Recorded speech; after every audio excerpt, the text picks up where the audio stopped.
But okay, that looks good. That looks good. Play that. Let's do this.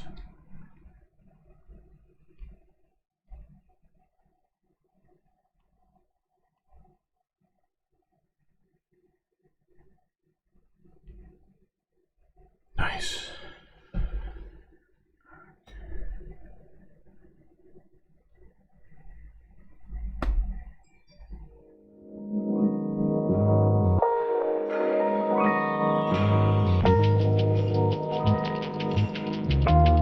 Do you know what we're here for? The equal parts. Oh my gosh. Illegal.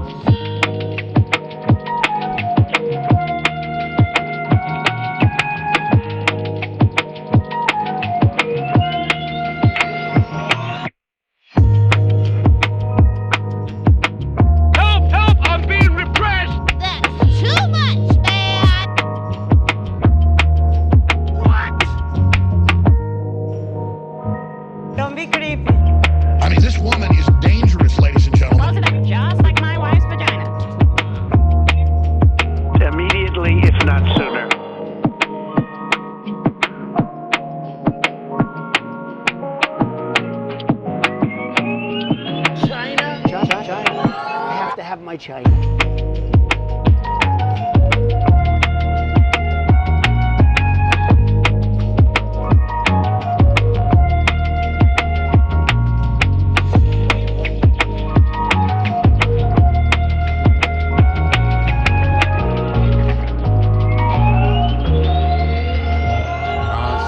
Consequences. Oh, never occurred to me. Interesting. Just crazy enough to work. Yeah.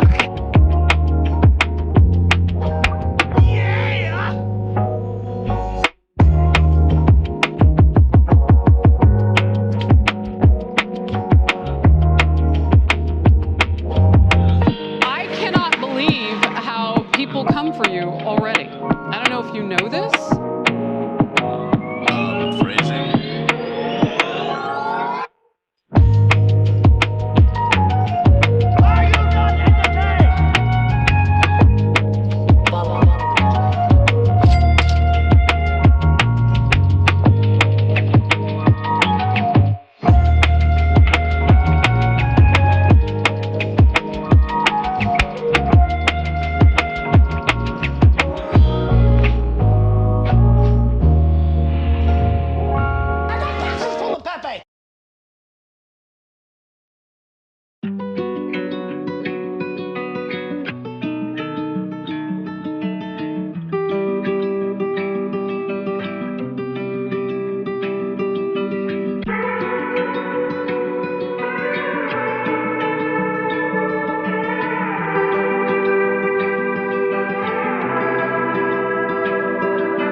There's no point in you betraying your future self to gratify your present self. It's a stupid game.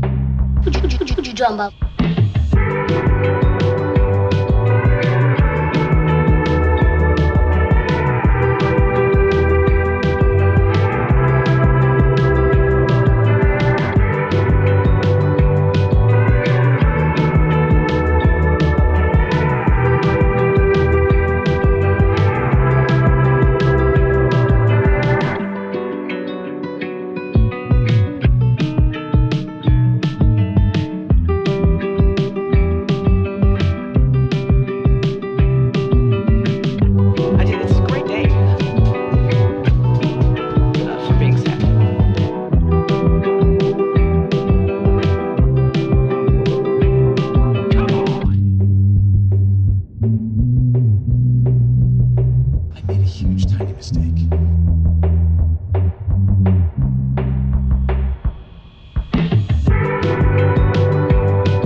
This is from 12 Rules for Life.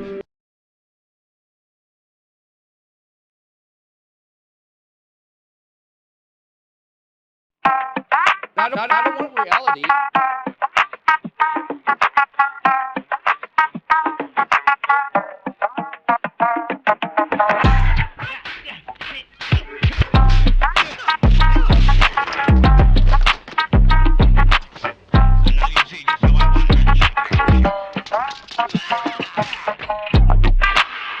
I see that you know your judo well.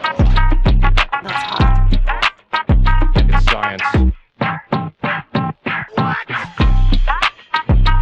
China? China. I have to have my China.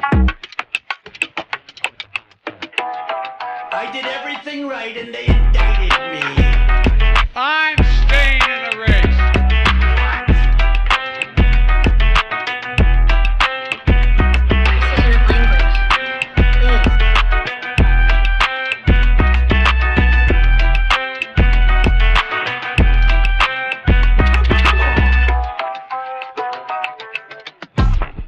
Thanks, Jeff, for the question.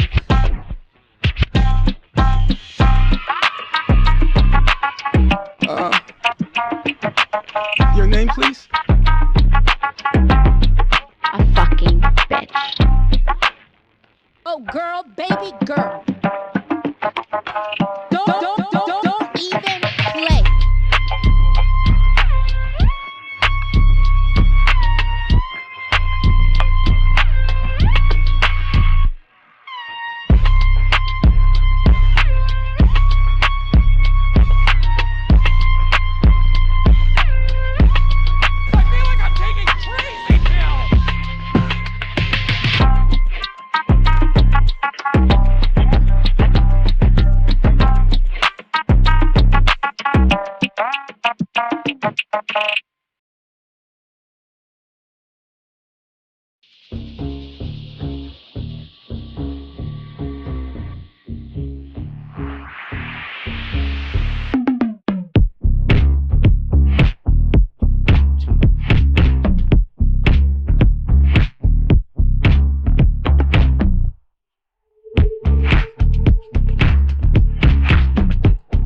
Winter is coming.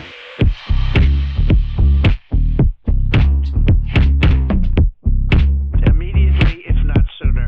Facebook.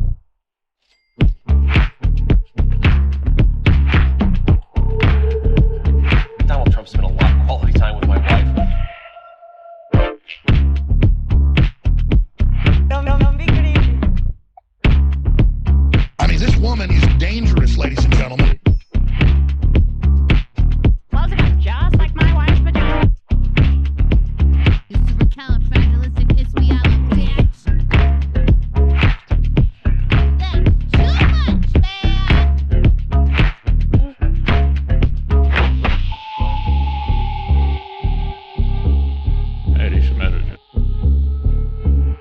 Oh, it never occurred to me. Interest. It's just crazy enough to work. Yeah.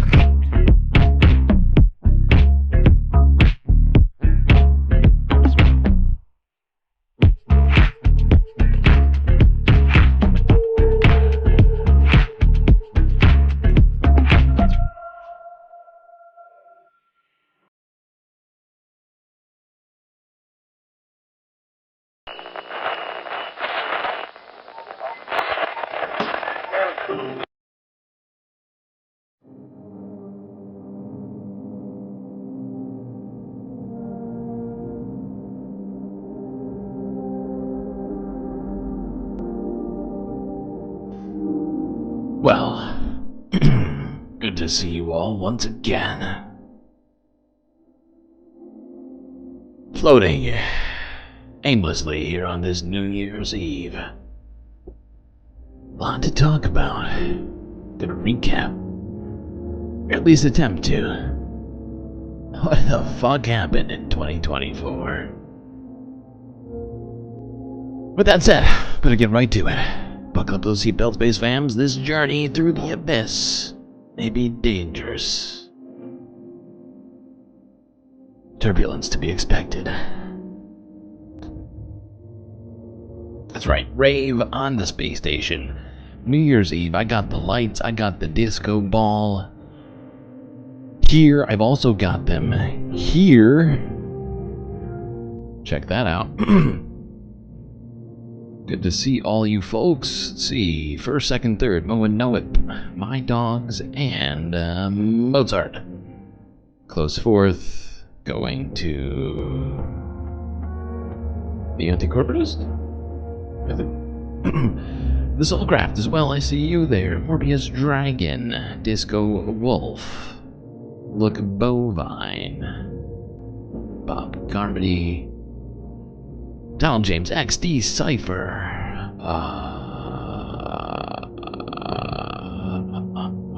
Big Cat,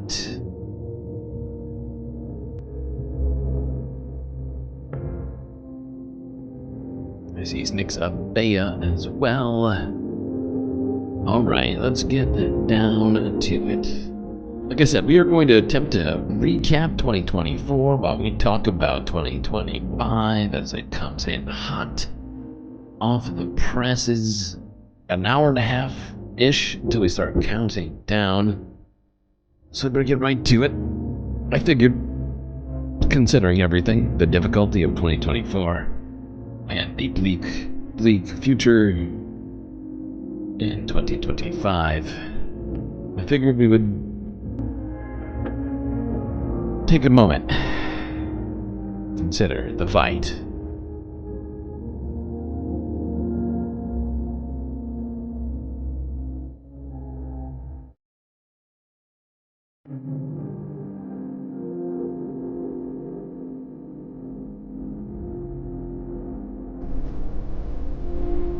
Do not go gentle into that good night. Old age should burn and rave at close of What just happened? close of day. Rage, rage against the dying of the light. The wise men at their end know dark is right. Because their words had forked no lightning, they do not go gentle into that good night. Good men, the last wave by, crying how bright their frail deeds might have danced in a green bay. Rage, rage against the dying of the light. Wild men who caught and sang the sun in flight and learned too late they grieved it on its way. Do not go gentle into that good night. Grave men near death, who see with blinding sight, blind eyes could blaze like meteors and be gay. Rage, rage against the dying of the light. And you, Oh no, it's lagging. Why is it doing my this to us? father, We're being repressed. there on the sad height, curse, bless me now with your... Why are we being repressed? We're just trying to enjoy some poetry. Not cool. How rude. Monope is first on Twitch. Well done. Well done. Alright, 1 second. I'm waiting for this to actually catch up. I don't know why this is happening. Shouldn't be happening. Shouldn't be happening.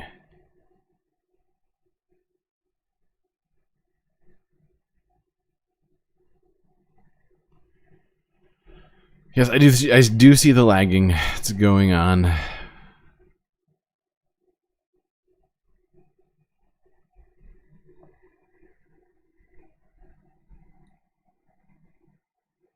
The sound is working. That's good. That's good.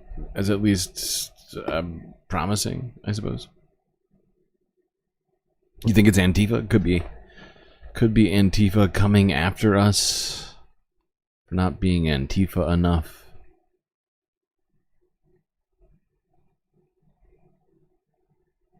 I love it. I love when this happens. This is my favorite. All right.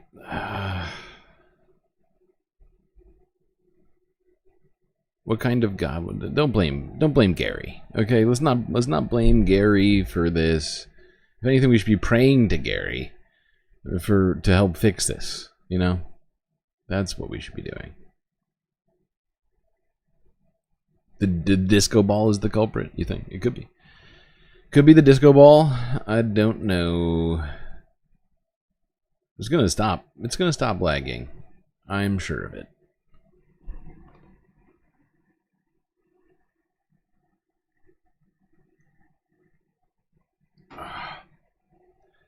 So sure of it right now.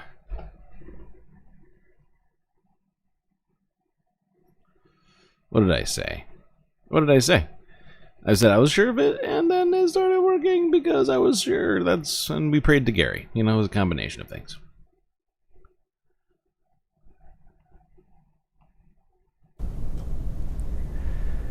Do not go gentle into that good night. Old age should burn and rave at close of day. Rage, rage against the dying of the light. The wise men at their end know dark is right. Because their words had forked no lightning, they do not go gentle into that good night. Good men, the last wave by, crying how bright their frail deeds might have danced in a green bay. Rage, rage against the dying of the light. Wild men who caught and sang the sun in flight, and learned too late they grieved it on its way. Do not go gentle into that good night. Grave men near death, who see with blinding sight, blind eyes could blaze like meteors and be gay. Rage, rage against the dying of the light. And you, my father, there on the sad height, curse, bless me now with your fierce tears, I pray. Do not go gentle into that good night. Rage, rage against the dying of the light.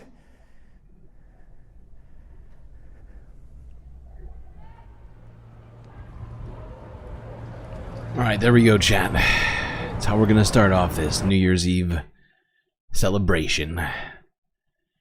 It's a little bit of poetry.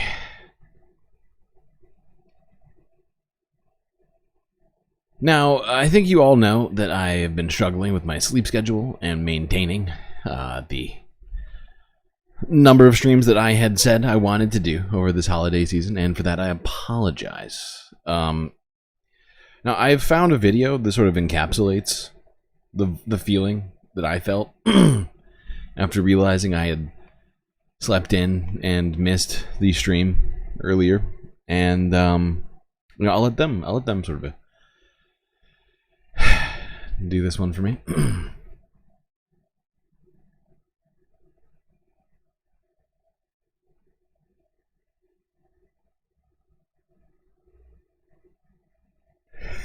So yeah, that was me when I realized I slept in. It was perfect timing, really. Today is the 31st of December, after all.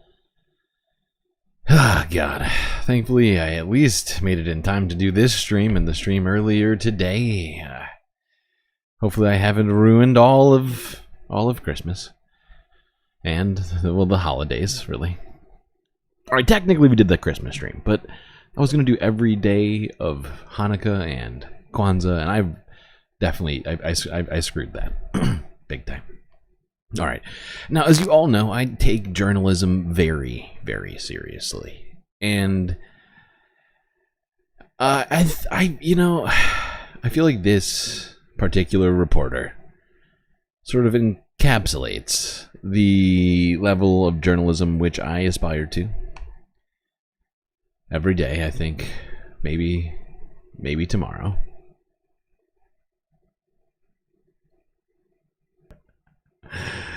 God damn it, I love Jack Welch. I mean, Herb Welch. I hate Jack Welch. Wrong Welch. Jack Welch is the horrifying GE guy. Herb Truly a journalistic legend. He deserves our respect this time of year. I don't know why.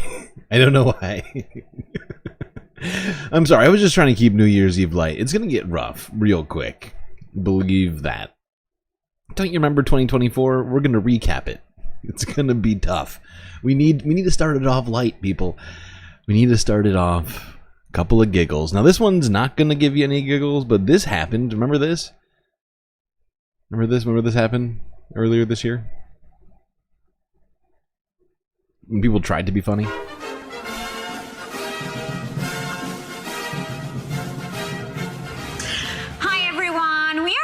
YouTube with Columbia Anti-Semitic News, where everyone is welcome. LGBTQH. H? Hamas. Yeah, I totally sim Hamas. Yeah. It's so trending right now. From the river to the sea, Palestine will be free. Do you know why it's true? Because it rhymes. Just look at all this Zionist propaganda. Jokes. Gaza. Does this look like Gaza to you? Yeah. I have no idea what Gaza looks like. I have no idea what Gaza looks like. Do hostages smile? Do they think I've got jokes. Stupid? I major in queer postcolonial Have you ever heard of jokes astrology. before? No, you never have. You stupid, stupid people. Oh, God. Remember that? Remember that? That was fun. I remember that. It was so funny. God. I just figured we'd watch that after the actual funny SNL clip, just to remind us of what funny is and what fun is not funny. Because they were kind of making fun of SNL and Columbia University at the same time, if you recall. So I was like, hey, let's look at a funny SNL news-based skit and then remember this one from the beginning of the year. Now, remember this? This was exciting. Elon Musk came up with a new robot, the Optimus Gen 2. You get one of these in every home, apparently. Oh yes, this looks friendly. I want to sleep next to this thing. Write me down for Elon Musk, operable from a remote location. Pneumatically operated.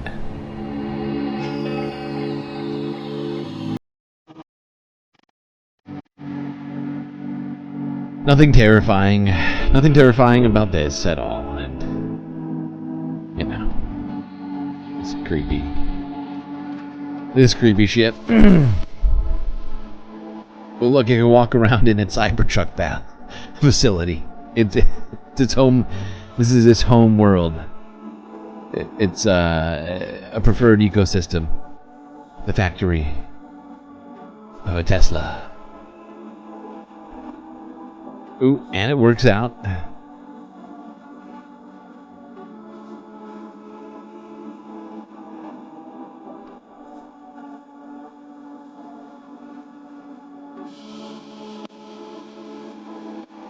Look at that. It's so precise it can hold an egg. Fascinating.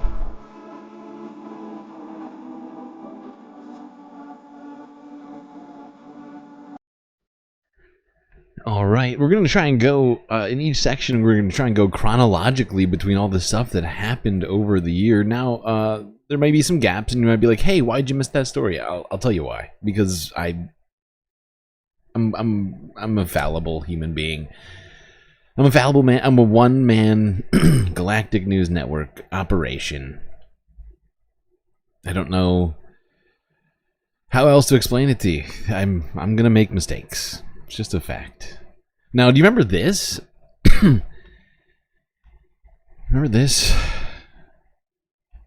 One of America's biggest companies, Boeing, had some stuff going on, and then whistleblowers started dying about 9 months ago. This morning, police in Charleston, South Carolina, tell NBC News they are aware of the death of a former Boeing employee turned whistleblower.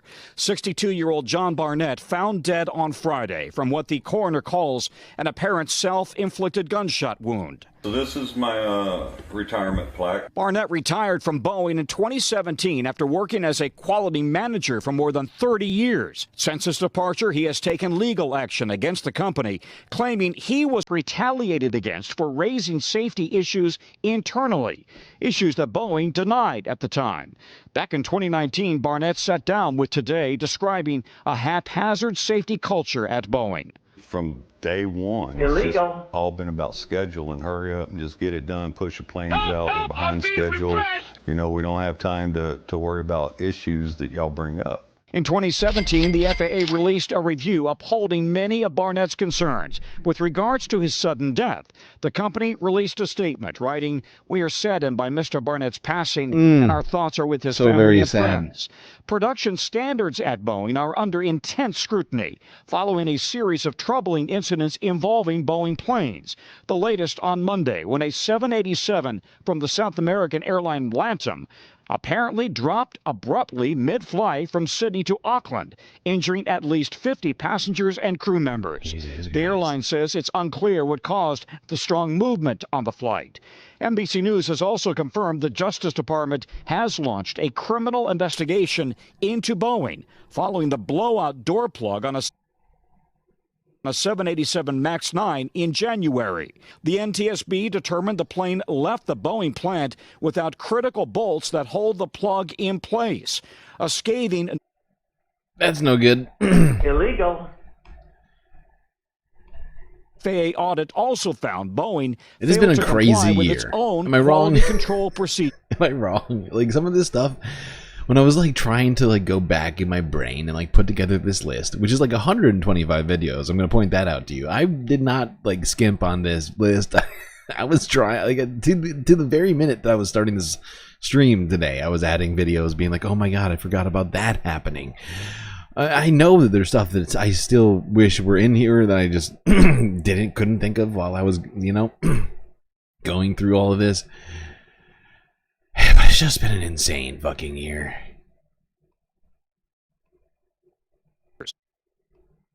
We're working with Boeing and demanding that they come up with a very detailed plan within the next 90 days to fix the quality issues that are out there. Tom, we've also learned new details about that. Yay, the quality is going to get better, supposedly. Yeah, and we talked about how that the death of that whistleblower was a little sketchy, undoubtedly. We're going to talk more about that somehow during this recap, but hold your horses.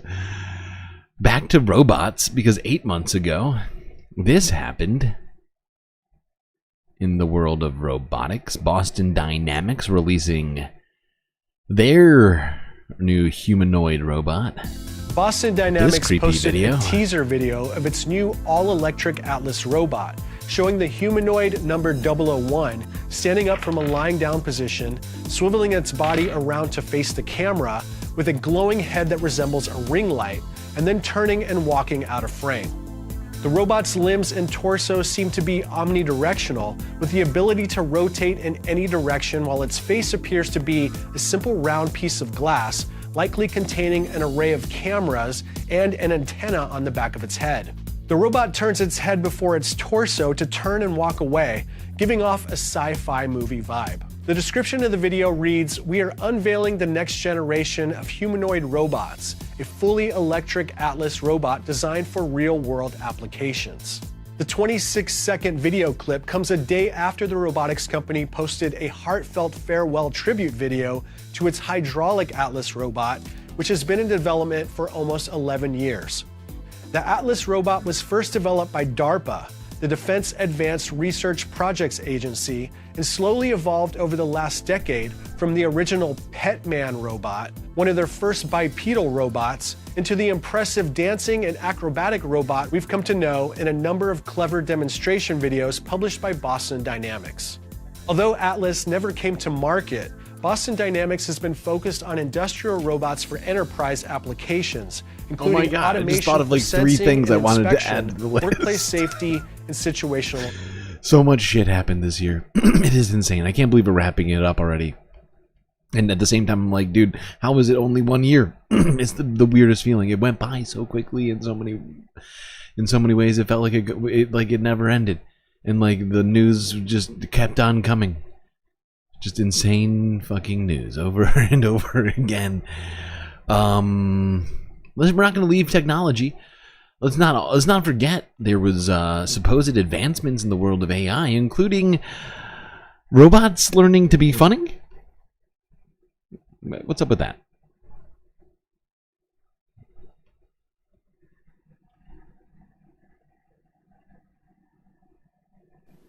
Hey, Chad, are you there? Hey, yeah, I'm here. What's up? Hey, let's have some fun. I'd like you to be super sarcastic. Everything you say from now on is just gonna be dripping in sarcasm. How does that sound? Would you drum up? Oh, that sounds just amazing. Being sarcastic all the time isn't exhausting or anything. I'm so wow, she's killing it. She's killing it the sarcasm. right Let's get this party now. started. Oh my god. Oh. Wow, that robot is funny. That robot gets sarcasm. Hilarious. We have 30 likes. How is that happening so quickly? Whoa, pal, I need you to settle the...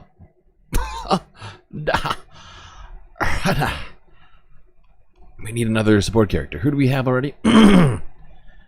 We got Scott Bakula from Quantum Leap. We got Gary, our Lord and Savior.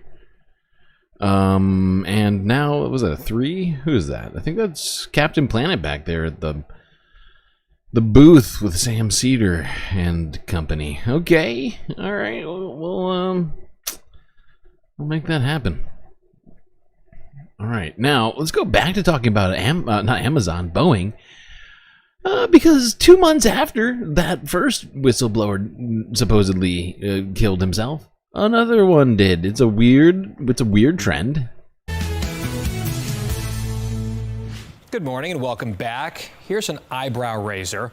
A second Boeing whistleblower, now dead after experiencing a brief illness. This comes after Joshua Dean expressed concerns over manufacturing issues with the company's 737 MAX planes. Madeline Rivera is live with the latest on this. Madeline. Hey, good morning, Guy. Joshua Dean's family says this all happened very quickly. The 45-year-old died Tuesday after an agonizing 2 weeks in critical condition, rather.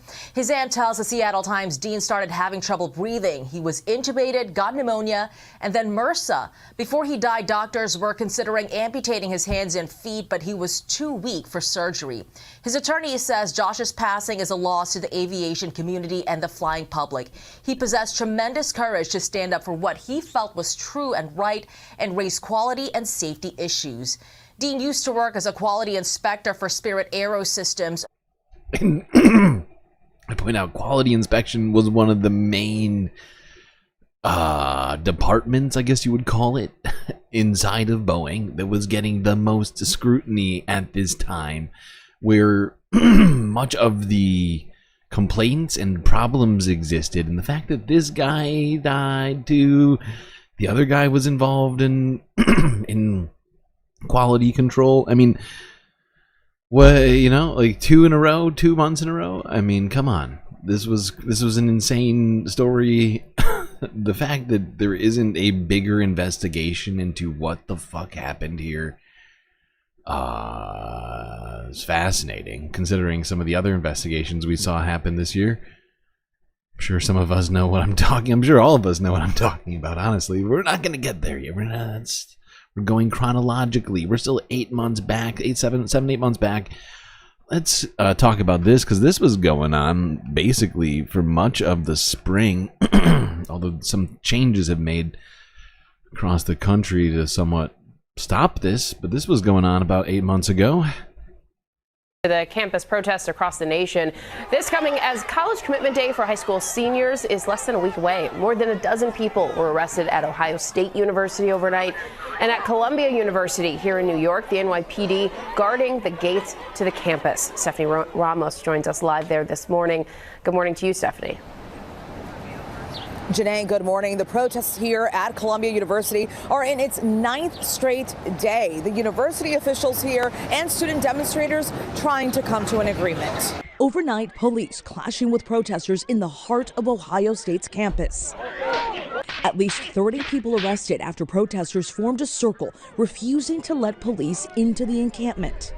At Columbia University, the epicenter of growing student dissent against the war in Gaza, face a deadline to dismantle their encampment as protests and arrests intensify across the nation. This morning, the gates to Columbia remain locked, surrounded by NYPD. But just hours ago, at least half a dozen groups, mostly non-students, marching outside those gates.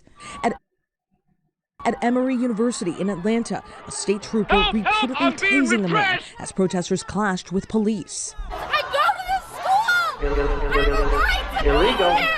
One woman who says she's a philosophy professor also taken into custody. Call the philosophy department office and tell them I've been arrested.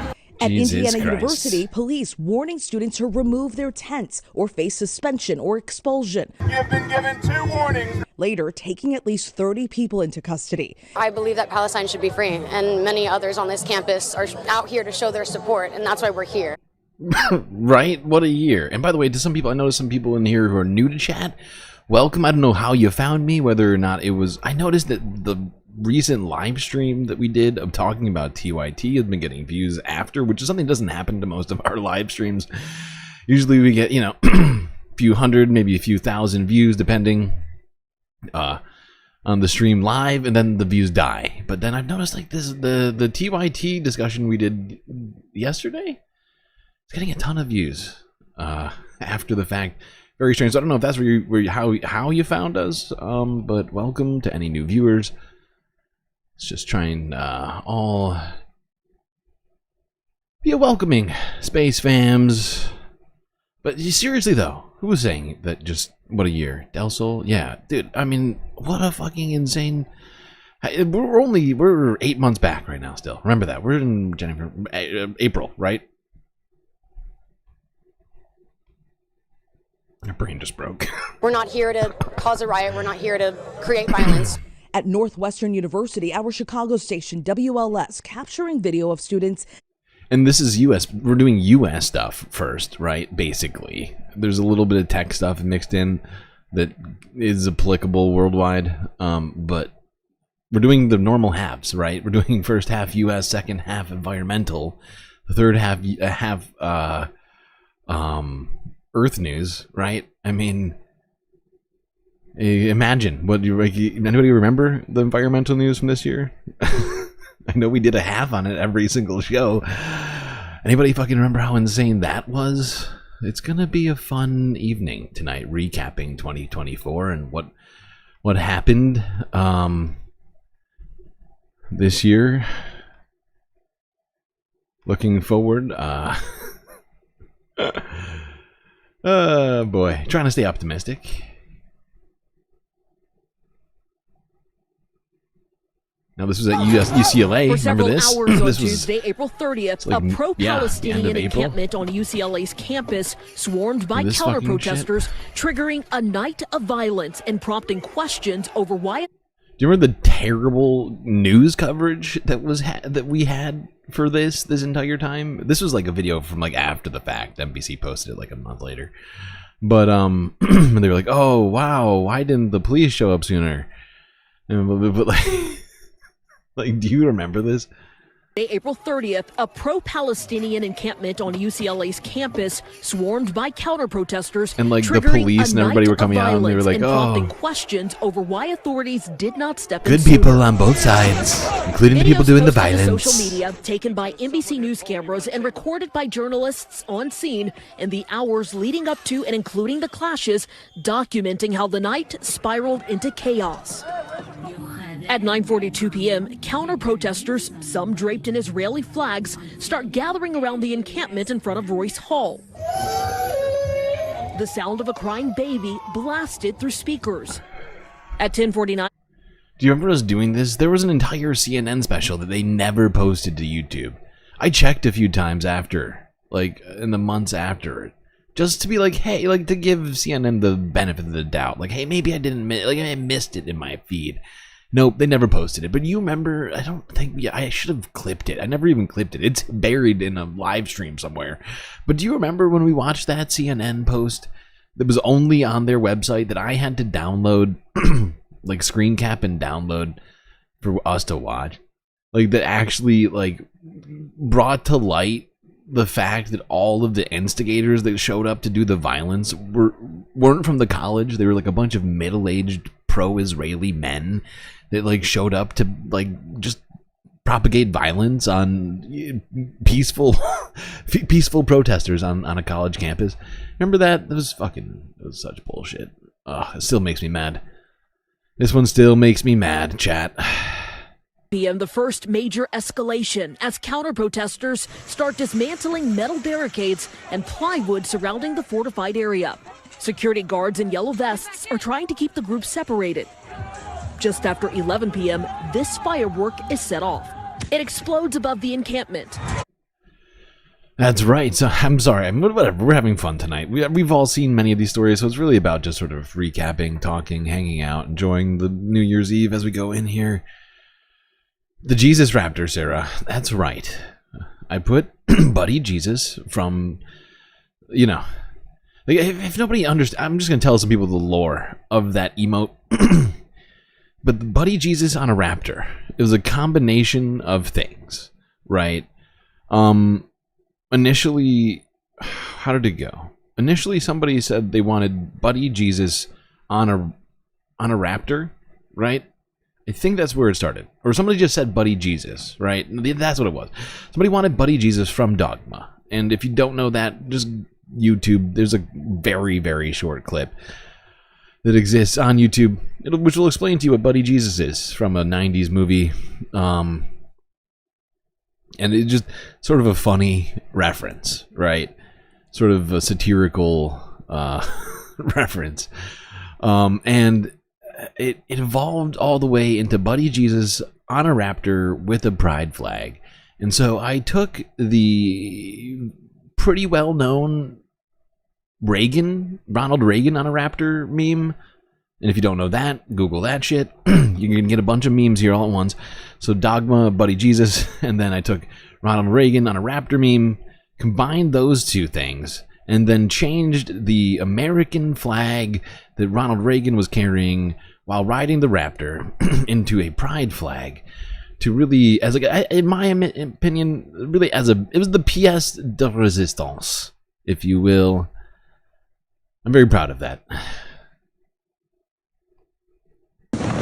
And yet, for some reason, my dice, like, we're not rolling any crits lately. 0 crits, no 20s on the D20.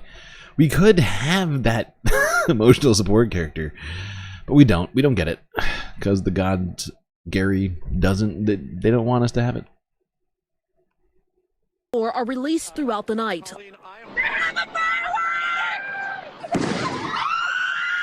Along with an irritant spray. I care about innocent civilians. Okay.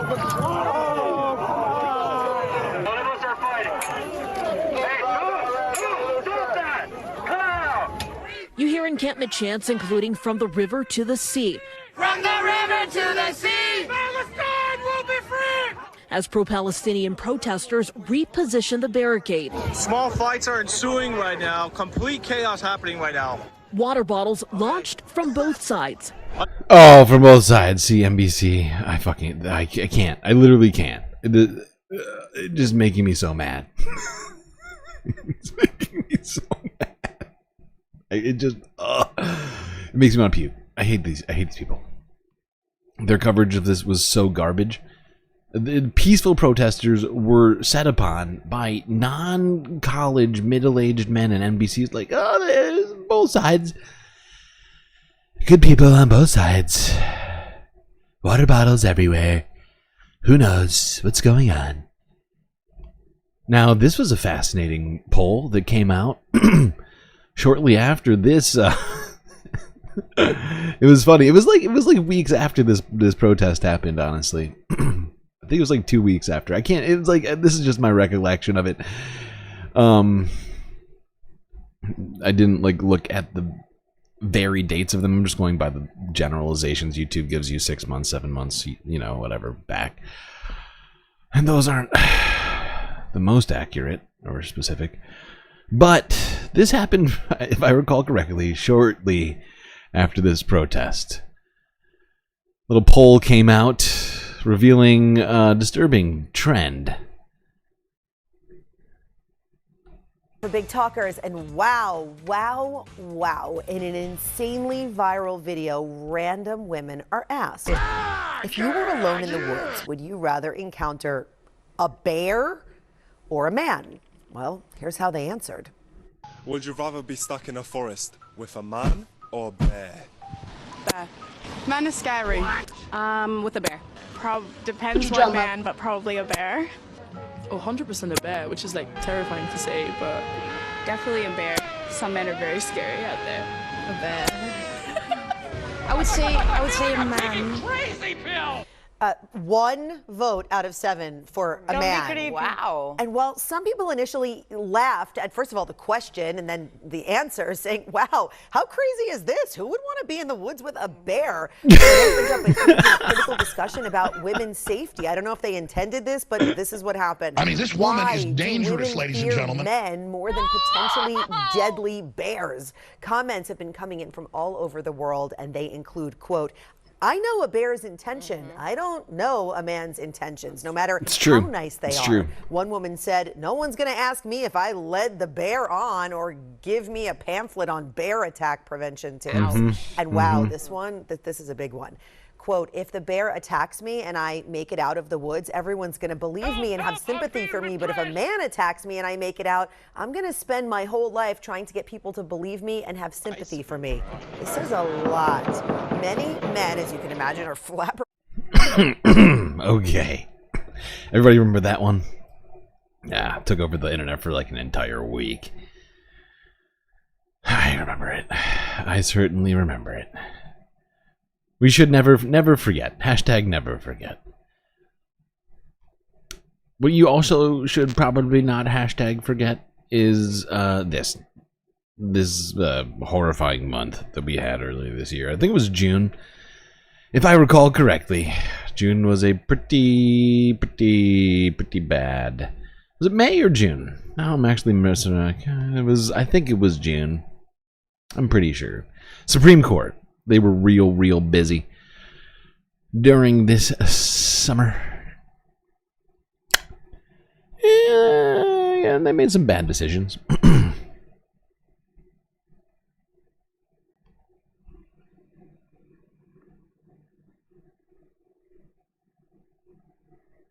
And our top story this afternoon is the U.S. Supreme Court's decision to side with Grants Pass, ruling that cities can, in fact, enforce bans on homeless people sleeping outside. It wound up being a 6-3 decision by the justices, with the outcome split down ideological lines.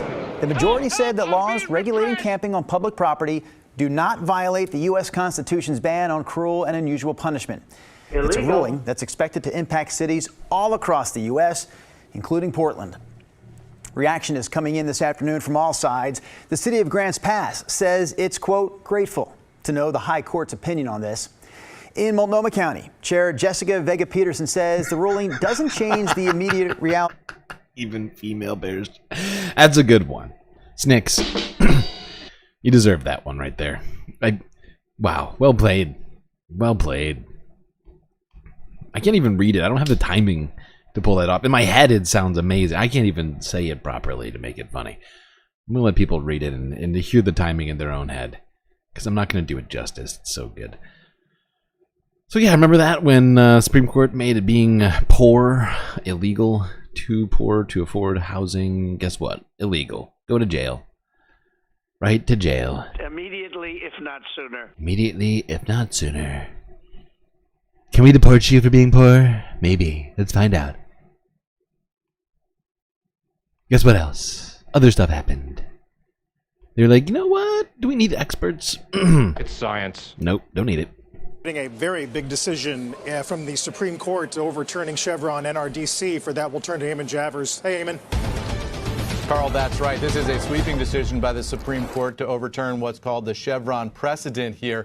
The reason it's significant is because it has enormous implications for the administrative state in the United States of America and all federal agencies and their ability to interpret the law. What the Chevron precedent was a 1984 case from the Supreme Court which held that in absence of other information, courts should give deference to administrative agencies' interpretation of the law. That gave a huge area of wiggle room for federal agencies to interpret what Congress meant when it passed given laws, if there was any gray area in those laws.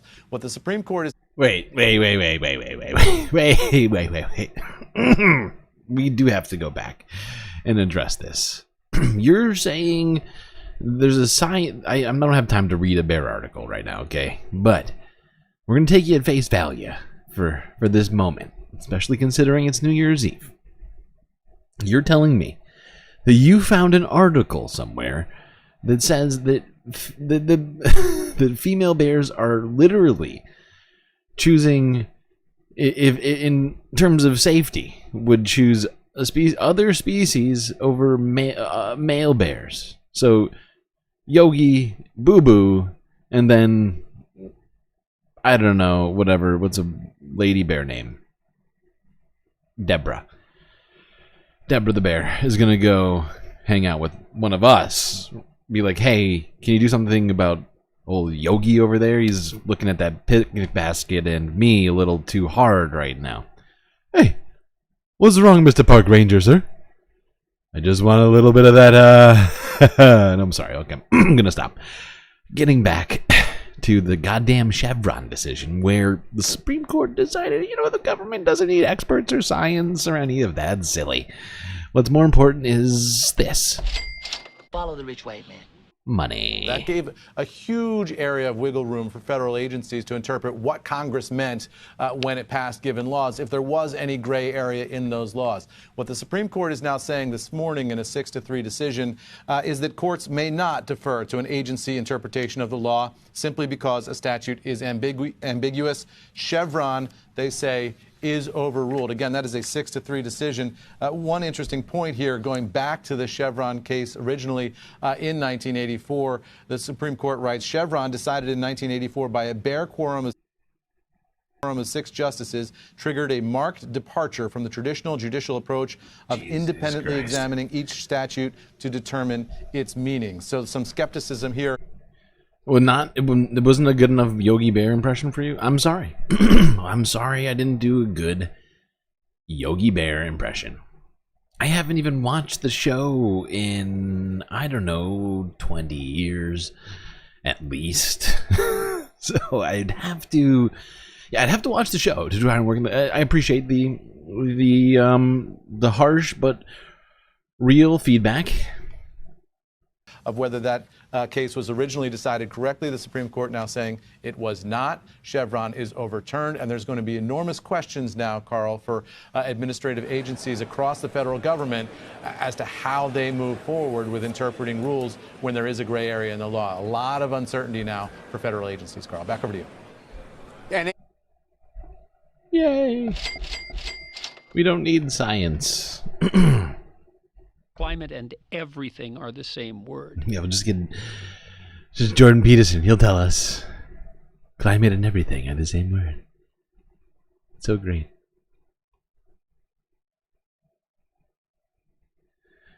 Here's a fact we found out earlier this year.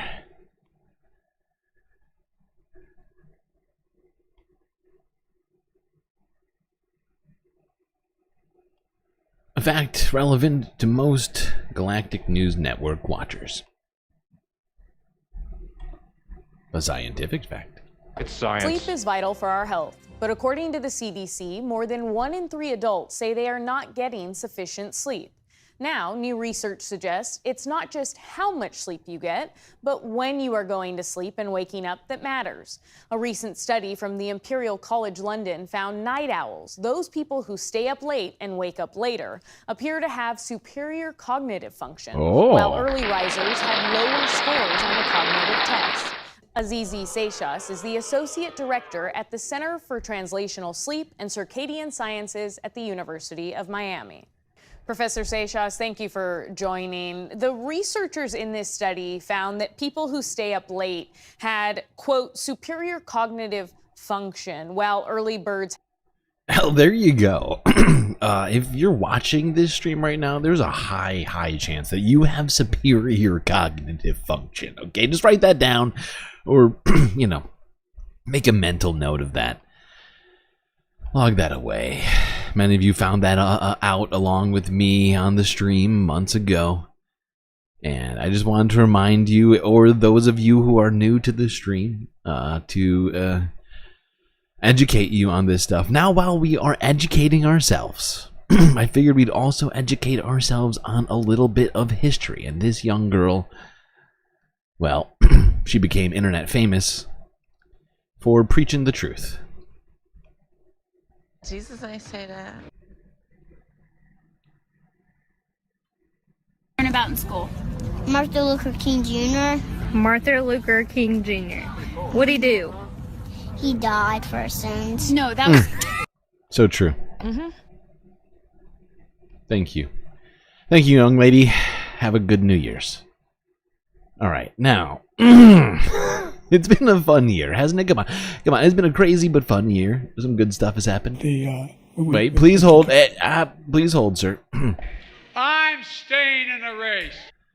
All right, there you go. Little historical clip for all of you. Just to, you know, just to say we learned something tonight while we're doing all this. Because we already lived all of this, right? This all happened to us. We're just going through the paces of what happened this crazy year. All right. Now, let's talk about this. We are getting closer and closer to the present, but we still have a ways to go. Let's talk about that thing that happened about, let's see, 2 months ago ish. With the COVID, excuse me, with dealing with everything we have to do with, look, if we finally beat Medicare. Thank you, President Biden. President Trump. Jesus Christ. Was right, he did beat Medicaid.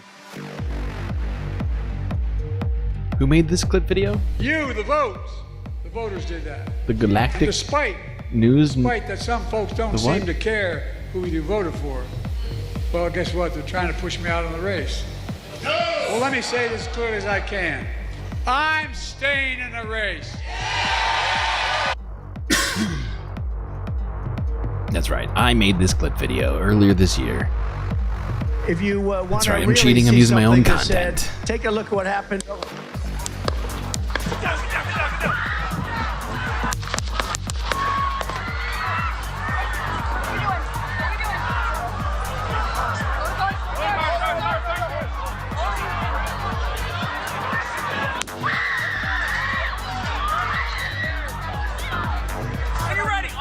I need my shoes.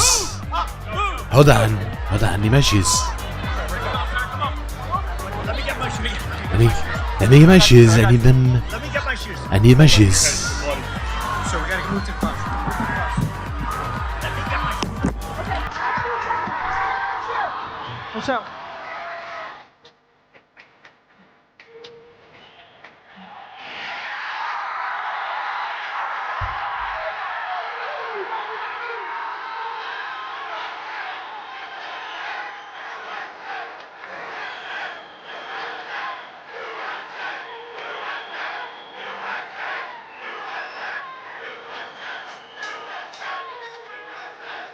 Oh boy. What a special year we had. Remember all of this?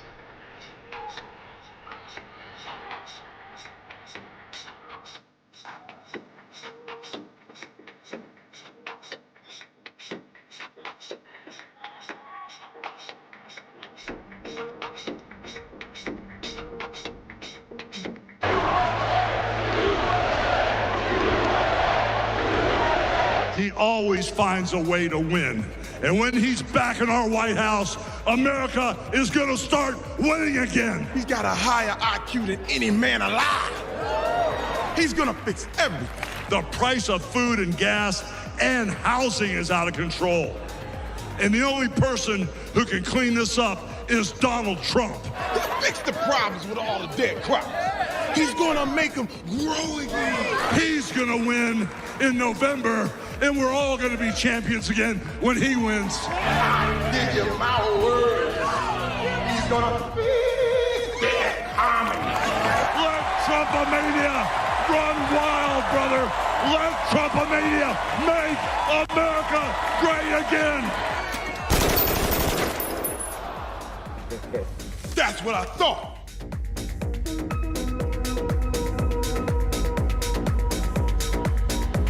Woof, those freaking poll numbers.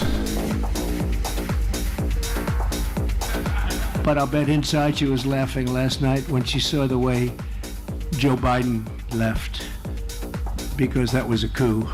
That was a coup. And I'm no fan of his at all. And it started with the debate, and from that point on, it just got worse and worse. But that was a coup. It was a vicious, violent overthrow of a president of the United States. And say what you want. This was a coup. This was a coup of a president of the United States. He didn't want to leave, and they said we can do it the nice way, or we can do it the hard way. He did it the nice way, or we can do it the hard way. We are here tonight to officially nominate Kamala Harris for president. Five, get out, another round of shots. DNC, turn out for what?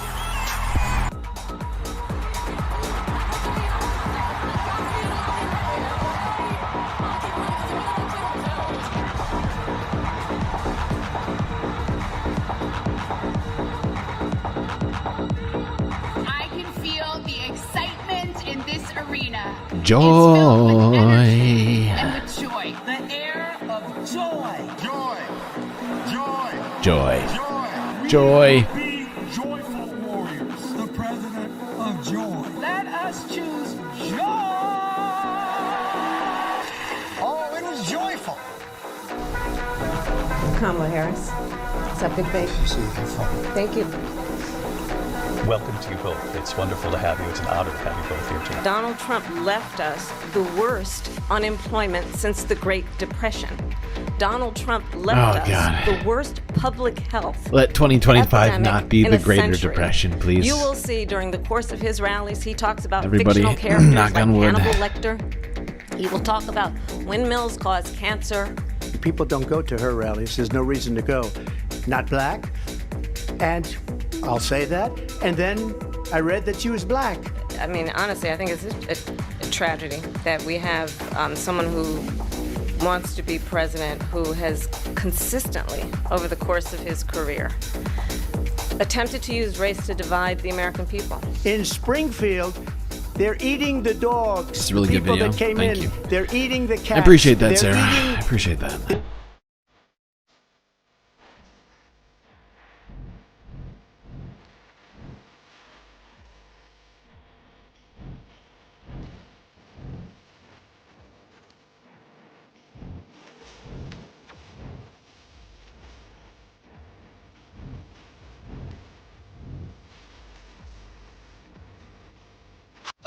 You talk about extreme. They're eating the pets of the people that live there. You talk about extreme. There is no state in this country where it is legal to kill a baby after it's born. The government, and Donald Trump certainly, should not be telling a woman what to do with her body. She hates Israel. She wouldn't even meet with Netanyahu when he went to Congress to make a very important speech. Again, I said at the beginning of this debate, you're going to hear a bunch of lies coming from this fella. And that is another one. If Donald Trump were president, Putin would be sitting in Kyiv right now. So I think you've heard tonight two very different visions for our country. One that is focused on the future, and the other that is focused on the past. Keep walking! Keep that low.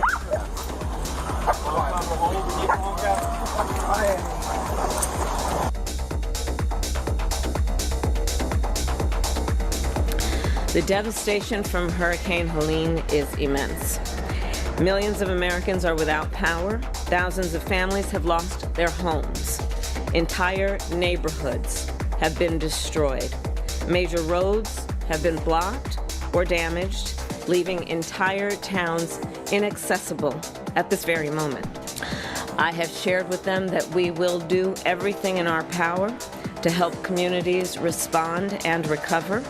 And I've shared with them that I plan to be on the ground as soon as possible. The same stories that we all hear, that FEMA has done a very poor job. They spent a lot of money on bringing illegal migrants, people that came into our country illegally, and taking them in, and all of the money fucked up about this video is the title. Numbers that nobody can even believe. And the fact that they don't have any money for the people that live here. Whatever, They I'll got talk hit about by it in a second. one of the worst storms, possibly the worst storm ever, but one of the worst storms in the history of our country.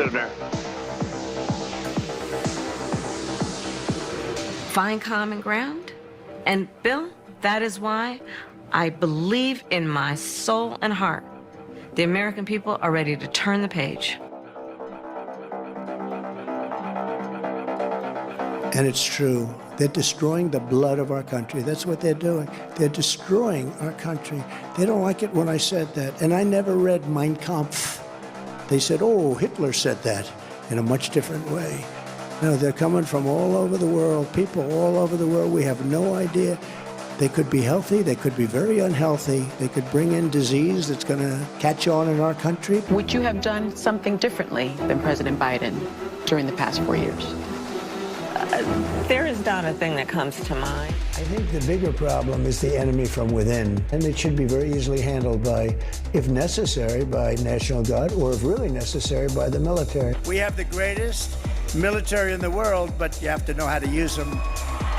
But I protect you against outside enemies. But you know, I always say, we have the outside enemy, so you can say China, you can say Russia, you can say Kim Jong-un, you can say, but that's not, it's going to be fun. If you have a smart president, no problem. It's the enemy from within, all the scum that we have to deal with that hate our country. You and I both know that he has talked about turning the American military on the American people.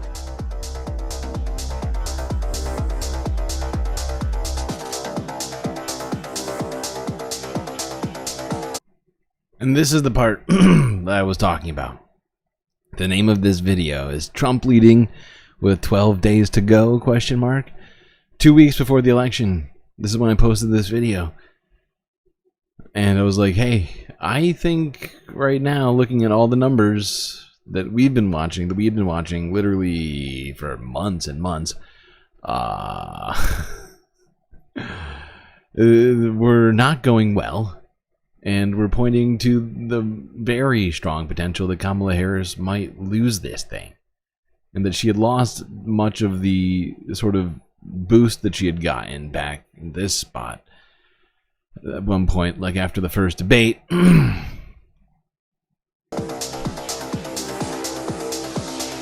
did this mashup? Yeah, I did all this. Yep. The kind it's of posted to the generals channel. Hitler had. It's just we're just rewatching it. We posted it 2.5 quoting Trump months ago. touting the loyalty of Hitler's generals and reporting that Trump complained about picking up the tab for a fallen U.S. soldier's funeral, calling her an effing Mexican. All right, well, let's start with Hitler's generals. Goldberg reporting that Trump asked Trump's former chief of staff, John Kelly, about claims that Trump once asked him, quote, why can't you be like the German generals? Do you mean the Kaiser's generals? Surely you cannot mean Hitler's generals. And he said, yeah, Hitler's generals. And the Atlantic goes on to cite then two more sources who were at the Trump White House. They claimed that they heard Trump say, quote, I need the kind of generals that Hitler had, people who were totally loyal to him that follow orders.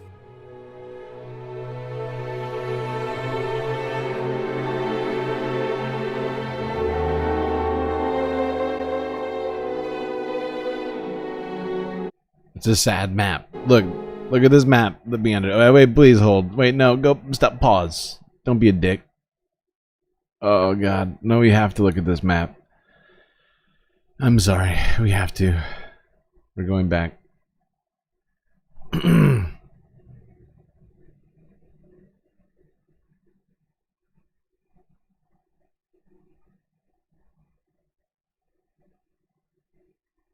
Pause.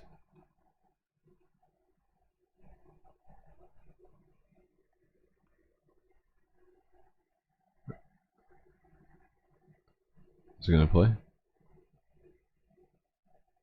What's happening? Wait.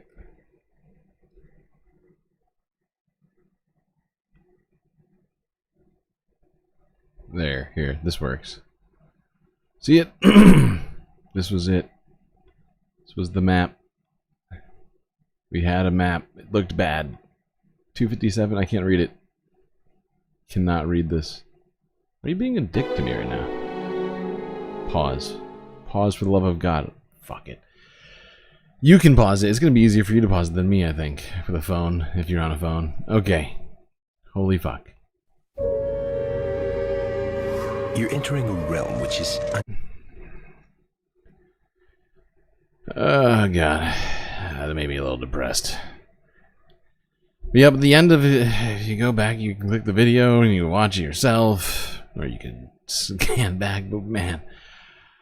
I don't know how I feel about having predicted the Kamala Harris loss 2 weeks before, over 2 weeks before it. Or not, wasn't over 2 weeks before it, I think it was 12. It was 12 days. Right. So like, oh God, so frustrating. Oh, 20 minutes until the bell. Oh, we gotta get moving. I guess we don't have to get moving. We can just. I'm just gonna move this. Thanks for reminding me of the time.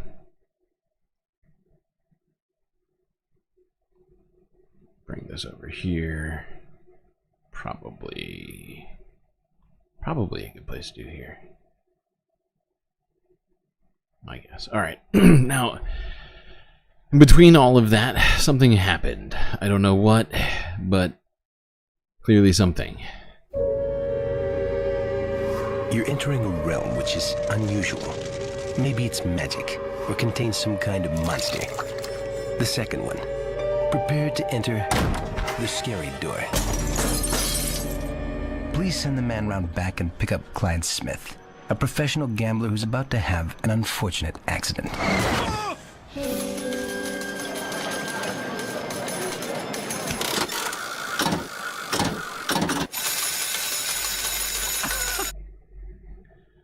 That's right. Things can be scary sometimes. The world of the unknown. Which is why we have each other to get through these things. Now, one thing, which is a little bit scary door. A little bit of a terrifying opening. A thing that happened that nobody thought would ever happen again. A meeting of the minds, which was announced.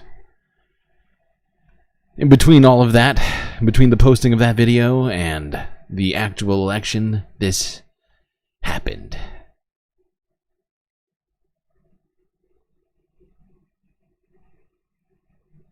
You know, Tim Pool invited me on his show. I don't know if you knew this. And I'm going to go on it in like 2 weeks or something. Ooh. I'm already Excited? sort of...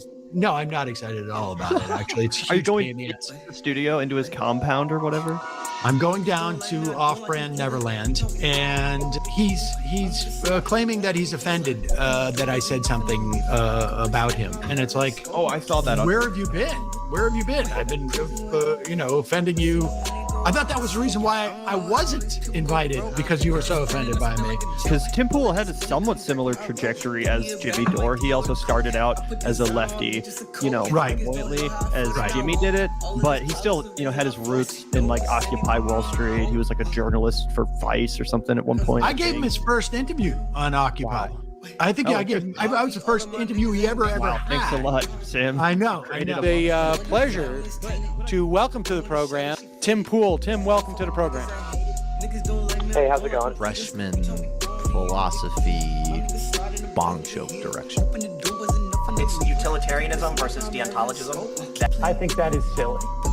To be honest with you. I mean, I respect it, but they're very strong philosophical positions. I believe that.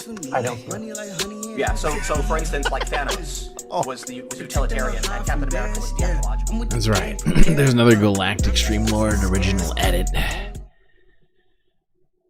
The announcement, mashup of the Vanguard, and old Majority Report footage. Let me just address this briefly.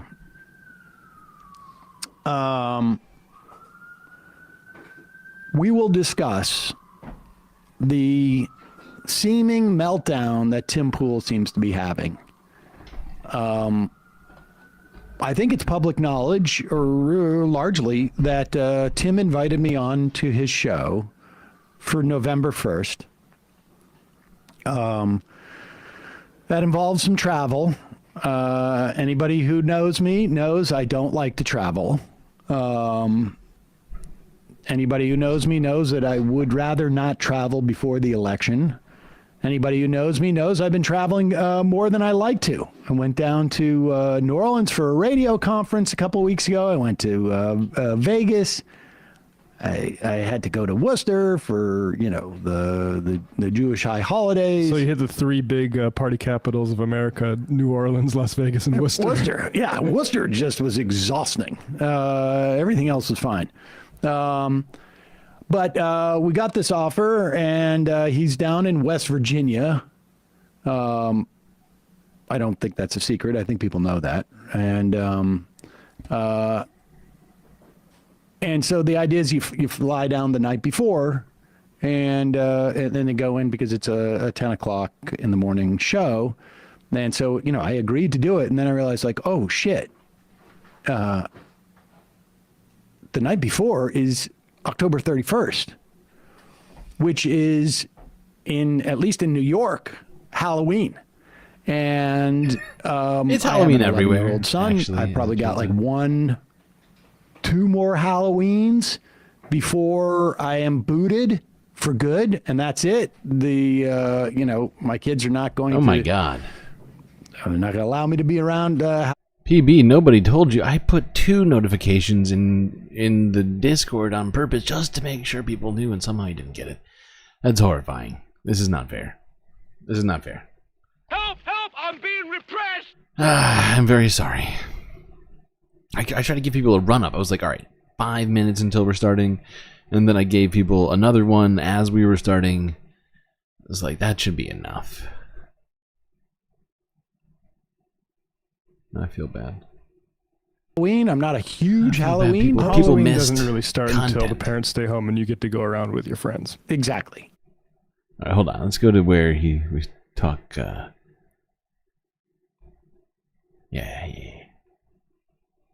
Weird. It's just a weird. It's weird. Continue for a second. Don't be creepy. Over time, which adds more and more workload to me and Allison, to get to the point where we're just like, can't do it. We do really well, and it just the said that again. We do really well without a proper CEO who isn't hosting the show. It's not possible. Okay, now stop it for a second. It's funny because when was Emma on this program? When did Emma do Tim Pool? About a year ago, I think. Yeah. Didn't Tim Pool say, you guys are bad businessmen? You need you need to hire a CFO. Is that what he said? We need to hire a CFO? CFO, yeah. He knows all the letters. I'm not going to... Knowing the letters is important. This is 2 nights ago. Okay. Where I couldn't quite make out, I even watched a longer clip and I couldn't understand, wait, are you quitting? It wasn't clear. And so this is what he came back with last night, I guess. All the stress has come to a head. We finally make the decision. Maybe we should just take care of ourselves and stop pushing as hard as we can to the point where our heads are going to explode and our eyes pop out of our heads. Pause it for a second. Now, have we established who the we is here? Is he talking about him, or is he referring to himself in the royal we, or is he talking about somebody else? You mentioned. Yeah. Tim Pool considering throwing in the towel. All sorts of life changes happening over the Tim Pool compound. Doing perhaps a final debate, a failure of a debate with Sam Cedar. We're going to skip some of that. Now let's go to see this. This happened, after the legendary Tim Pool Sam Cedar debate on November 6th. The Fox News decision desk can now officially project that Donald Trump will become the 47th president of the United States. Voters expressed deep frustration with the Biden administration, and former President Trump and the future President Trump overperformed in urban areas, particularly with men, proving that the strategy that they doubled and tripled down on over the course of the last few months absolutely succeeded and brought him back to the White House. Donald Trump has won the state of Wisconsin, which means he is the winner of this race and will return to the White House as this country's 47th president. And for so many of you watching right now, that news is, to say the least, a lot to digest. I understand that personally. It is now official. CNN projects that Donald Whenever it turns to 11:50, we're going to switch over. And for the next 10 minutes, the last 10 minutes of the year, we're going to... Actually, oh my God, it's about to switch right now. Okay, hold on. We're going to do it. We're going to do it. We're switching. Come on, people. We are going to ring in the new year. Last 10 minutes. We're going to not focus on how horrible the last 364.9 days were.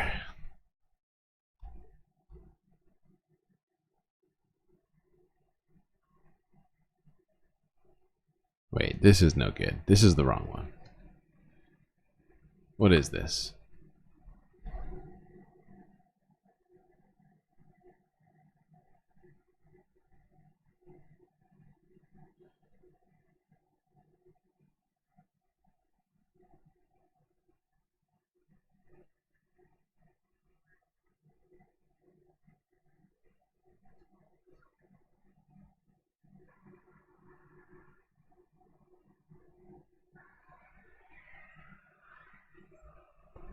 Here, also, I'm trying to find the right one.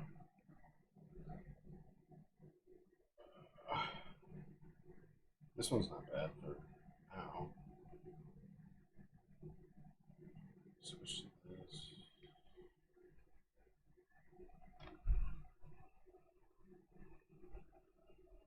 That's still not good enough. Hold on, I'm gonna switch to a different one. This one's not good. This one gives us a much better picture, at least. Where are we on my list? I need to put it in the right spot. Alright, perfect. Back.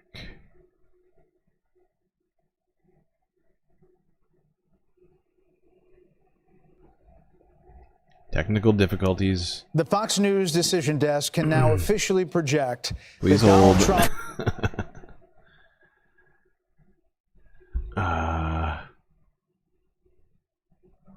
Where's the Anderson Cooper cam? There we go. This one's way better. But seriously, where is the Anderson Cooper? Why can't I find the Anderson Cooper? Oh, wait, I think this is...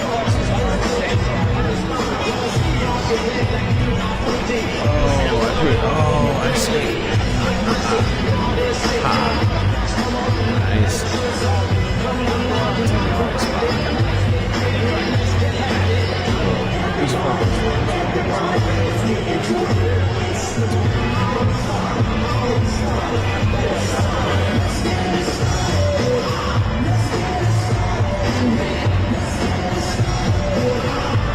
17 different meanings.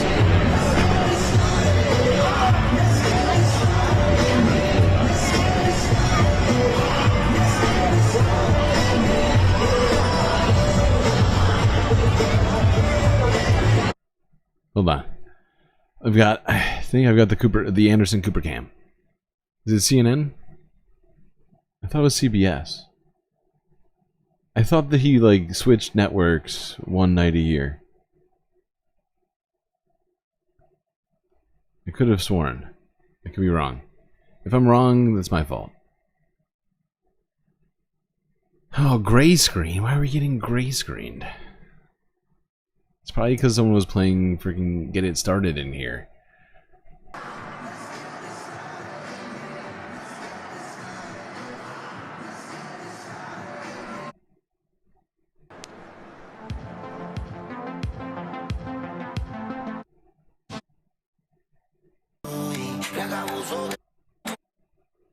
We're looking for you. And what's your wishes, resolutions? What do you want? I'm trying to keep the girlfriend of my dream.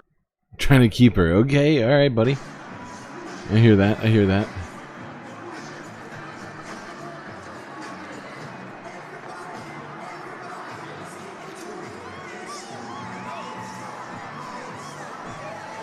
Well, here we go, people. We got 8 minutes. 5 minutes. Hold on, look at my clock. I need seconds.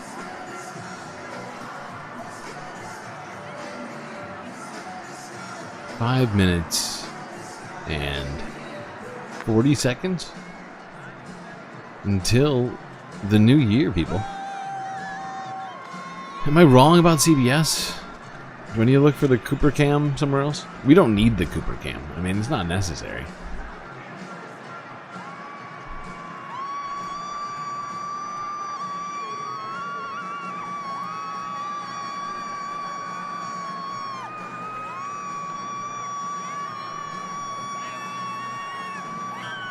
CNN has no live feed out right now. There's no CNN live feed. It's horrifying.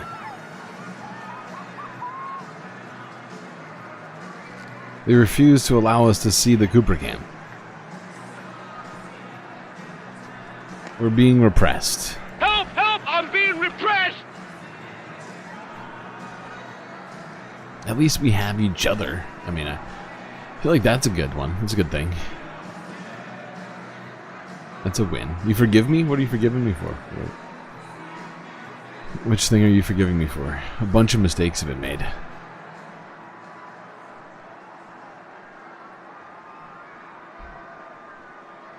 Is it for not having the Anderson Cooper Cam? I don't even know how to access it. I think I would have to have. I think the only way for me to do it would be to have a streaming service with CNN on like my cable package or something like that. I don't have cable TV, so I'd have to open up a cable TV package and then illegally stream it. Imagine. Oh boy. Oh boy. I feel like this is almost definitely gonna get us copyright struck. How copyright struck, I'm questioning right now. Imagining just how copyright struck this might get me. But thankfully, somebody else is singing it. Somebody's gonna be using the melody. Either way, this stream is gonna have to get edited hard. Your mom was watching it on cable earlier? Should have had your mom restream it for us. Imagine all the people living for today. I feel like I'm taking crazy pills! Imagine there's no countries. I got boxes full of Pepe! Not gonna do it. Wouldn't be prudent at this juncture. Nothing to kill or die for. This is from 12 Rules for Life. And no religion too. I made a huge tiny mistake. Consequences.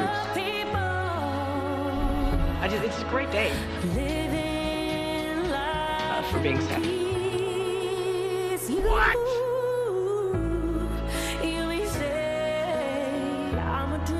So hot right now. But I'm not the only one. Are you not entertained? I hope someday China. you'll join us. China. I have to have my China. Immediately, if not sooner. Imagine no possessions. Don't be creepy. I wonder if you. I mean, this woman is dangerous, ladies and gentlemen.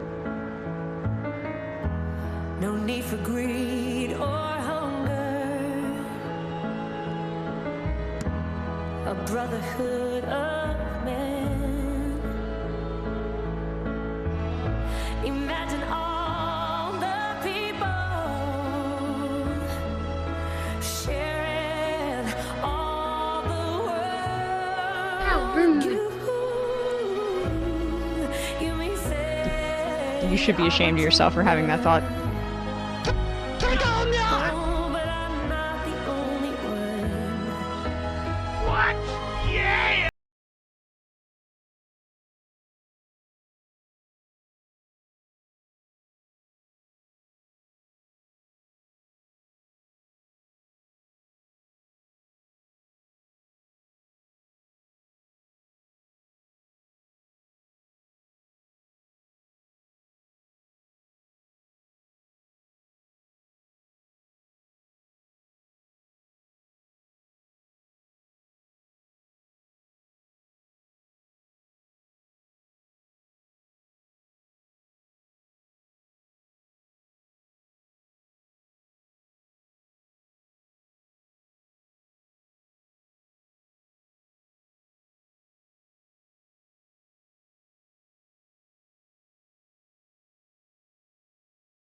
Year we called 2024.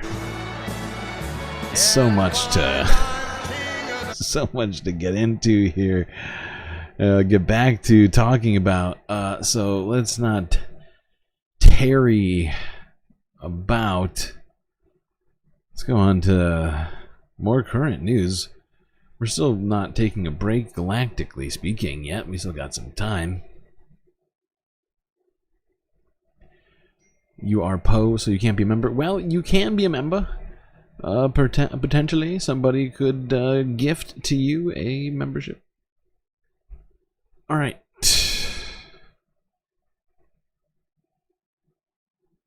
Let's go here. Anybody remember this thing happened? It's like was last month now. This was literally what? This is in December, right? Here we go.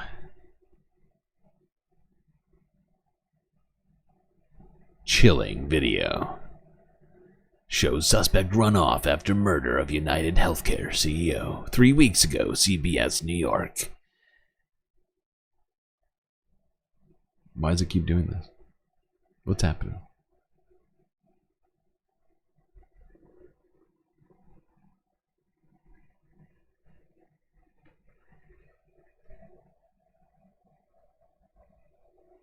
That's right. The murder of Brian Thompson. On the city streets of New York. The entire police force of New York and the FBI and... Time now for a I check don't know on your first who alert. else. I can't remember who it was. But basically all of the... What do you call it? All the agencies got on it. On the chase. Hey, Root Interplanet Janet. Welcome to Galactic Individual. You are a member. Did you just get yourself a membership? Or did you already have one the whole time? What just happened? Anyway, all the king's horses and all the king's men went and chased after the supposed killer of Brian Thompson. Luigi Mangione was found in a parking lot.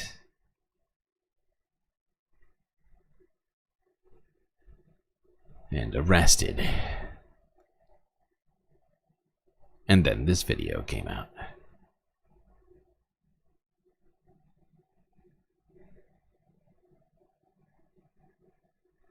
Why is this happening? Come on. Come on. Work. I'm so glad the internet's working super good right now. Probably because everybody's using the internet all at once. On the planet. Full screen, please.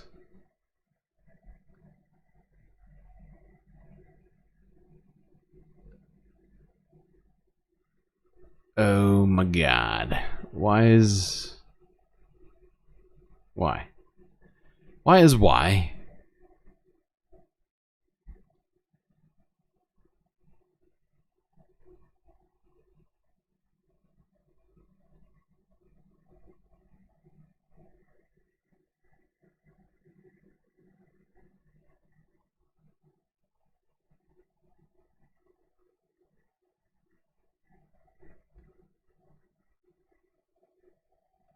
Sorry, chat. I have no idea how this just happened, but suddenly the browser is just not working.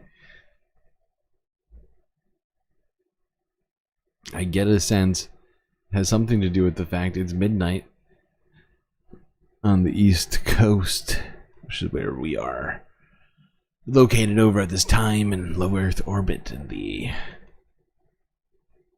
old satellites are working double time here. So someone gifted Root Interplanet Janet Or you went and got it yourself? I still did. I missed it. I'm sorry. I got focused in on this. And it's still not working. Why? Why?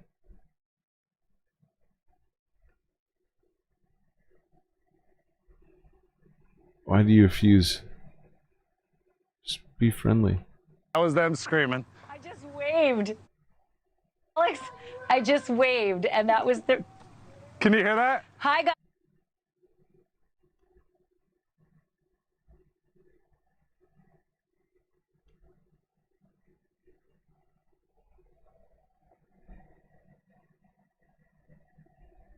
Hold on. I might need to reopen this window. I don't know what's going on with it, but it won't let me full screen it. And that's a problem, because we need full screen. It's really sort of imperative to all this. So I'm going to have to reopen this window. That's very sad. Very sad making. Let's try this one more time.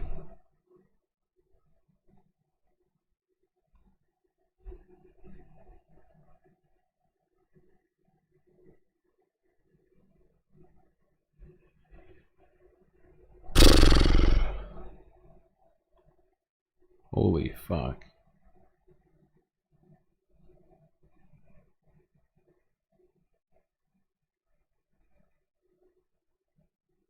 There we go. Let's try this.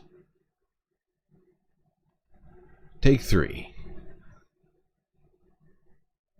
Third time's the charm. Go web go. Go web go.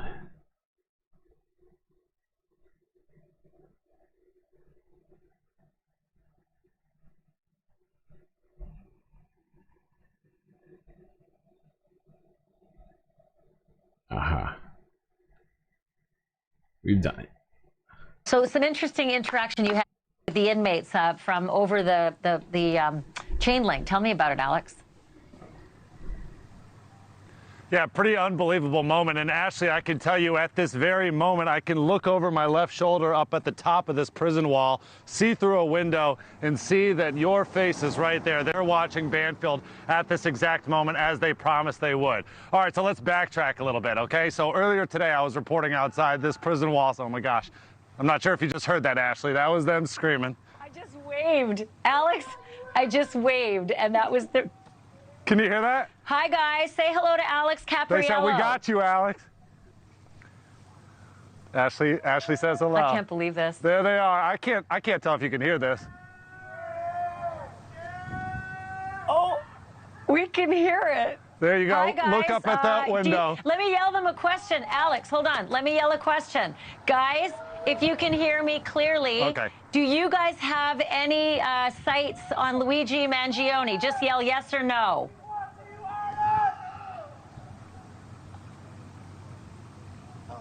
I don't know if they're answering. They're flickering the... They're saying no. Go ahead, ask another one. They can hear you. Okay.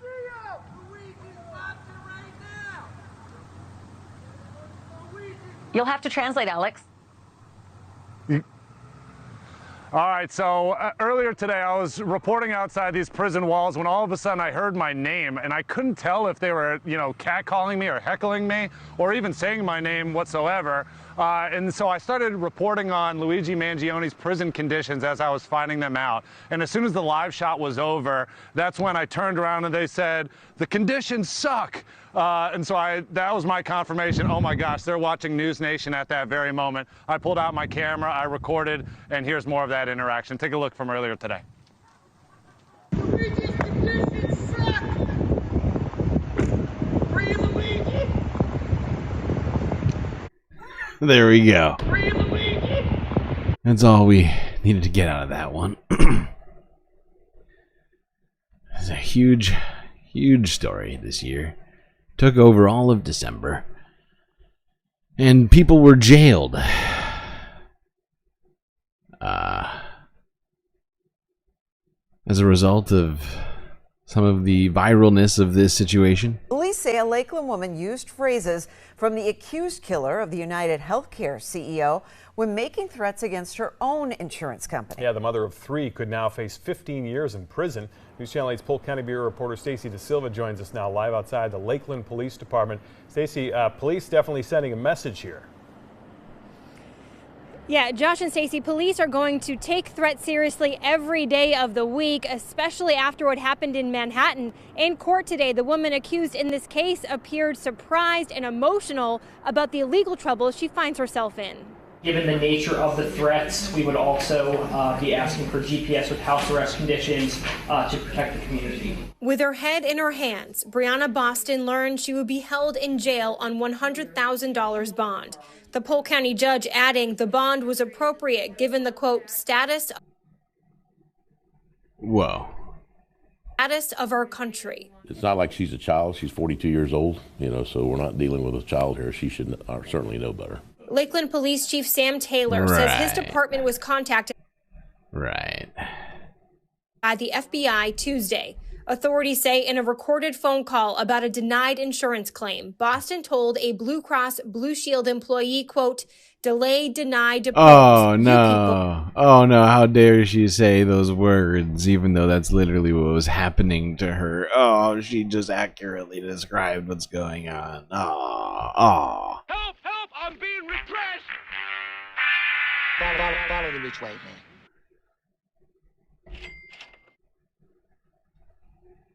So sad.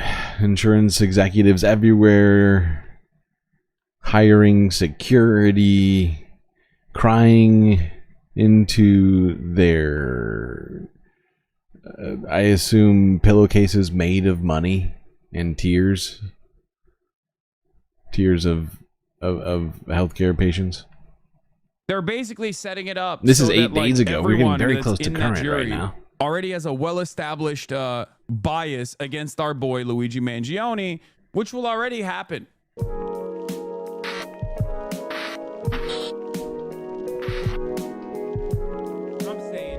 Okay, I just want to start off our Luigi Mangione coverage before we dive into Luigi Mangione's first court appearance in New York. I just want to show you, what the news media is saying. Okay. Here is New York Post. Now, as you guys know, New York Post is a dish rag, okay? They write the worst articles of all time. That's their job. This is what they do. But also, in the process of writing the worst articles of all time, they sometimes end up writing really funny headlines, okay? I'm going to read this out. Luigi Mangione oddly wears matching outfit with his lawyer in New York City court hearing. To his sick fans' delight. Illegal. It's sick. He's a fan. It's disgusting. Sick fans' delight. Horrifying. Who could? It's sick. Who could enjoy disgusting. that? Yeah, I guess Wrong. we're a bunch of sick fans. We're crazy. Oh, it's so good. It's so good. It's so good. It's so good. Also, here's Put it on. here's what happened. I guess they were twinning. I don't know how that occurred. Oh my I don't know God. how that happened. Oh my God. But oh my God. New York Post writes I can't headlines, unsee not it articles. now. Well, why? Can't unsee it. You can't unsee that. That's real. That's a real thing. But New York Post writes headlines, not articles. Well, why write an article when the headline can say it all? Dude, how can we be wearing the same outfit? You saw me leave the apartment this morning. I saw you put it on. I thought it looked nice. I am sick and a fan. Yeah. By sick, they mean that we've had denied claims. Yes, that's what that means. Okay. Anyway. Okay. Gotta keep it going. So yeah, that was 8 days ago. Luigi Mangione went in, pled not guilty. If you didn't hear, we talked about it here on the stream. Quickly, I mean, he was walked in by every single person on the police force and the NYPD, including Eric Adams. Now, the real chief of police. Now, unfortunately, this happened just a day ago. Very sad circumstance, indeed. But, silver lining. This is hilarious. Oh, God. Legacy of Jimmy Carter in a roundabout way, one that I felt was sort of on brand for a New Year's Eve stream, and how he got craft beer jump started.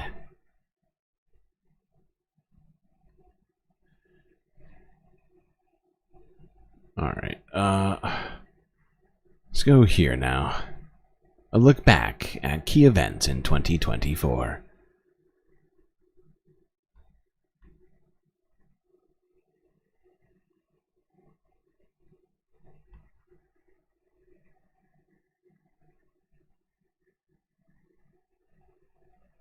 Look back at the key events 24. Let's go.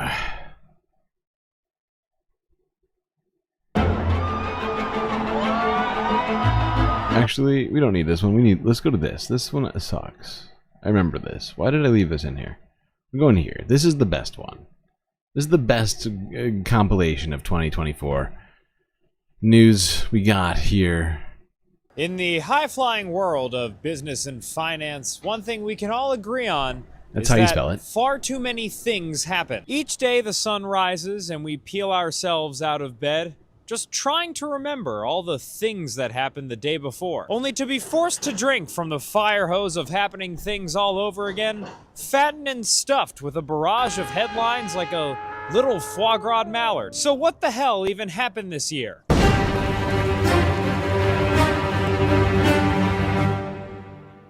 The wall of a plane fell off. The Harvard president resigned. Disney's Steamboat Willie entered the public domain. We learned that Stephen Hawking visited Epstein's Island. Also there, Steamboat Willie. Elon Musk did cocaine and acid and ketamine and begged the Delaware courts for his $60 billion paycheck back. 23,000 big tech workers got laid off. The SEC approved Bitcoin ETFs. WWE founder Vince McMahon pooped on an employee's head. Angry French farmers stormed Paris again. We lost Amelia Earhart. Again, the New York Attorney General sought $370 million from Donald Trump. Apple released their $3,000 VR headset. The pickleball swindler stole $50 million. The girl from the Disney Channel original series Good Luck Charlie launched a satellite into space. Pirates are back. Tucker Carlson and Vladimir Putin finally stopped messing around and went out to dinner. Everyone learned what NVIDIA was. Dune 2 made a fleshlight popcorn bowl. Wait, NVIDIA has $2 trillion?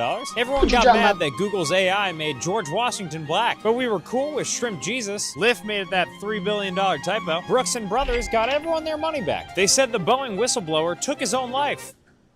And I don't doubt that. Even for a second. Got 4 words for you. Combination, Applebee's, and IHOP. The Dartmouth men's basketball team unionized. The House passed a TikTok ban. Sam Bankman-Fried was sentenced to 25 years in prison. Women quit Goldman Sachs because they weren't getting promotions. 7 million AT&T passwords were leaked on the dark web. The Supreme Court said politicians can block people on social media. Donald Trump took Truth Social public the same day that he launched a line of commemorative Bibles. Robinhood released a gold card for day traders. A container ship brought down a bridge in Baltimore. The chemical manufacturer that makes Scotch tape contaminated lots of public drinking water with forever chemicals. The sun went night-night in daytime. Bob Iger defeated Nelson Peltz in the first of a few high-profile old guy fights this year. Amazon's automated no-cashier stores were actually run by just hundreds of people in India. Dude Perfect raised $100 million from investors in their next step on the road to forming an independent republic. Jonte Porter was banned from the NBA. Now he's free to bet on whatever he wants, including skee-ball at Dave & Buster's. Harvey Weinstein's conviction was thrown out. The DOJ opened a criminal probe into McKinsey for their role in the opioid crisis. Non-compete agreements were banned. Red Lobster filed for bankruptcy. Equinox introduced a 40 grand a year membership that is supposed to help you live longer. They took Panera's deadly charged lemonade away from us, and you sat there and did nothing. Meme stocks came back. Google unveiled an AI model that designs medicine. Meanwhile, one of its other chatbots started telling people to eat rocks. The Dow hit 40,000 and everything we did to get there was worth it, especially making a banker work over 100 hours a week until he died. Biden softened weed laws. Trump was found guilty of falsifying business records so he could pay hush money to an adult film star. Wait, Nvidia has $3 trillion? Chiquita Banana financed a Colombian paramilitary that killed 16 people. The FDA said that we can drool, but we can't do Molly. Elon Musk got accused of sexually harassing employees. Shohei Ohtani's interpreter pled guilty to not knowing ball. Il Papa reminded everybody who the original thought leader was. The second old guy fight of the year was actually pretty sad. Harley-Davidson and Tractor Supply de-woke themselves, bowing to pressure from a gentleman named Robbie Starbuck, who used to direct Akon music videos and looks like this. Siri can text your family now. The Supreme Court ruled that if you get an entire country addicted to opioids, you can't just declare bankruptcy and call it a day. And then McKinsey was like, what about if you made PowerPoints on how to get an entire country addicted to opioids? Oklahoma City approved the largest skyscraper in America. I look forward to looking at it as I am flying from New York to Los Angeles. Losers. Trump got shot in the face. Supreme was sold for $1.5 billion. Ken Griffin paid $45 million for a Stegosaurus skeleton. A senator took actual gold bars as bribes. Everything stopped working because of something called CrowdStrike. Zyn sales hit 500 million cans. Taco Bell got AI-powered drive-thrus. Biden dropped out. Bill Ackman's IPO imploded. They play the Olympics. Pitbull named a college football stadium after himself. A Wells Fargo employee died at her desk and no one noticed for 4 days. Wow. The stock market kept hitting record highs. Brian Nickel went from Chipotle to Starbucks, diarrhea style. Billionaire's yacht sank. Realtors don't get commissions anymore. Martin Shkreli was court-ordered to return his Wu-Tang. Call Her Daddy signed a honking deal. Brazil banned X. And this is Brazil now. Boeing stranded astronauts in space. Then Boeing's machinists went on strike. Someone else tried to shoot Trump. Demure Daddy Powell aggressively cut interest rates. Nike CEO fired. Selena Gomez billionaire. AirPods hearing aids. Founder mode activated. Moo dang. 3 Mile Island back. Diddy Sam Bankman-Fried's cellmate. Zuck wore cool clothes and everybody forgot about everything he has wrought unto society. The company we So true. So many things happened this year. It's overwhelming. So it's been a flood of things. I blame Zuckerberg. Zuckerbucks. Okay. Break time.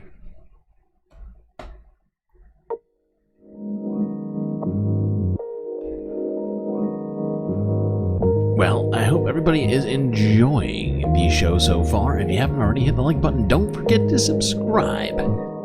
Super important. Now, once you've done those two things, do consider contributing to the Galactic News Network, as we are completely funded by viewers like you. Gotta start off this new year strong.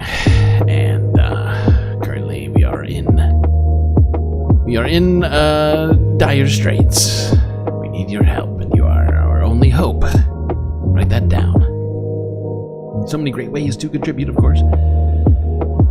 We have all the ways now, I think, possible. Well, maybe not possible, but all the ways I think we've been going for. Memberships now on YouTube, Engaged, getting you all sorts of sweet benefits here in the chat and on YouTube.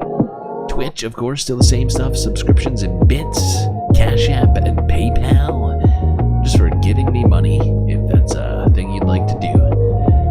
I would appreciate that.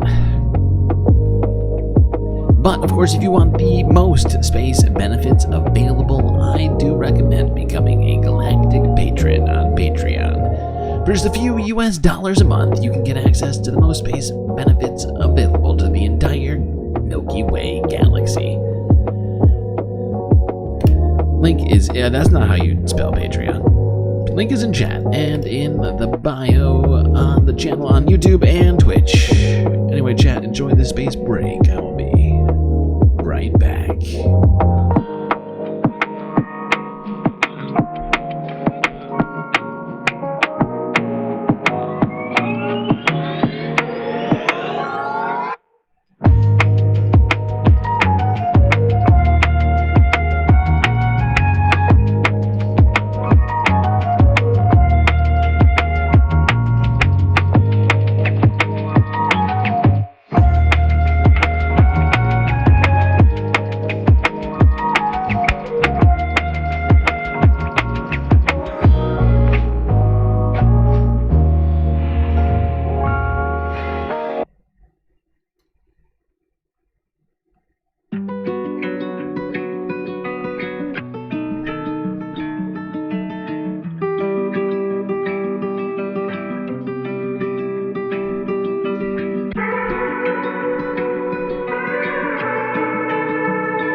second half.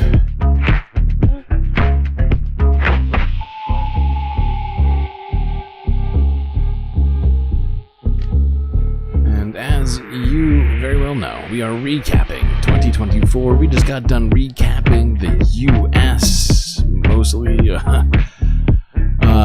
That's what I can get done. There,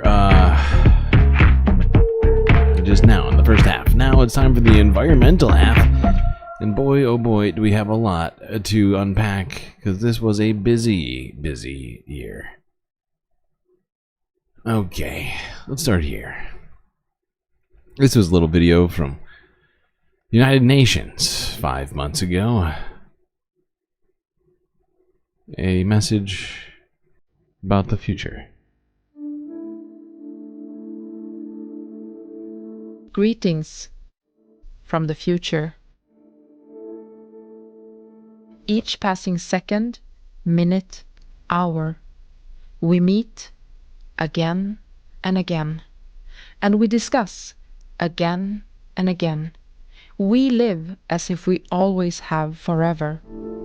Humanity has been continually preoccupied with the future, toiling to secure profits, holding on to power, and extracting precious resources. At what cost? Whoops. Why have you paused on me? Millions of people have been pushed into extreme poverty and hunger. Conflict is upending countless lives, and environmental crises are threatening our planet. But the solution is clear and simple. We've had a blueprint for a healthy planet and thriving societies, allowing us to work together, not for our own agenda, but for the 2030 agenda. We stand at a critical moment of choice and consequence. The thirst for information has led to rich data to guide our decisions. We know what to do. We must act now and act boldly. This year, the High-Level Political Forum has a unique opportunity to focus on acceleration and implementation, and on envisioning a prosperous future. I'm waiting for you.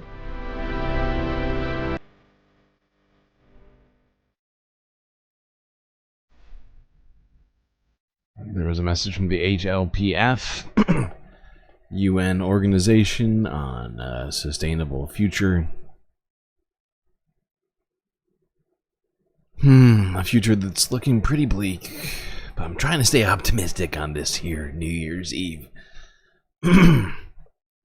Let's go here. Here's 11 months ago. Iceberg A23A. The largest iceberg on planet Earth. An iceberg floating and rotating for months in the same spot.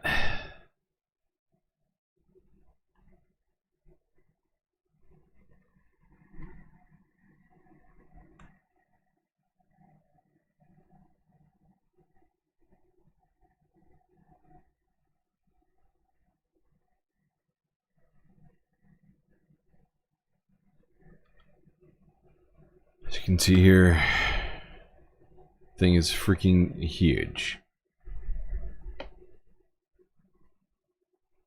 It's got its own caves. It's got its own ice caves and current. And habitat. Birds live on it, apparently. Thing is enormous. Broke off decades ago, if I'm not mistaken.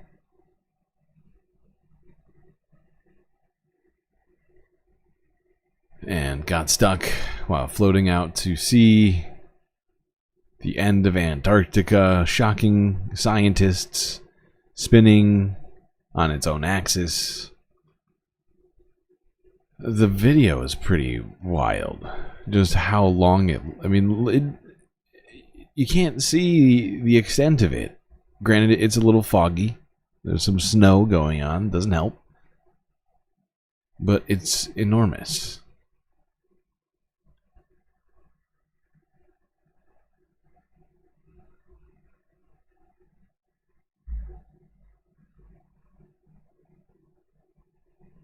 All right, now let's go on to this. Earlier this year, tornado season took hold and was one of the most active tornado seasons on record. Let's look at a couple of videos on the footage of some tornadoes that hit in different places. Here's Panama City Beach in Florida. As you can see, an entire home was just tipped on its side here. And then the roof was ripped off of this one.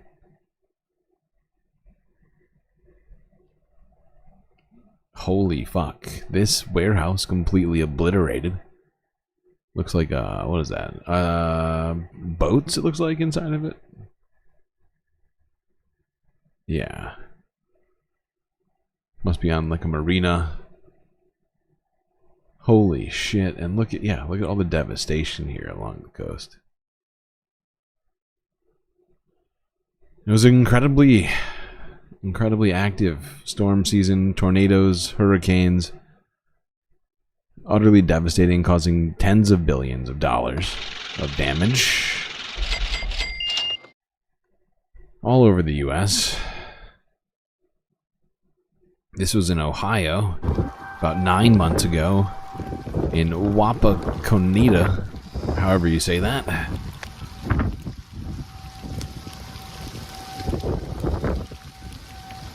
Oh my God. That's a huge tornado. That is a huge tornado. Oh wow. My God. Oh my God. Thing is the length of like 17 football fields. It's like a half-mile long.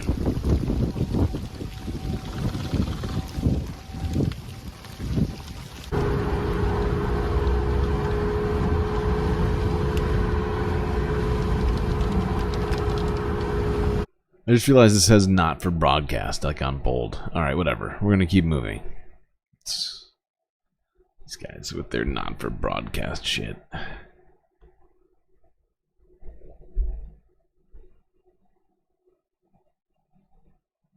Same deal, whatever. Alright, let's go. Where is this? This was Oklahoma. Holy fuck. This footage is insane. Look at this. The destruction is complete.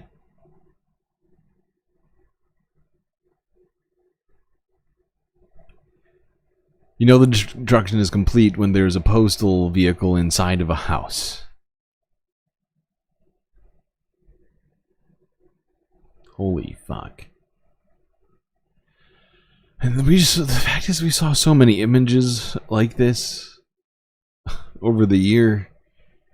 Time and time again. Just wild images of entire towns flattened in the Midwest.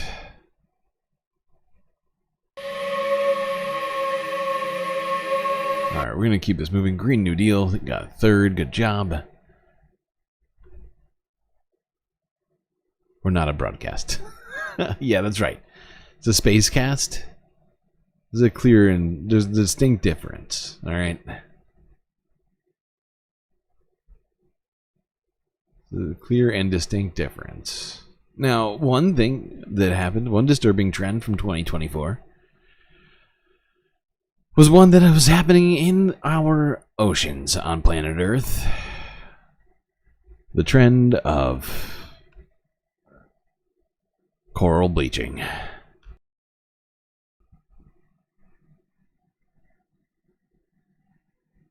The temperatures of the world's oceans are quite literally off the charts. That orange line, that is last year's reading. The red line at the very top, that's this year's temperature readings. One of the most... By the way, this was from 8 months ago. Around, I think this was probably in March or April.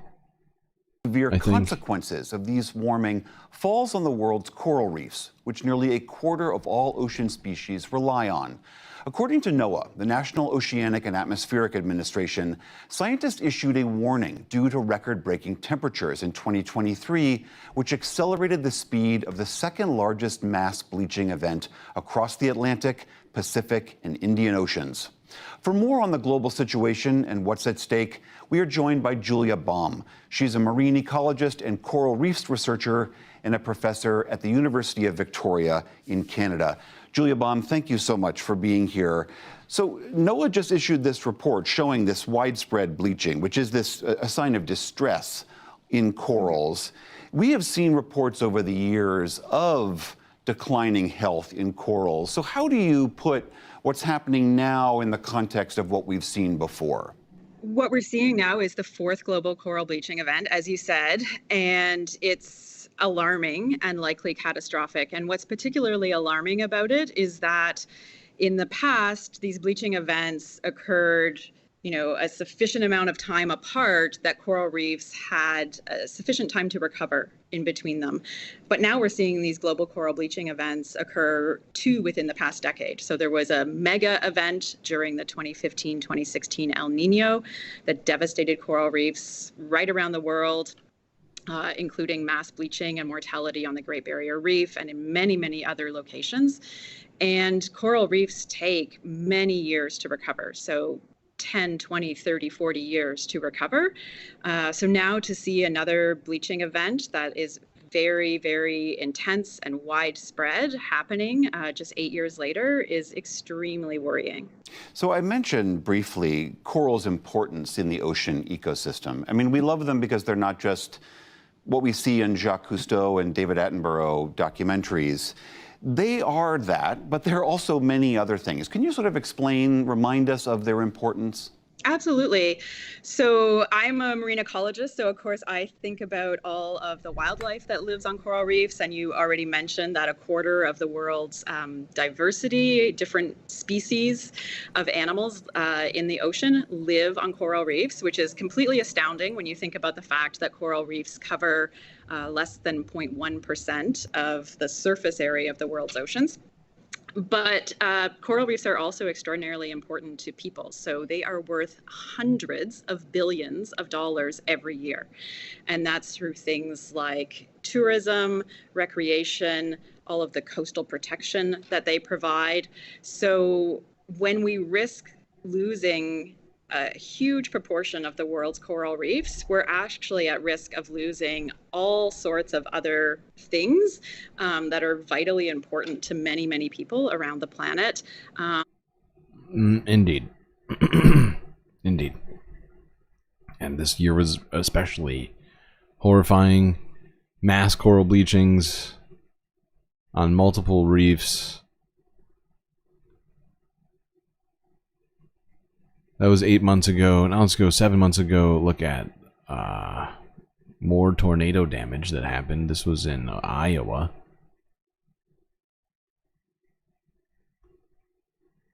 Jesus Christ. I think we might have covered this one. This shit is insane.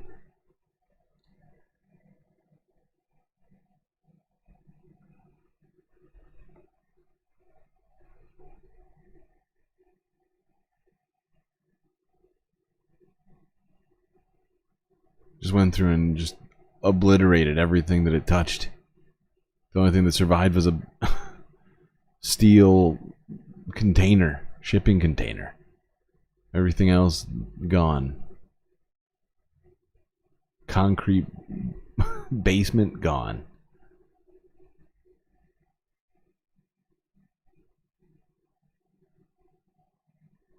Anything that was above ground in the slightest is just no longer really above ground so much. We saw so many of these tornadoes this year. The tornado season was utterly horrifying. Watching people dealing with this stuff sort of in real time. How many times did we see people just being like, oh, my house is gone. Oh, my neighbor's house is gone. You know, oh, we have nowhere to sleep tonight. Like, it was a horrifying and recurring theme throughout the year. One thing that we found out throughout the year was that one of the big economic and tech trends is actually really, really bad for the environment. This was from 7 months ago. One ChatGPT request, that's the equivalent of pouring out a bottle of water and powering a light bulb for 15 minutes. A lot of people think of the internet as just being in the cloud. Really, it is taking up this huge space of these gigantic computers, which are data centers. In Northern Virginia, we have over 300 data centers. There's around 100 million square feet. And they use a lot of energy. Artificial intelligence requires servers to run much hotter. Water cooling will be necessary. So where will that water come from? One ChatGPT request, for example, that's the equivalent of pouring out a bottle of water and powering a light bulb for 15 minutes. You multiply that times billions of requests, you can start to see the cumulative impacts. AI is driving the need for additional power to meet this demand at an unsustainable rate. The scale of the energy use is 20, 30, 40 times more per square foot than anything else that I'm familiar with. Diesel generators are the backup power for AI applications or any data center application. More fossil fuel emitting infrastructure that historically and currently impacts low-income communities and people of color. We're contemplating a tripling of the entire energy infrastructure that we have today. And the effect on the average taxpayer is a doubling of their utility bills. Everything that's needed to support this industry is paid for by the ratepayers as a whole, which is you, me, it's everybody. To subsidize one of the richest corporations in the world. There's so much money to be made that renewable energy goals, sustainability goals, they are not at all front of mind. We need to have. Yeah, if you need the reminder, there you go. This is around the time that we started talking about this 7 months ago. I think maybe, yeah, that's around the time I really started looking into AI and its energy impacts, its environmental impacts, and was kind of horrified by it. It's around that time, I would say. Of water use, energy use for just simple queries and things is really, it's not good. It's not good. It's not justified for most of what it's being used for right now.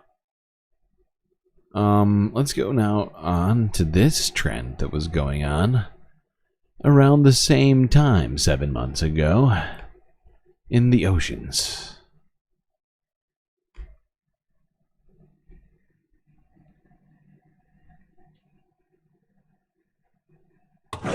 It's the kind of heart-stopping wildlife encounter sailors dread. Killer whales ramming boats, at times breaking the rudders, leaving the boats unsteerable, or worse, sinking them. And now it's happened again.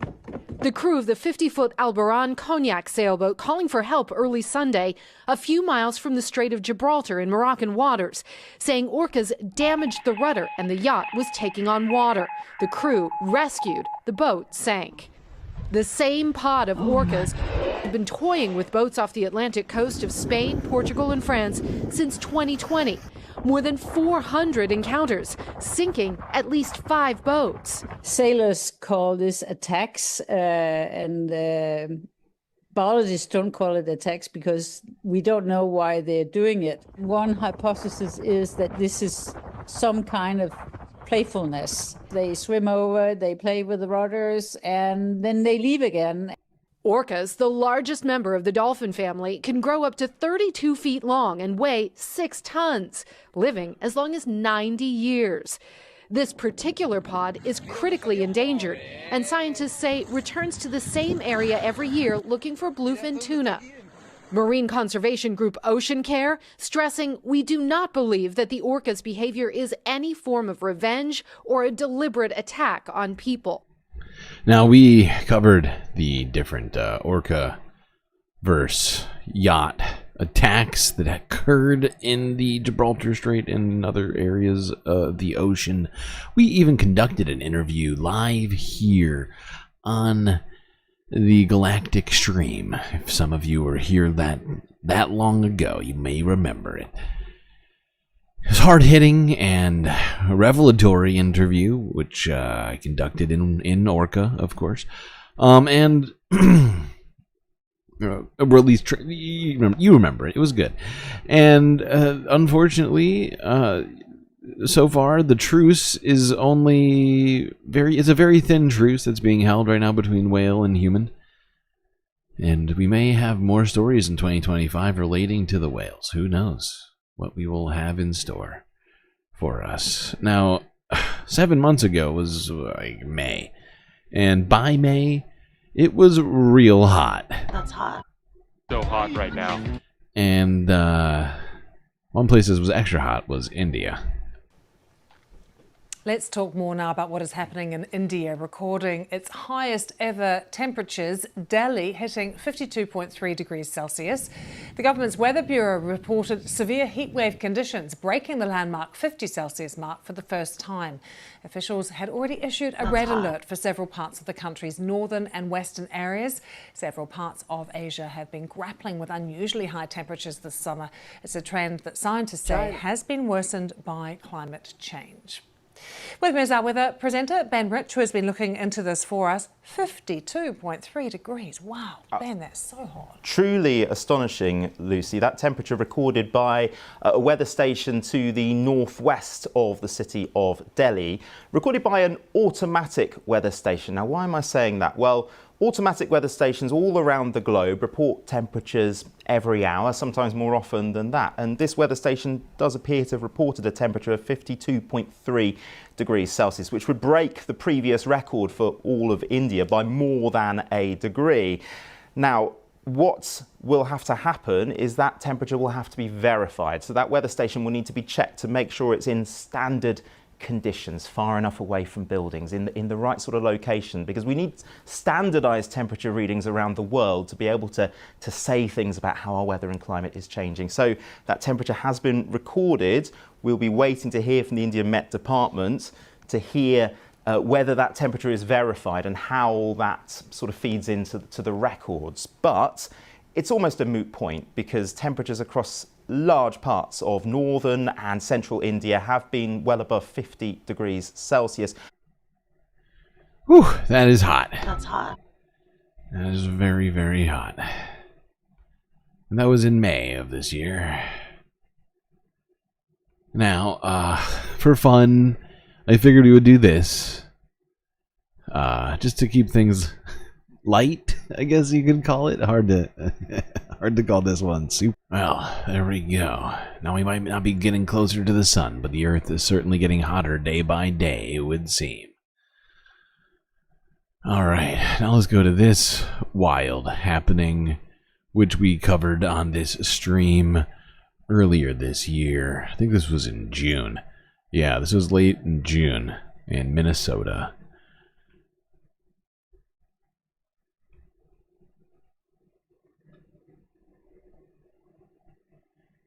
As you can see, the dam here had collapsed, or was starting to collapse, hadn't fully collapsed. The banks were eroding rapidly to accommodate for all the water rushing downstream. That house, as you can see, was sitting there above and eventually fell into the water. I think they might have it on this.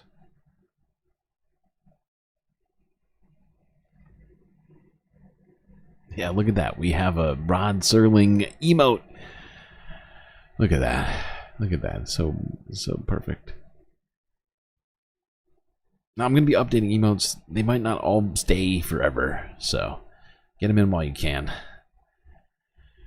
Depends on how many emotes we wind up getting. I don't know what the max number is.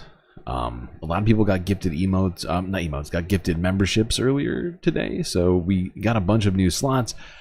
I don't know what the max number is, but there is a bunch of stuff I do want to put in there as well still, so some of them may have to go. Might have to do like an emote vote, as well as an emotional support character vote this year as well. Oh, so many votes we have to do at the Galactic UN.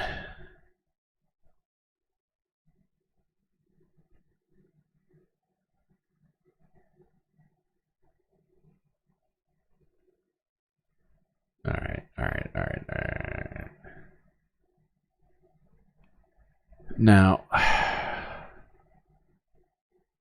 The urgent battle 1 month more than 100 later, wildfires in the U.S. I'm sorry, please hold. 1 month later, after that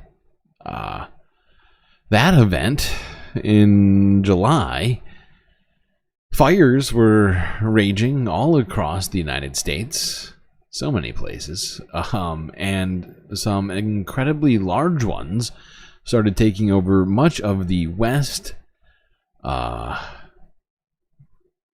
California, Oregon, I think Idaho as well, had some utterly enormous fires. Fires like the Park Fire. The urgent battles against more than 100 wildfires in the U.S. The Park Fire in Northern California front and center and growing at an incredible pace. ABC's Jacqueline Lee joins us now with the latest from near Chico, California. Jacqueline, good morning. Wait, good morning to you. You can see the fire ripped through everything within a matter of minutes. It went straight through this house. You can see a mangled refrigerator. You can see straight into the living room. And over here, you can see the flames burned through this car. What the heck? This morning, California's biggest fire of the year, scorching more than 350,000 acres, larger than the size of Los Angeles, now 10% contained.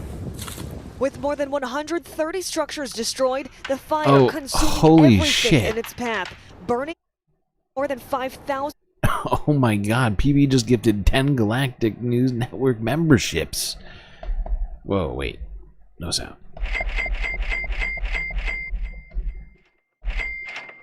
That's a lot of Galactic memberships, PB. Thank you so much. Oh my god, look at all of them.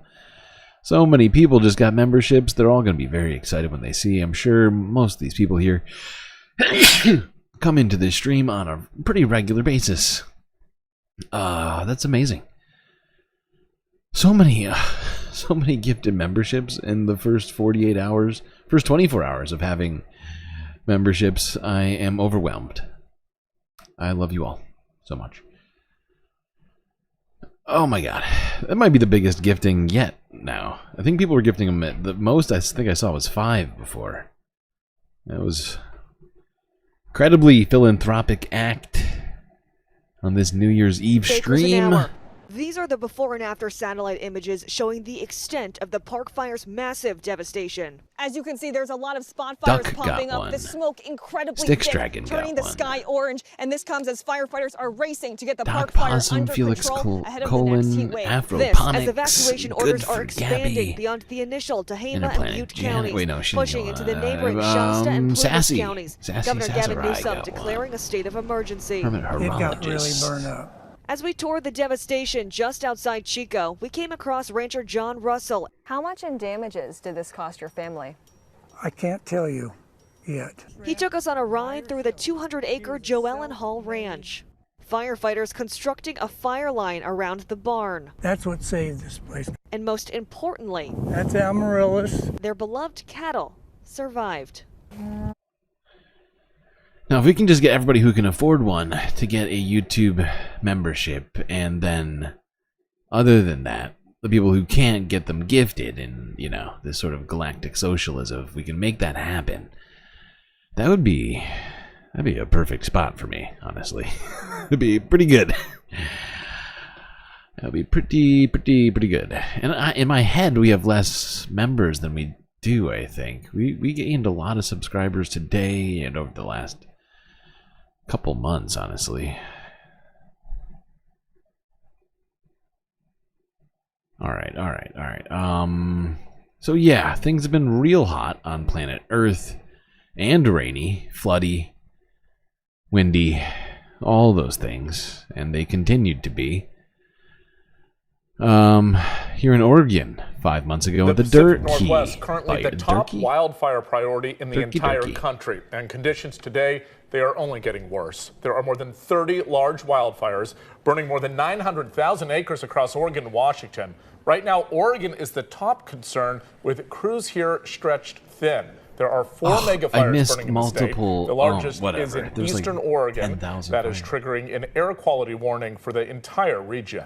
The Durkee fire in eastern Oregon is forcing the closure of I-84. This is between Baker City and Ontario in eastern Oregon.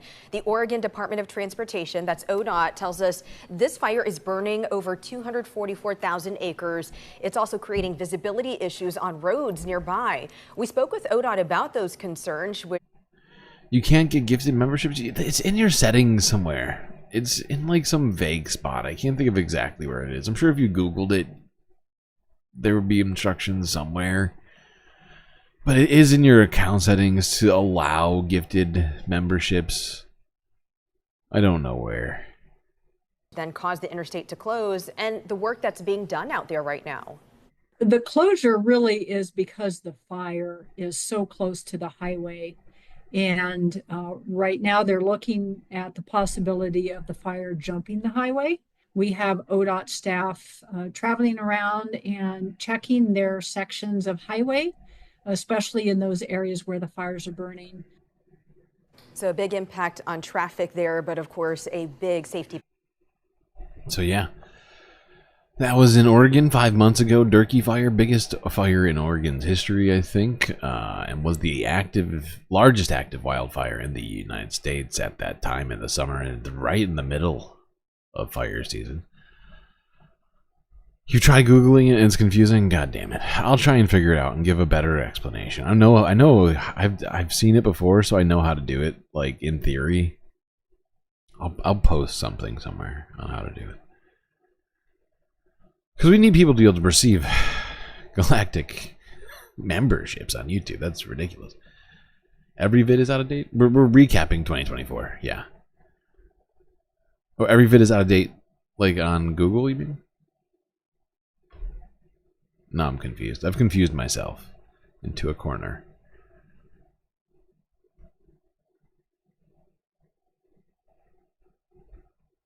Something changed? It's terrible. Alright, well, things continued to be hot on planet Earth and in India. This was 5 months ago, 2 months after the last video on India's heatwave.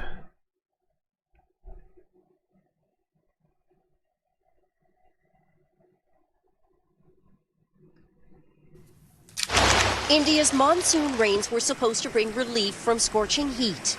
Instead, flooding and landslides triggered disaster, killing dozens in the southern state of Kerala. Extreme weather crises blamed by some experts on climate change. Around the world, rising temperatures have led to heat warnings, forest fires, wilting crops across Asia, Europe, and the U.S. According to new data compiled by NASA, July 22nd was the hottest day on record for the planet ever, part of what scientists call a long-term warming trend driven by human activities, primarily the emission of greenhouse gases. Few places on Earth show the critical challenge of extreme and rising heat like India, where record heat waves this summer had temperatures hovering at 115 degrees or higher. Intense hot stretches that experts say are longer and more dangerous. People who don't live in India might think, well, India is always hot. The heat wave advisories have come in consecutively for the third year now. This year has undoubtedly been intolerable. The concern is when Yeah, and India was basically the hottest place on the planet all year, I think. Or at least like the top 3 hottest places on the planet this year. And I mean, they certainly weren't the only ones, but goddamn, was it a hot year, and India really faced the brunt of it. Now to what's the word? Illustrate the sort of crisis we are facing around here.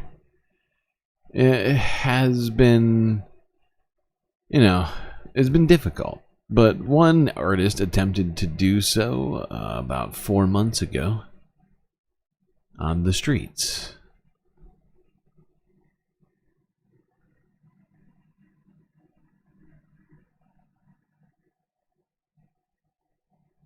Let's begin this hour with a series of mysterious artworks appearing in neighborhoods around London.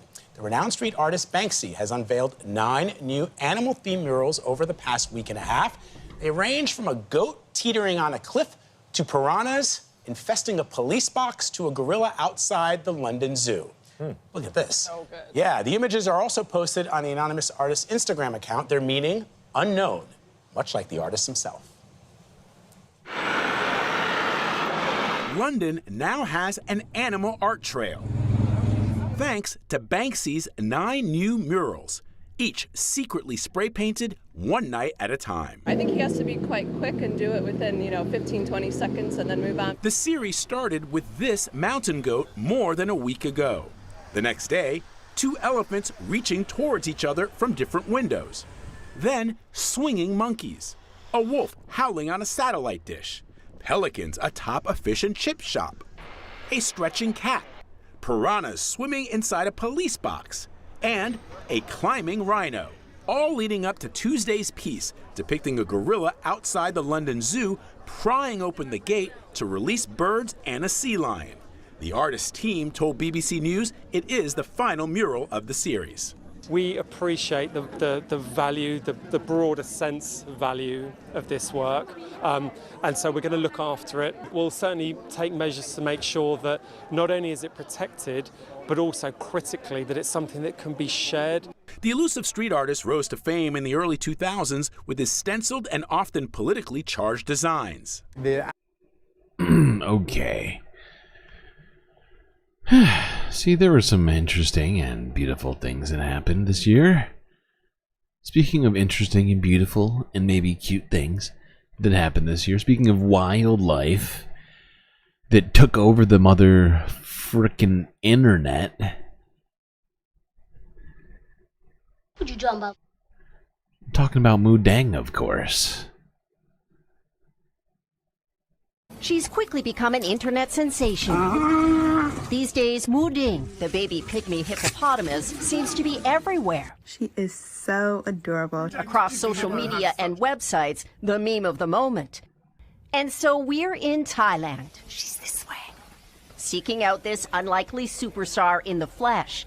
All of it. The rolls, the cheeks. What do you like about her? Because She's cute. most of the time I just see them on the internet. It makes me a little bit like, wow, it looks unreal that I get to see them with my own very eyes. To see the curvy it girl, who at 2 months old has become the call sign for a world needing distraction and finding it So cute. moist, and unbothered. Whether she walks, eats, plays around, Oh, anything God. Muding does gets a reaction. Why is she so cute? Muding fever started just after she was born, when the zoo uploaded the first images of her to Instagram. Safe to say, Something the about world Mudang. went wild. Something for the about sassy, the slippery way baby that who's she made memes bit a bouncing thigh. pig or pork patty. You know. Her keeper, Adiponundi, is the human behind her So star power photogenic. and can't keep up with demand for more. Muding is not more tired by this. The one who's tired is here, he says. Do you think she realizes how popular she is? Muding may not know, he says, but her mom may be surprised, as before it was quiet. Here at the zoo, attendance has swelled to over 10,000 visitors on some days. People can't get enough and they keep coming. Thais and tourists of all ages. It's a boom for the zoo. Can I get a t-shirt? Out of That's right. 3 months ago, Mudang took over the frickin' world with her cuteness. The world and the stage. Bite the hose from a water, the water from a hose. It's so true. It's so true. And the response has been overwhelming. Colin, goddammit. Colin. Do you stay focused, please? Colin is always ruining these things. And he's a racist. Look it up. Just kidding. But look it up. But of course I'm kidding. Alright, now you know what's not cute or fun like Mudang? Flooding everywhere. Flooding everywhere. Happened all summer. The hurricanes came in, and boy oh boy did they hit. cyclones. Those two. Do you know what we're here for? What's Equal this? Parts. Oh my gosh. What kind of intro is this?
The future. The polar ice caps have melted, covering the Earth with water. Those who survived have adapted to a new world.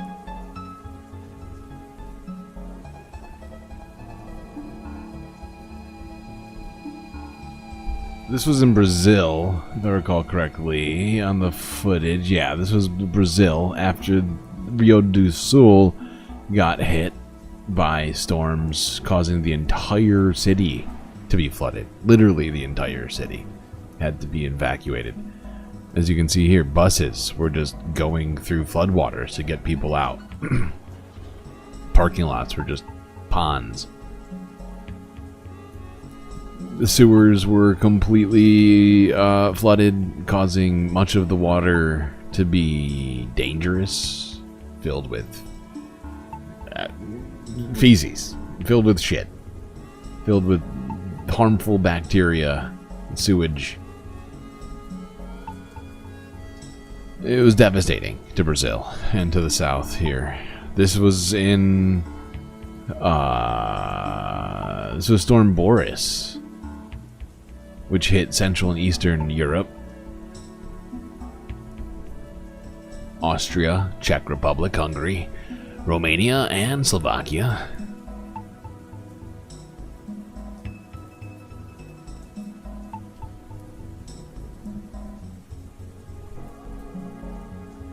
This is footage of Romania right here. You can see the entire field is flooded. This canal seems to have burst. Several people died during these floods. And all these floods happened over this summer, essentially. This was just a clip video that I did of some of the worst floods that happened. This is the Czech Republic, also from Storm Boris.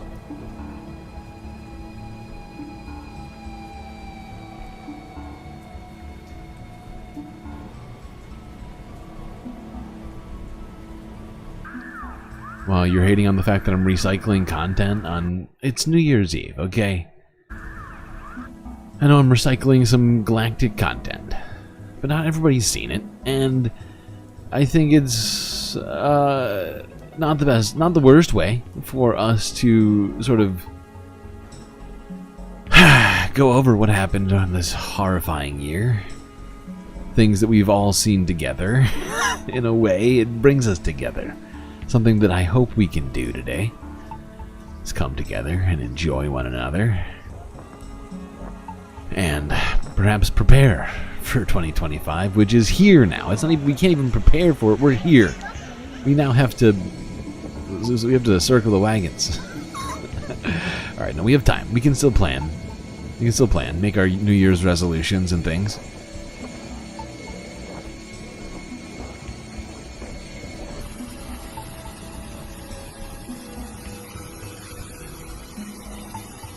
This was in Dubai, if I recall correctly. I got distracted talking about shit, but this is Dubai at the airport after Dubai got hit by insane, historic level flooding. Now, this is in Florida, I'm pretty sure. Yeah, this was either... No, this might have been Texas. I think this was Texas. I think this was South Houston, which also got hit by multiple massive storms in this... Was this from the spring? This might have been... God, it's hard to remember all of them.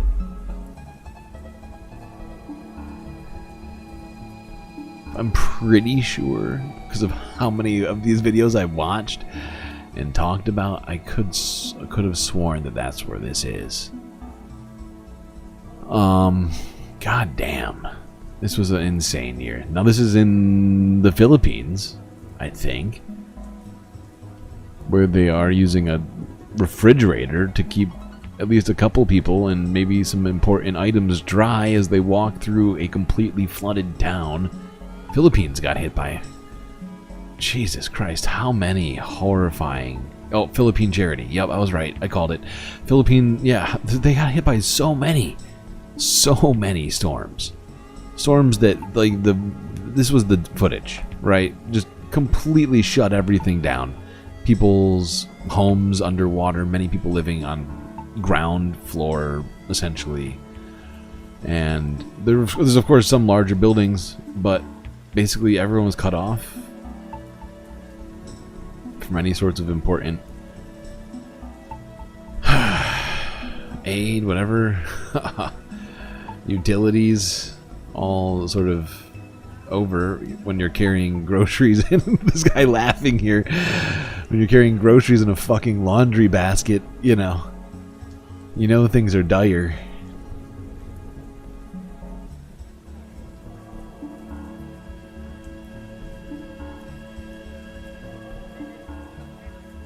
So it was a freaking insane year. What a crazy year.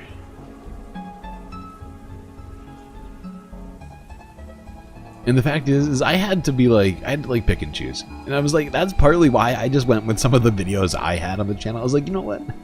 It's too hard to pick. Let's just go with what we did earlier this year. Because the fact is, when I started thinking about it, I was like, oh, which fire do I want to talk about specifically right now? Which tornado, series of tornadoes, which series of F5 tornadoes do we want to talk about?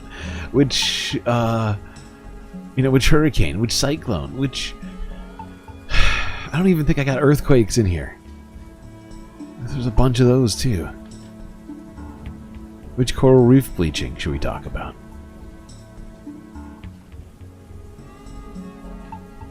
Of course, we had to get Mudang in there. That was a given. That was easy. That was the easiest story. That was the easiest story of all of these. I'm gonna skip ahead a little bit because yeah. But yeah, I mean, there were so many to fucking pick through.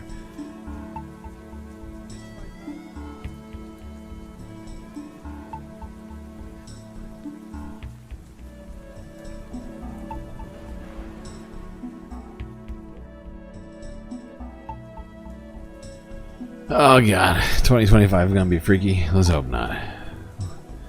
It does feel like it though. It's an ominous feeling right now. With what we're going through, looking through all of this, the way that 2024 went down as we go back over all of this. And especially with some of this climate stuff. Of course, there's other shit that happened this year too that was disturbing. But with this climate stuff right now that's happening before our eyes, it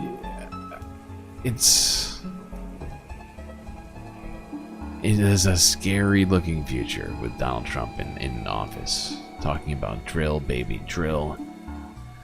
A bunch of business focused people no longer, bound by the Chevron doctrine.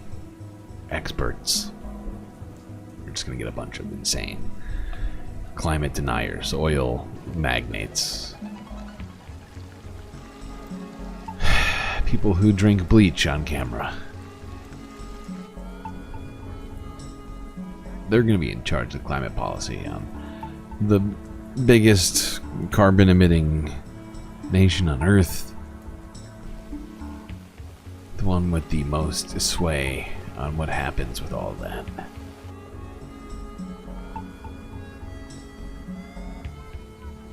My God.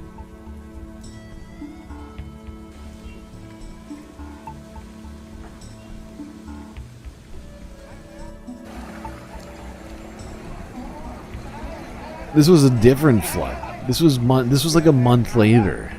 I remember this. I think this was also. No, this isn't even in Philippines. This is in Thailand, I think. Same exact look. People with instead with fucking elephants. I thought that this was hilarious. I loved this video only for the reason that they had elephants. I wish I had an elephant. We need to figure out a galactic commune. Okay, that's going too far. That's too much. That's too much. But I need an elephant so that when the floodwaters come, we can get on that elephant. So we can get to the transporter to get to the space station. Because oftentimes I have to come down to Earth. But if I have the elephant, it'll help out big time. Alright, let's be real. I just want an elephant really badly. It's never happening. It's never happening. I know. Are we in Florida already? Which one was this? This wasn't Helene. What was this? Oh, this was Helene. Was this Helene? This might have been Helene. Let's be real though. Who wouldn't want to ride an elephant? It looks fun. It looks like so much fun. As long as you're not treating the elephant badly.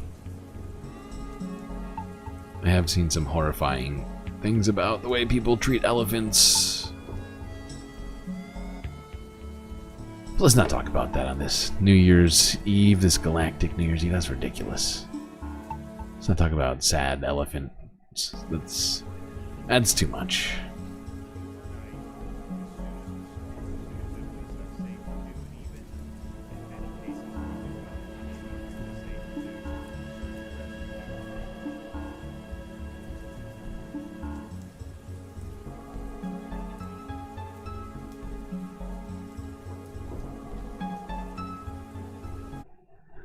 Alright, yeah, so things are crazy this summer, this year, as it relates to the climate, environmental stuff. This story came out a couple of months ago from PBS Terra, asking the question, has Earth already crossed major tipping points? Thanks, Jeff, for the question. Yeah, let's find out. Favorite graph of the year, and yet we've seen it 10,000 times this year. And we've seen it updated like once every few months. I have some very big news. The Weathered team and She's I gonna ruin made it. a TV show. We're so excited to announce that Weathered Earth... Hold on.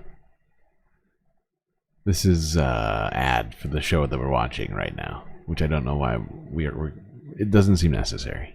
has ever released. And we have you, the viewers, to thank. We couldn't have done it without you. Thank you. She'd ruin it. Told you. I was like, hey, she's gonna ruin it. Don't worry.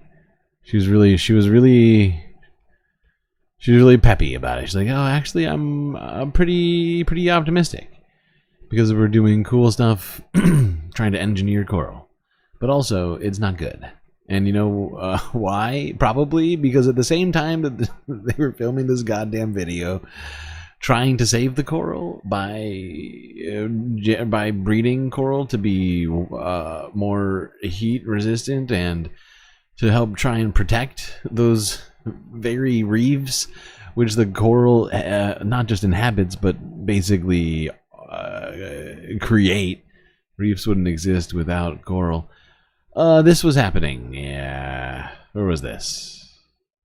I can't. This actually was multiple reefs. Once vibrant in color, much of the world's coral reefs have turned completely white. This is the biggest coral bleaching event on record. In an exclusive interview with Reuters, Derek Manzello of the National Oceanic and Atmospheric Administration said about 77% of the world's coral reefs have been subject to bleaching level heat stress. the most extensive on record. Again, this bleaching event is still ongoing, and it's still increasing in spatial extent. So it's still getting bigger as we speak. Why are we paused? What's happening? Mass bleaching events are triggered by heat stress and warm oceans, when corals expel the colorful algae living in their tissues. Without this algae, corals become pale and vulnerable to disease. While a bleached coral is not dead, ocean temperatures need to cool down to help with recovery. Meanwhile, climate change has fueled record and near-record ocean temperatures across the globe. We could be looking at a scenario where, if what the ocean temperatures are now is the new normal, we could be essentially moving into a world where we're more or less in a state of chronic global bleaching. Again, I hope that... Not chronic global bleaching. That's the worst sentence. It's a terrible, terrible sentence. It's not the worst. There's a lot of really bad sentences I feel like I'm subjected to every day. That's definitely one of them. That's a no good one. But yeah, 2 months ago, another bleaching happened, right? And that's weird because, and granted that was the back half of 2 months ago, but still, it was in like the beginning of October that happened. It was not right. It didn't make any sense. I think that one was in Asia. It was both, I think, on the Barrier Reef and on the one off of Malaysia. It's just horrifying. Well, while the corals were bleaching, the winds were a-blowing and the rains were falling. Where, you ask? Back in the United States. Hurricane Milton, of course. This is the Tennessee devastation from Hurricane Milton, at least some of it. As you can see here, roads completely washed away. The rebuilding of which I don't even know what the estimated time is on some of this stuff. I think they're still working on it in terms of just estimating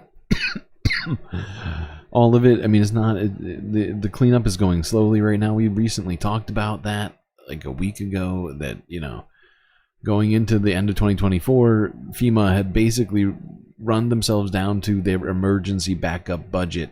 And as long as people's lives weren't in danger, like, no more cleanup was going to happen until the budget is replenished.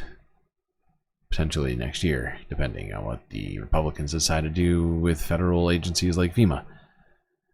Whether it will survive, but you can see all these fucking crops destroyed. Jeeps in the crops. That's where Jeeps go, of course. That's a normal place to put a Jeep, inside of the crops. Of course. Perfectly normal.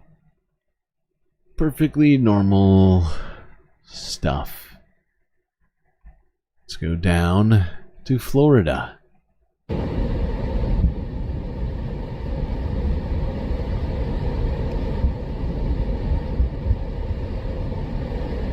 Sorry, I think the last one was Helene. This one's Milton. That was 1 week before this. It's my bad. That's my bad. I made a huge, tiny mistake. Can you forgive me, chat, for not remembering the name of one hurricane out of how many did we cover this year? Will you ever forgive me? I'll never live this down.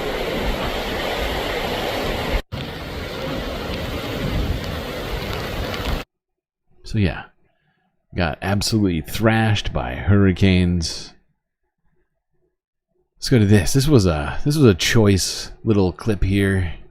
Gotta love this one. Whipping off the Manatee River. It's coming in from kind of the north, I guess northeast, and the water now is really starting to pour over. If you look at the graph, whoa. Okay. One of the best moments of hurricane season, right there, of any hurricane season ever, perhaps. It really, I mean, come on, people. You want to watch that again, don't you? You're like, Streamlord, I wasn't paying attention. It's fine. It's fine. I want to watch it again, too. Whipping off the Manatee River. It's coming in from kind of the north, I guess northeast, and the water now is really starting to pour over. If you look at the graph, whoa. It really was great. Same hurricane.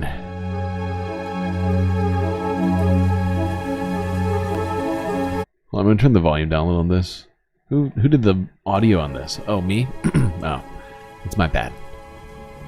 But yeah, this was the aftermath of I believe this was also Milton. Had entire motels completely submerged under sand from the amount of storm surge that came in, bringing in countless thousands, perhaps millions of tons of sand. Inshore, submerging all sorts of structures that weren't supposed to be submerged under sand.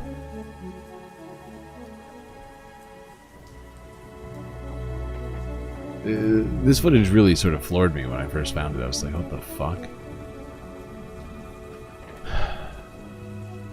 Making this video was honestly sort of rough. I was like having like an emotional moment going through it. It just looked post-apocalyptic. This is in North Carolina. This might have been Helene.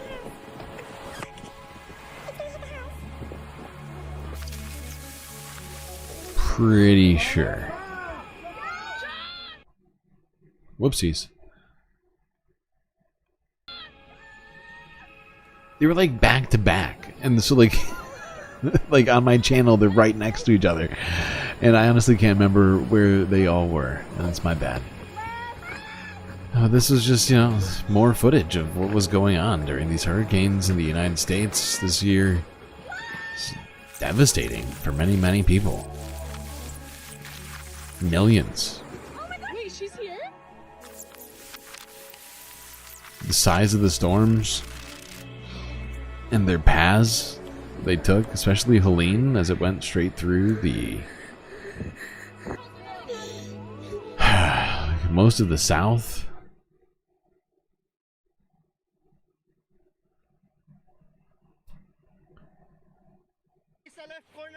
This was Cyclone Christine, I think? Cyclone, right? Yeah, this is Cyclone Christine in the Philippines. This happened last month, I think, right? Was this the end of October? I think this was like the end of October. Thank you guys.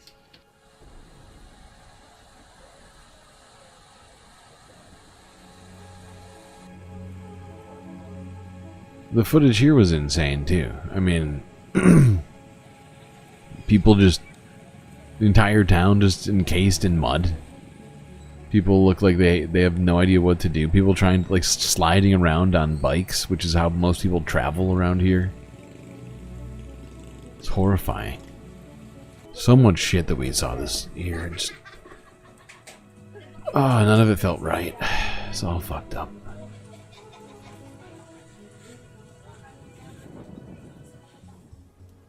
After the president's situation briefing on a severe tropical storm Christine with various government agencies on Wednesday morning, October 23, Marcos says the government is now starting to marshal their assets and that will help Filipinos affected by the severe tropical storm. As soon as we can get in, as soon as makapasok kami, we will be doing that, and we are now beginning to marshal our assets, like for example rubber boats. Hanggang Mindanao, kukunin na namin at dadalhin namin dito sa area na pangangailangan.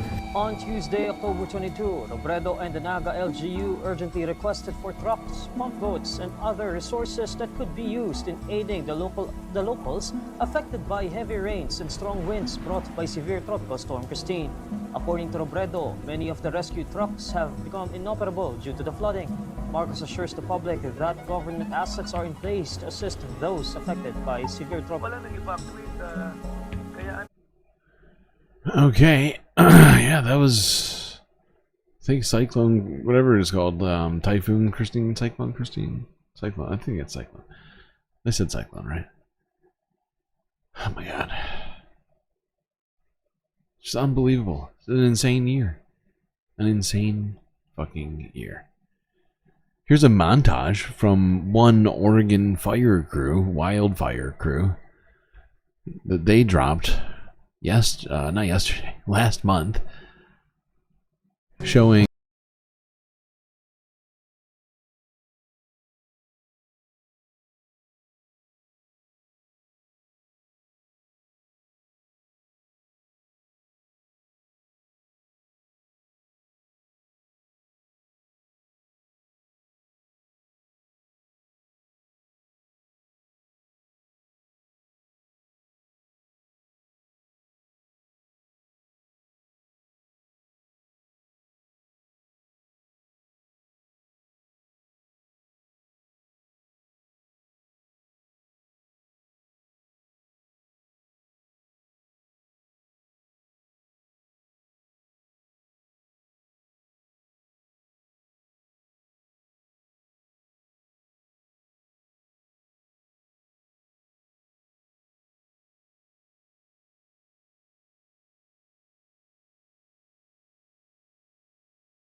it's New Year's Eve. I'll probably have to take this one down, or at least I'm gonna have to edit it out strong.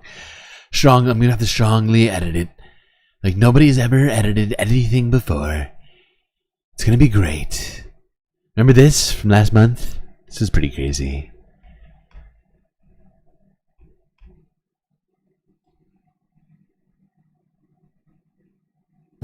Tonight, the wildfire threat in Southern California not over as whipping winds send dozens of homes up in flames. It remains dynamic and it remains dangerous. Santa Ana wind gusts spreading embers through this heavily populated area, some carried up to 3 miles away, starting new fires. There's a fire in the backyard! 14,000 residents told to evacuate. Phil Amantia left his home of 30 years as the fire tore through his neighborhood. Were any houses burned? When I left, they were burning. How many? One next door to me, one across the street from me, and one at the top of my house. Fire crews are going up and down this road trying to reach homes like this that are fully engulfed. You can see this plume of dark smoke billowing into the air as this fire rips through the home. It is going to be a total loss as it is completely obliterated. The wildfire threat has expanded beyond the West Coast, known for its dry conditions. Today, parts of New Jersey are also ablaze, smoke visible for miles. A new fire in Burlington County threatening more than 100 structures. Back in California, residents are starting to return to their homes, no longer standing. It's very sad. Yeah, we saw a lot of people's homes burned to ash this year. So many. Truly was overwhelming, honestly. Covering all of them. Well, not all of them, but you know. You all know how many of them we covered. It was a lot. We also covered a lot of tornadoes. They didn't stop throughout the year. This was from last month in Oklahoma.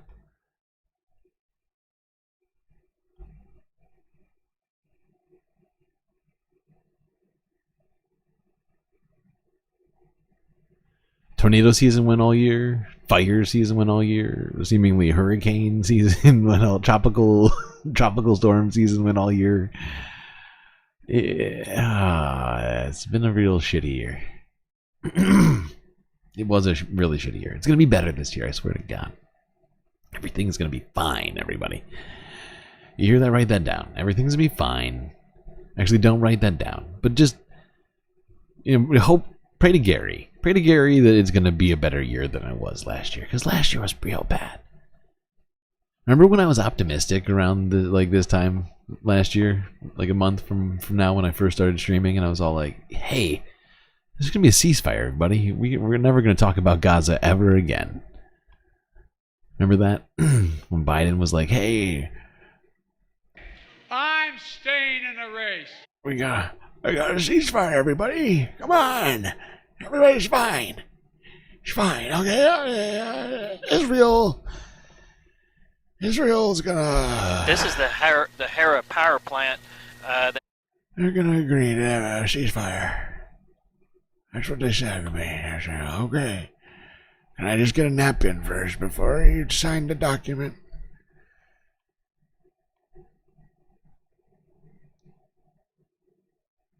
No, you know what was cool, coral-wise? We had one cool coral story this year. There was a lot of really bad coral stories. Like 90% of the coral stories we did this year were bad. There were like 10%, I guess, were about like new technologies and methods people are using to try and prevent the loss of corals and reefs. But it was mostly bad, right? But this was one of the coolest of all of them. This was from last month. Out in the Pacific Ocean. World's largest coral. The largest single known piece of coral has been discovered by scientists on a research trip in the Southwest Pacific Ocean. The National Geographic expedition went to explore the remotest parts of the oceans and to find out how many coral reefs are being damaged by climate change. The discovery comes as nations meet at the UN climate talks in Azerbaijan. Our climate reporter Georgina Ranard has the details. This isn't a reef, it's one single piece of coral. Seen for the first time, it's lived down here in the Pacific Ocean for perhaps 500 years, growing uninterrupted from the time Henry VIII ruled England. And it's mega, measuring 34 meters long. It is bigger than a blue whale. It was found by accident. On the map, its location used to be marked as a shipwreck. Manu San Felix was diving with his son Inigo in the Solomon Islands when he discovered it. What I have behind me... Speaking from his research ship, he told me he is in awe of the coral. To be there and looking, and I was blown away, fascinated, looking to this amazing coral, and with a big smile and excited, and thinking, wow, this is really special. This discovery has happened at the same time as the UN climate talks in Baku in Azerbaijan. This virtual background and these people here are all part of small island nations and their governments coming here to say that coral reefs... Oh, I just realized I forgot to do something I was planning on doing. Fuck. Oh, it's too late now. I gotta remember at 1:59. Well, Happy New Year to anybody who is in, what is it, the Midwest? Mountain Time Zone, I think. Happy New Year. And Happy New Year to anybody who's in the Midwest as well. Central Time. So sorry for not wishing you all a separate Happy New Year's. New Year's? I guess it would just be New Year's. But either way, truly, I hope your galactic year goes fantastically. Also your Earth year. I hope all your... everything goes good, honestly. Not gonna lie. Truly do. I truly, truly do. And it's a privilege to be able to spend this time with you. Do this kind of stuff. With all of you fantastic people. Alright.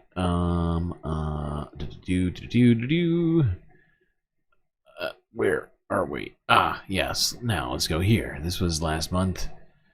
This was November, Pakistan, where the air quality was super good. Communities.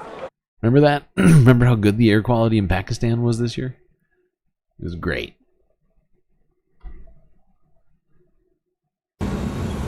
Pakistanis say they are stuck in their own poison.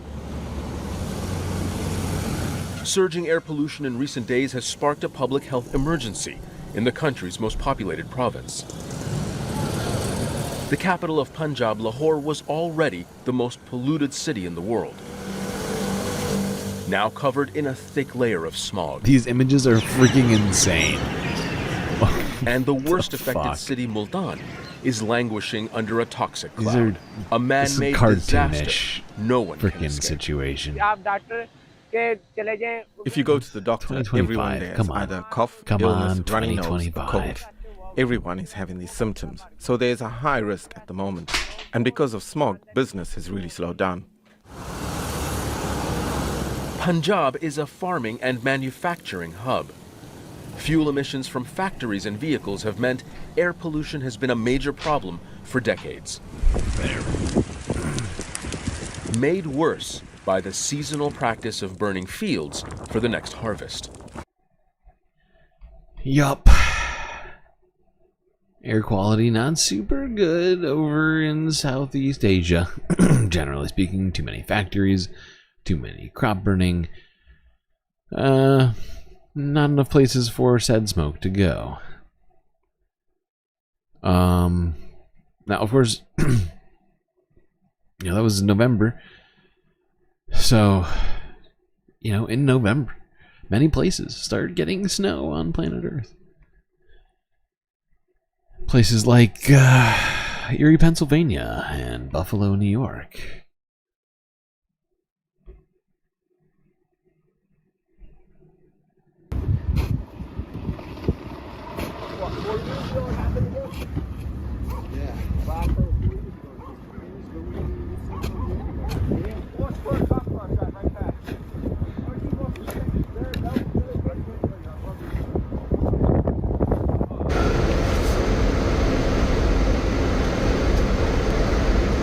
It's a lot of snow. I love how my favorite part of this video is that the car towing is also sliding out in the snow. It's a great vibe.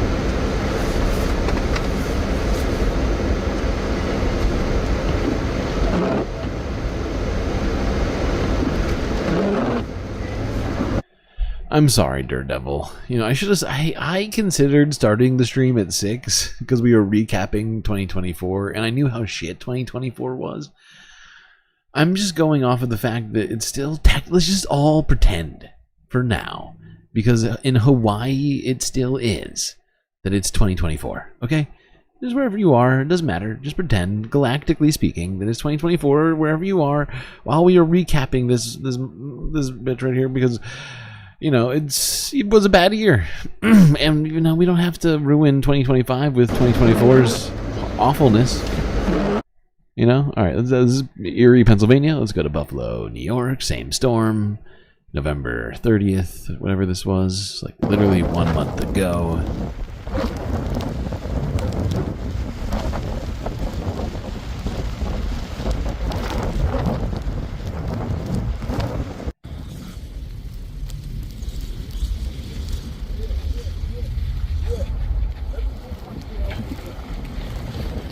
It's also still technically, I just realized it's still 2024 in California, on the West Coast still. So it's all settled down, right?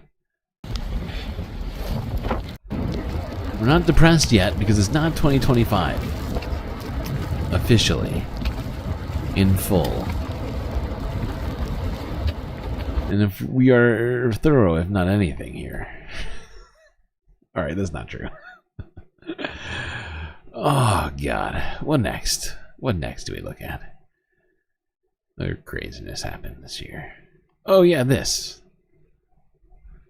A wildfire in Malibu 3 weeks ago. In what is essentially almost basically winter. Clearly not fire season anymore. But Malibu, a very, very fancy place in Southern California. A dangerous wildfire that suddenly exploded in Southern California. The flames, fanned by high winds and spreading rapidly, putting thousands of homeowners and a nearby college students on high alert at Pepperdine. NBC's Dana Griffin joins us from Malibu. Dana, good morning. What can you tell us? Hoda, good morning to you. We just saw a caravan of fire trucks come our way. They are heading up this area where we saw some fire. You can see a little bit of the ridge there, some spot fires that have popped up. This is dubbed the Franklin Fire, exploding to more than 1,600 acres overnight, at one point tripling within 1 hour. The epicenter of this evacuation zone, Pepperdine University, as you mentioned, right now they have a shelter-in-place protocol, which means they're keeping students on campus. We've seen many of them sharing videos online, hunkered down inside a library, many wearing masks, and you can see that orange glow just nearby. We've seen some spot fires on that campus. We've also seen several firefighters there trying to put out those fires as some of the trees have gone up in flames. We've even seen an aerial drop. Right now, conditions are very smoky, winds erratic, at times whipping and spreading embers. Those embers can jump some half a mile to. Yeah, so Malibu was on fire. Literally in, was it December this happened? I'm trying to remember. When did this actually happen?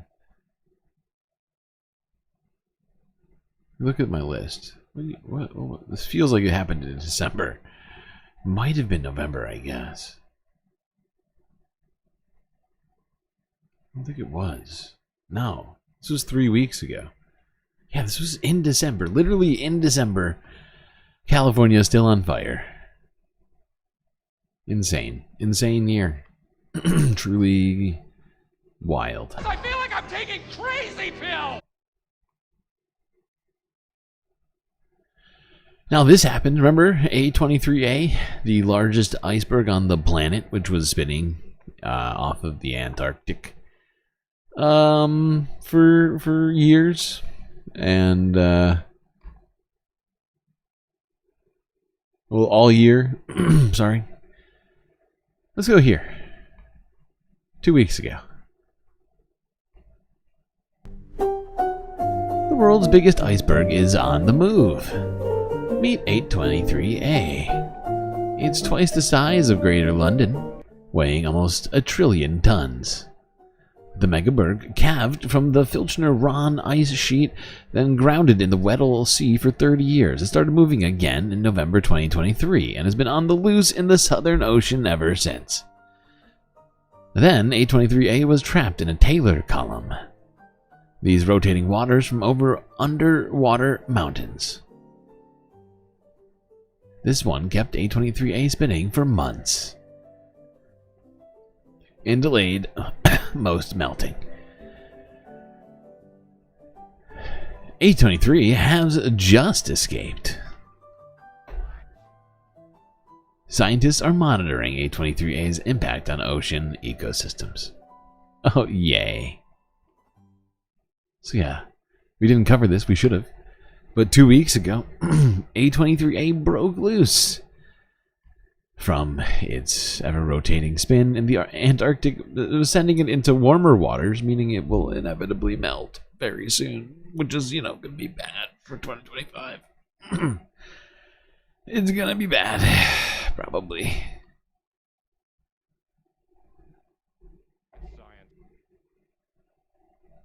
All right. How are we doing on time?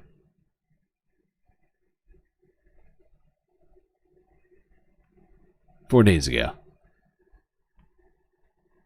Today's show wants to remind us of something, and I'm down for it this holiday season. Mooding heads into the new year bigger than ever. Both in the flesh Still cute. and marking milestones along the way. Now 5 months old and over 100 pounds. Year-end lists naming her one of the biggest viral sensations of the year. It's undeniable. Her breakout highlighted in Google's year in search. And the New York Times naming her most stylish. Her likeness dominating Bangkok's end-of-year light festival. She's this way. We first met this pudgy little internet sensation in September, when thousands of visitors captured every adorable moment of her rolling around, taking a bath, gnawing on the zookeeper's boots, and of course, napping. Anything Mooding does gets a reaction. The adorable images fueling countless memes, even inspiring a memorable SNL cameo. I'm your favorite hippo's favorite hippo. This sassy, slippery baby, whose name means bouncing pig or pork patty, owes her fame to keeper Adiponundi, who had trouble keeping up with demand, including American. Now there you go, people. Mudang getting bigger, but heading into 2025, into the new year, poised to stay in that glow, that limelight. Although, as we did talk about earlier in the early stream today, Mudang does have some competition as well. We'll see what happens in the hippo battle of the century, 2020-25. Although I'm not remembering the other hippo's name. Anybody? Does anybody remember that hippo's name? It was quiet? Aw, shit. I just realized that the volume is super low. That's my bad. That's my bad. I turned it down to read that iceberg story. Okay, let's go here. Talk about EVs and the whirlwind year they had in 2024.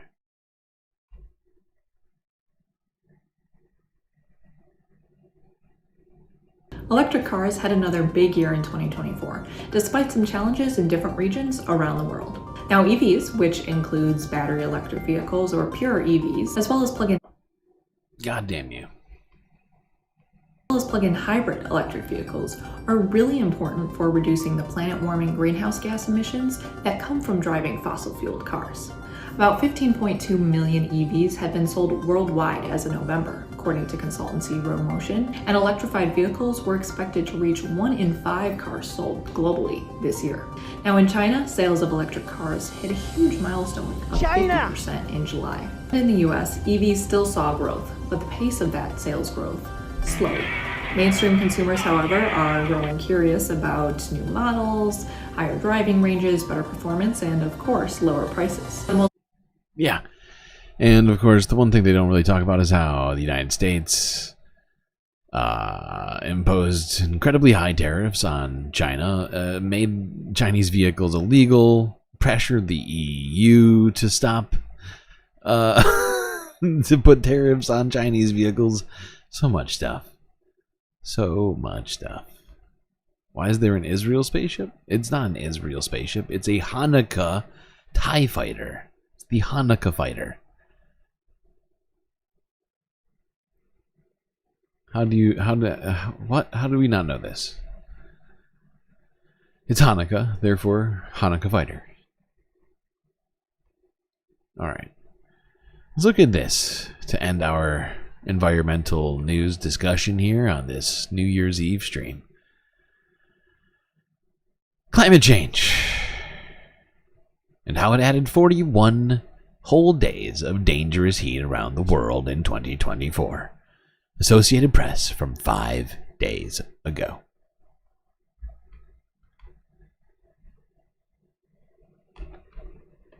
So hot right now. What we found is that the average person on Earth experienced 41 additional days of dangerous heat as a result of climate change this year. The poorest, least developed countries on the planet are the places that are experiencing even higher numbers. Climate change did play a role, and often a major role, in most of the events we studied, making heat, droughts, tropical cyclones, and heavy rainfall more likely and more intense across the world, destroying lives and livelihoods of millions, and often uncounted numbers of people, because they are most often the poorest in every society. We need to move away from fossil fuels much faster and completely if we want to avoid ever more extreme events that also will reach the limits of what societies are able to adapt to, and not get distracted by discussions of whether it's too late to do this. It's not. But of course, in addition to trying to avoid things from getting worse, we need to adapt. functioning early action is often what makes the difference between high and low death tolls in these extreme events. And early action only works with a high awareness. Yep. We need to be talking about it. We need to be thinking about it. We need to be planning ahead and thinking about what we can do. Acting now. Right now. Okay. Break time.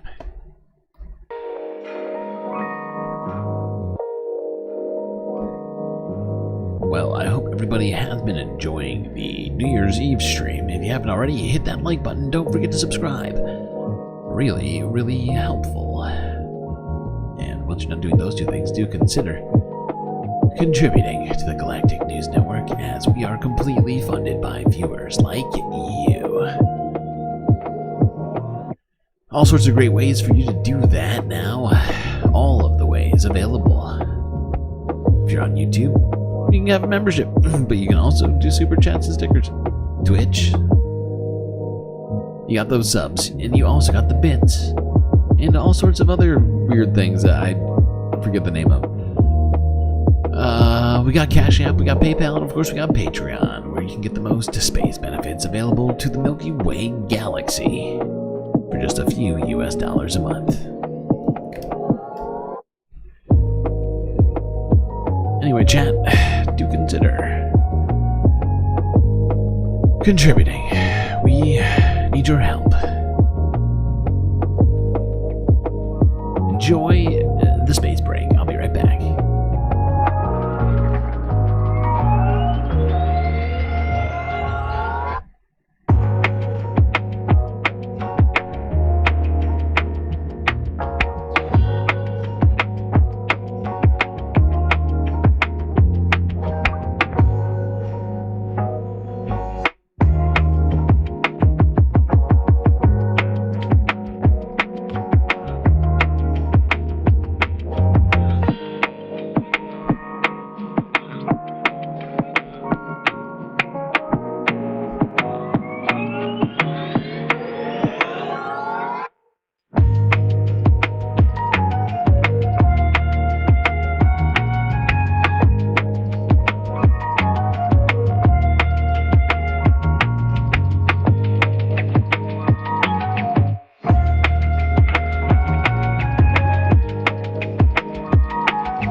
are going to start off this final half of the New Year's Eve stream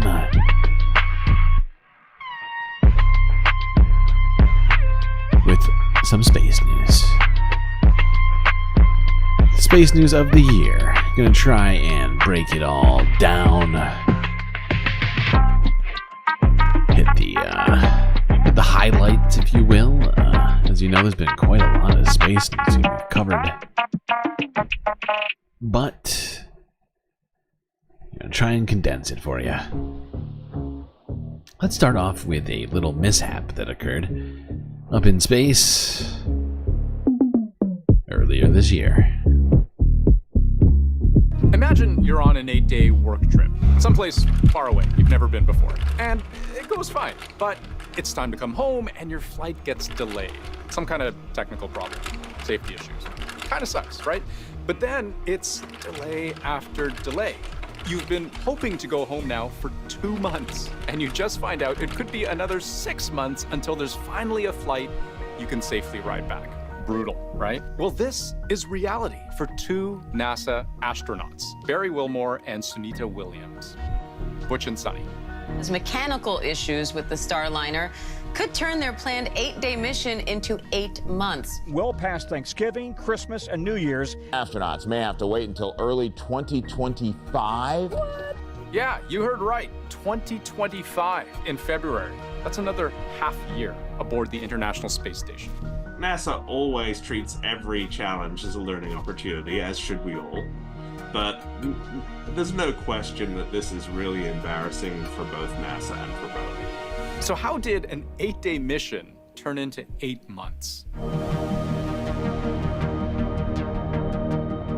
Even before launch, Boeing's Starliner capsule faced years of delays and 2 aborted launches. Now, that's not totally surprising because encountering delays, that's kind of the point of test flights. You find problems and you solve them.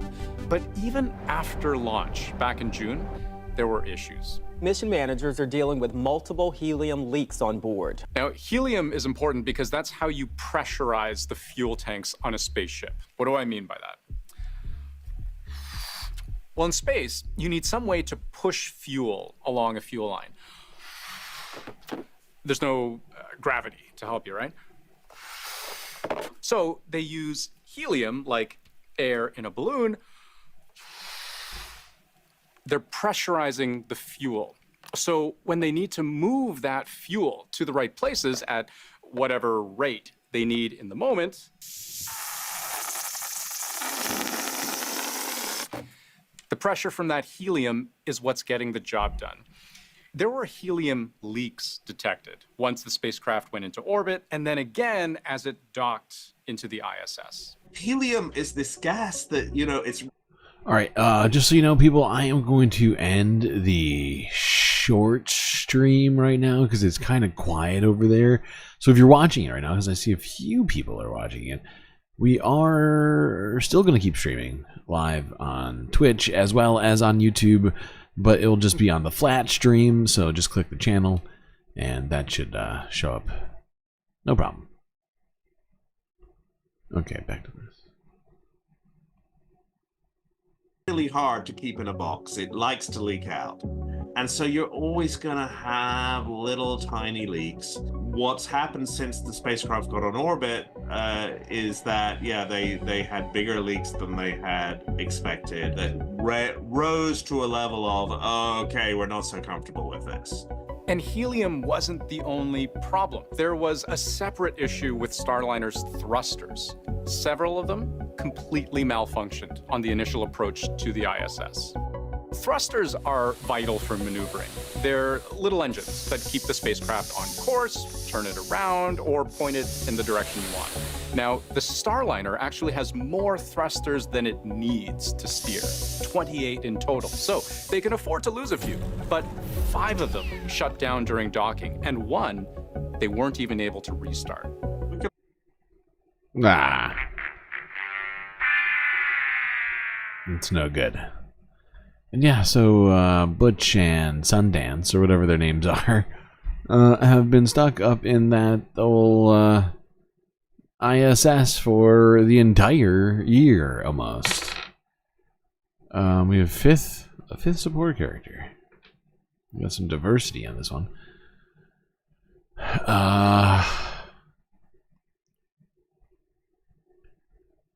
Yeah, we get Jessica Fletcher here, looks like.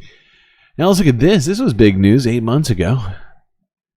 The solar eclipse. And we now have a partial eclipse in the United States of America. I can see it. It's going in and out of the clouds, but there are times when it does pop up and I can see that partial. Look how dark it got right there. Did you see that darkness? It just got really dark. We are close. Oh my gosh, we got it! We got it! Ah! Oh my gosh, Lauren, look up! Woo! Her unbridled excitement is amazing. That's the amazing part. And we're into the first part of totality. No, it really was cool though. Not everybody got to witness it.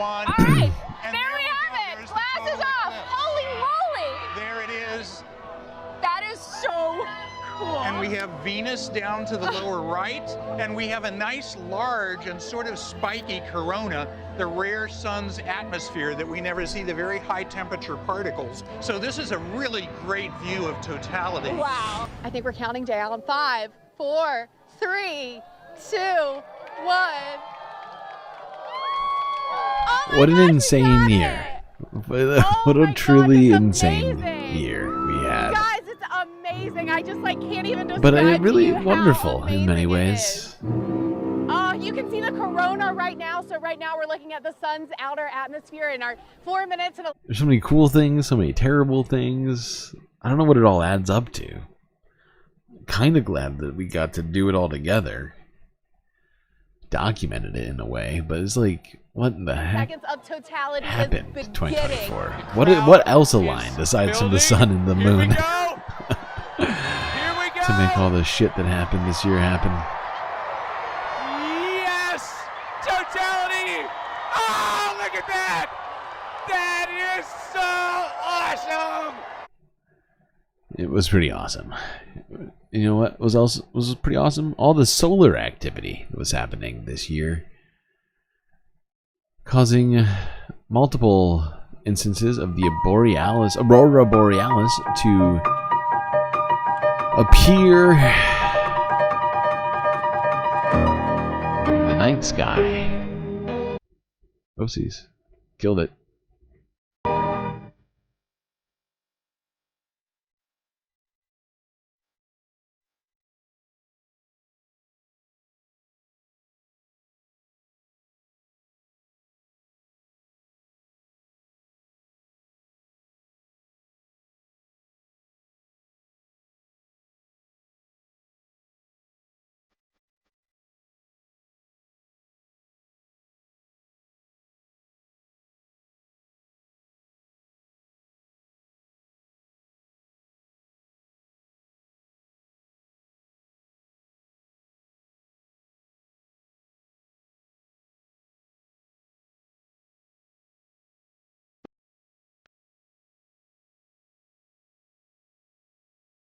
Galactic exclusive edit that was from 2 months ago, showing the most recent aurora borealis. Astronomers are eagerly awaiting a celestial event that only happens roughly every 80 years.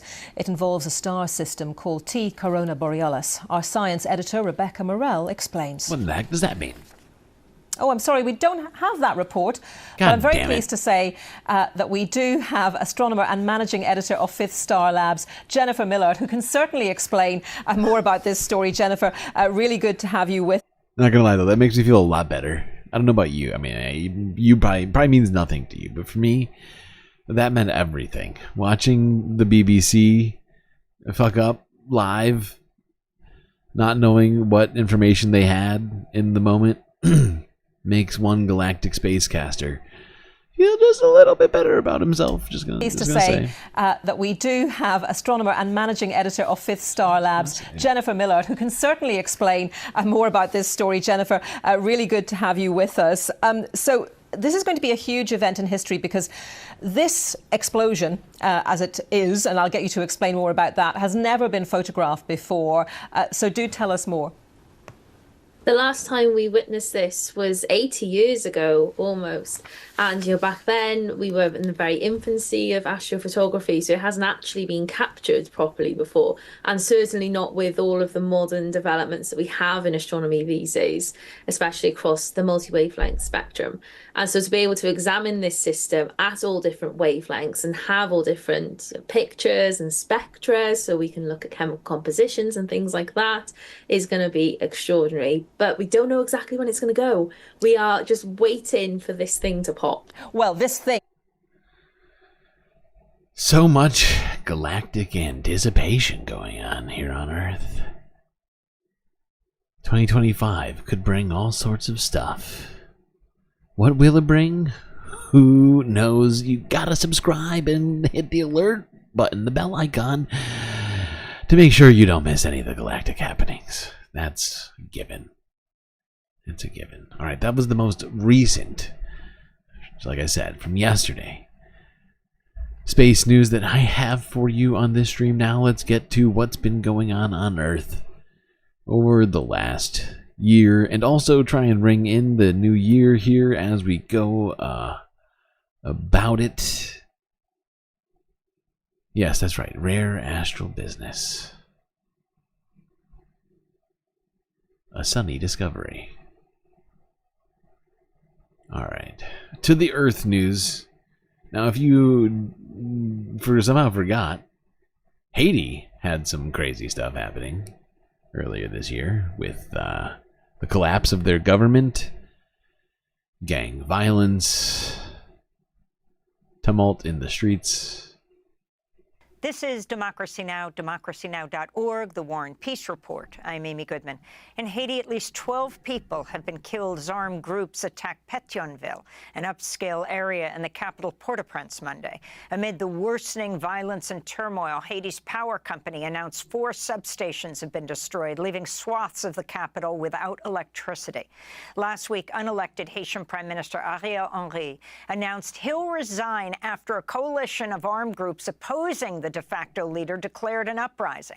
Haitian stakeholders and leaders of CARICOM, the Caribbean community, are still in negotiations to establish a transitional presidential council in Haiti. This comes as a U.S. government-chartered flight carrying over 30 U.S. citizens, Haitian Americans, landed Sunday in Miami. Meanwhile, a boat carrying 25 migrants from Haiti was intercepted by Florida officials and turned over to the Coast Guard for deportation. Florida Governor Ron DeSantis has deployed soldiers from National Guard to block Haitians from reaching Florida. The Biden administration is also reportedly considering housing any influx of Haitians to Guantanamo Bay. For more, we're joined by Ambassador Dan Foote.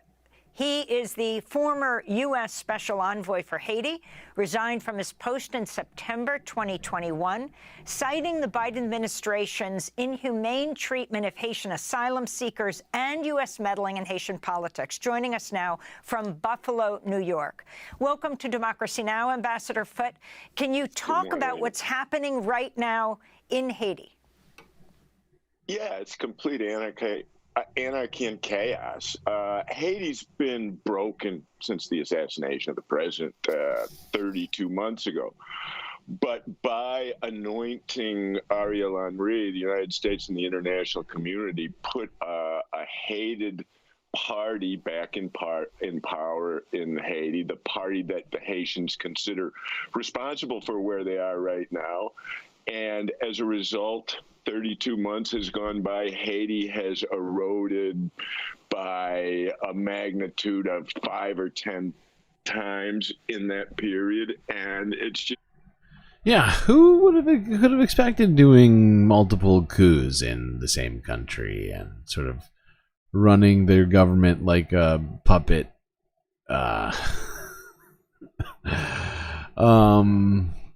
Could lead to anything bad. Who would have guessed? Shocking. All right, let's stay in the southern hemisphere, if you will. Go a little south to Brazil, where people were celebrating and marking the new year with some interesting ceremonies in the ocean, of all places.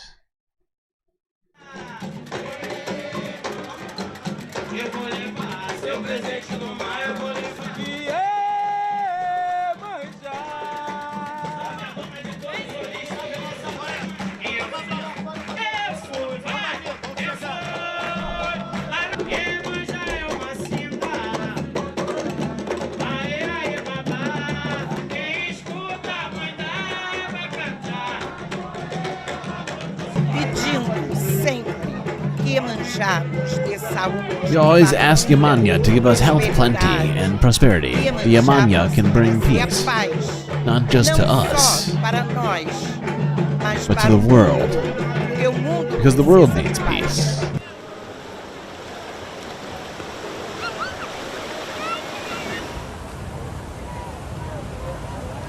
So I think part of this celebration and tradition is to let out bouquets of flowers into the ocean, signifying peace. Now let's go to Peru, where shaman gathered to predict the future.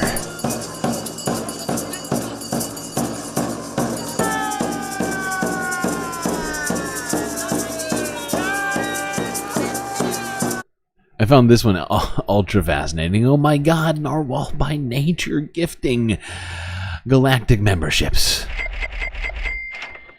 Thank you so much, Narwhal. You are a fantastic ocean creature. Appreciate you so much. We have so many gifted memberships. It hasn't even been 24 hours since I got access to these things. I was just setting up the fledgling emotes, and now I don't even know how many emotes we have access to, but it's got to be a lot. I know we keep getting more emotes every time we get memberships added to this. Whether you get one for yourself or if you gift one, we're getting more, I think. So who knows how many emotes we have now? Thanks to all of you amazing people. God.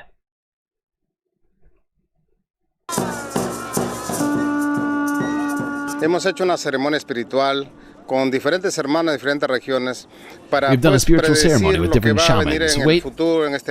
Wait.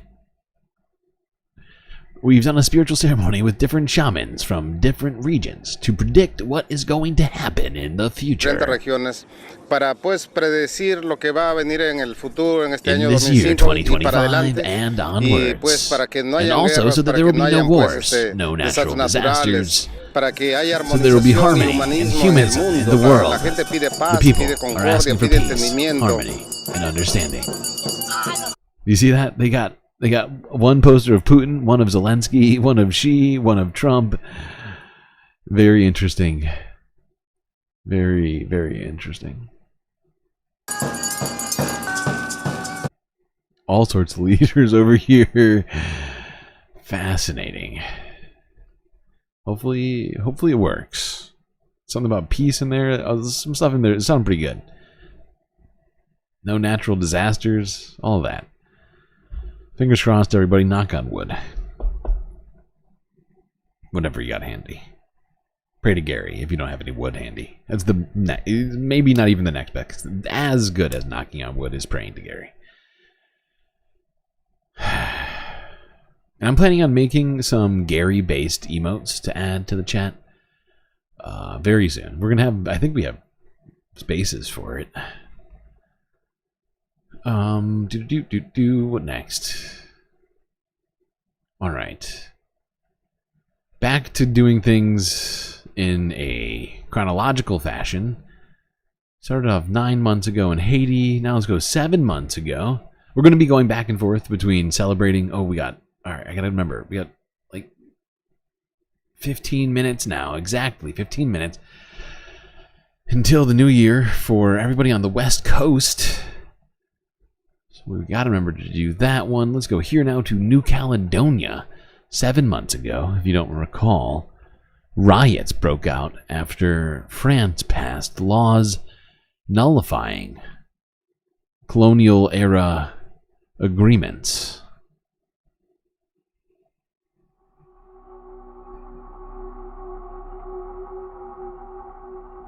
An eerie calm descends over the streets of Nouméa as locals wake to a city they don't recognize.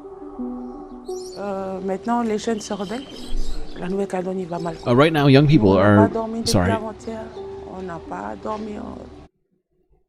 going too fast and doing two things. Right now, young people are rebelling. New Caledonia not doing so well. We do not sleep for fear that people will shoot at our people in our neighborhood. As fires continue to burn, emergency responders assess the night's damage, while others keep watch. We are here simply to secure our neighborhood, our house.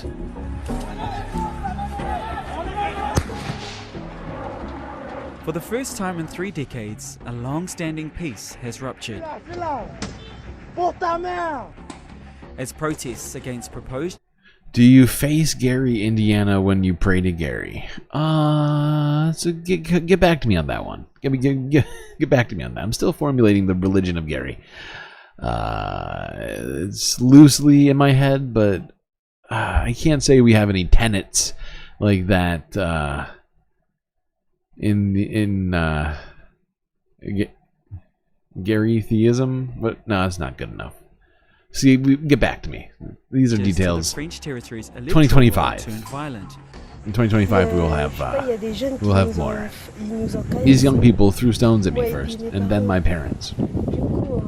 So we hit the road again and got away from those guys. For days, chaos has reigned. Dozens of businesses have been destroyed. Nearly 100 police officers have been injured, and at least 4 people have been killed. Some residents have set up defensive barricades, but there's also fears some are taking justice into their own hands. Yep, we covered this one pretty extensively earlier this year, apparently 7 months ago. It feels like it was more recent somehow, but it was a weird year, timing-wise. But yeah, New Caledonia, a French colony. Been a French colony for a very long time, but with some shaky colonial time agreements from like over 100 years ago that wound up really, coming to a head earlier this year when France tried to change things. You were asking Daredevil about his spiritual beliefs. Oh my god.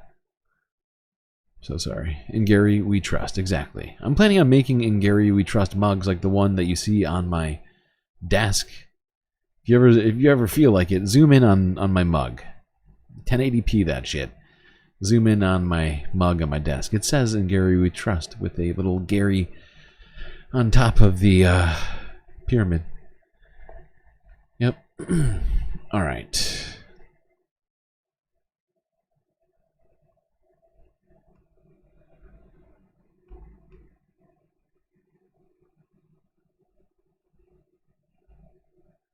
You respect wood? That's good.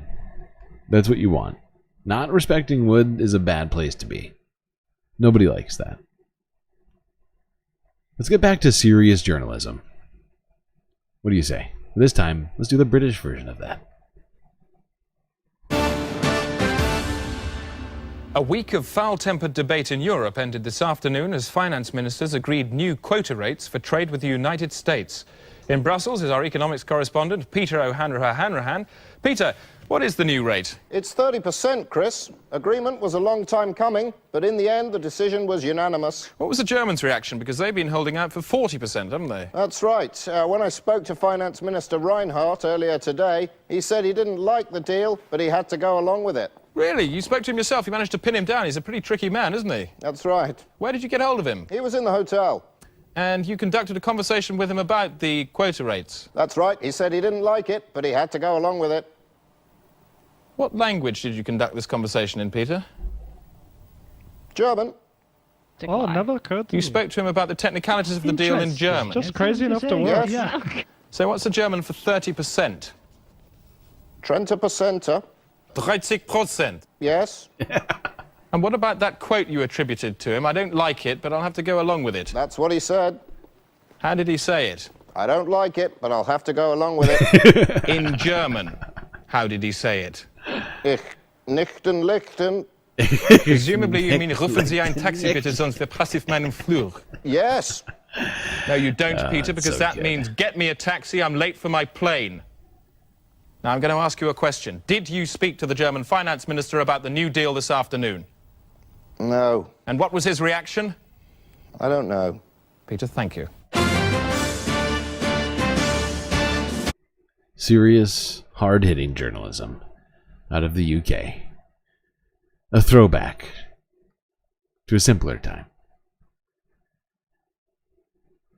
All right, on with the news. Other things happened in Britain this year. That much is sure. I can tell you that. 100%. Not kidding. Actual things happened in the UK. Very serious things. And started here 7 months ago in the rain.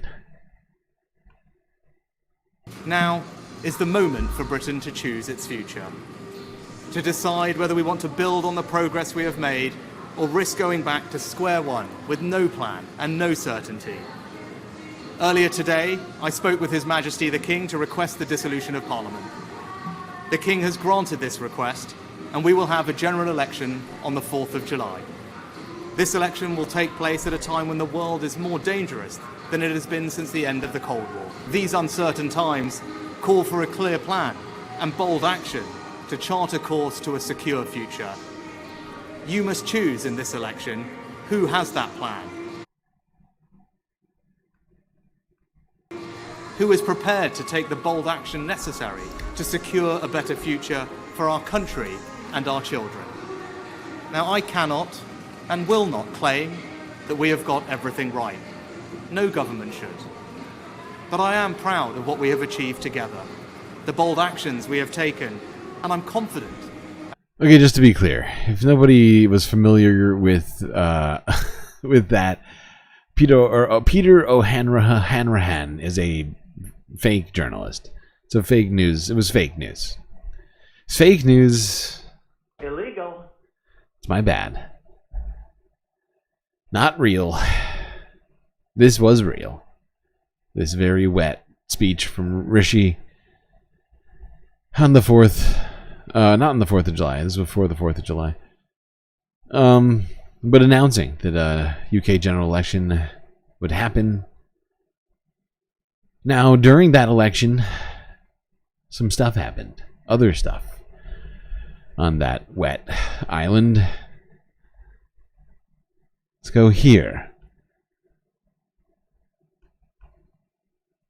This is from 6 months ago.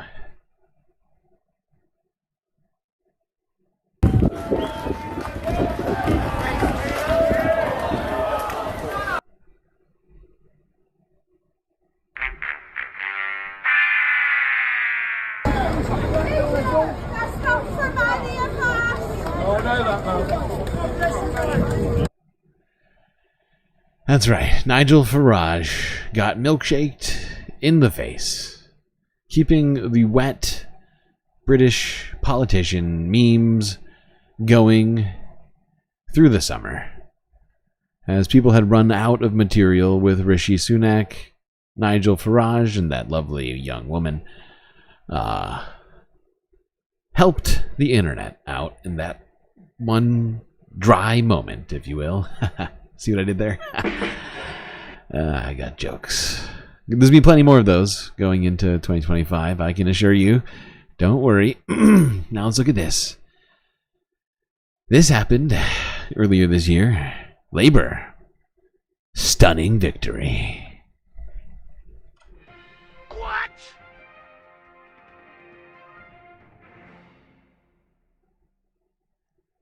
The Labour Party has won this general election. I've called Sir Keir Starmer to congratulate him on his victory. Change begins now. And it feels good, I have to be honest. You've seen the pictures of cars coming in and people running in with boxes. Huge sense of anticipation, feverish activity, they're counting the votes. The exit poll is predicting a Labour landslide. Oh my God. These numbers are astonishing. I think we should get the party started. They have chosen Labour. And they have chosen the leadership of Keir Starmer. It's not so much that Labour won this election, but rather that the Conservatives have lost it. There's no dressing this up. This is a massacre. I'm fed up with performance art politics. I've had enough of it. Reform here as well. Look absolutely thrilled. A stonking win for Nigel Farage. We're coming for Labour, be in no doubt about that. The Greens' biggest moment of the night, sir. I am feeling over the moon and so grateful for all of the support we've received from voters in Bristol Central. Well, what's happening in Scotland is the end of a decade of SNP dominance. We are going to be beat in Scotland, and we are going to be beat. That might have been the most shocking of the aspects of this victory for Labour was the defeat of the SNP in their majority in Scotland. Well, place they had held the majority for decades, my understanding. Chalk, gone. Labour never really gone. Keegan, put up too much gone. of a fight. Hart, gone. In most Fraser, elections. Gone. Mercer, gone. And there's Okay, there we go. There was a brief recap of some of the things that happened in UK politics this year. Let's go here to essentially. Oh wait. What are we doing on time? Oh shit. Oh wait. Please hold. We gotta do this. Oh boy. Yeah. So sorry, Chad. I almost deprived you of a countdown.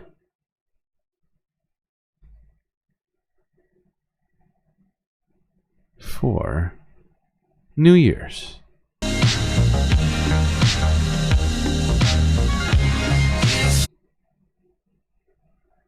Whoopsies.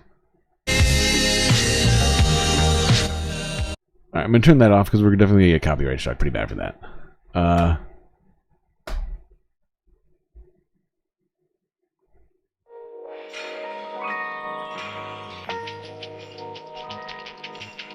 Here we go, people.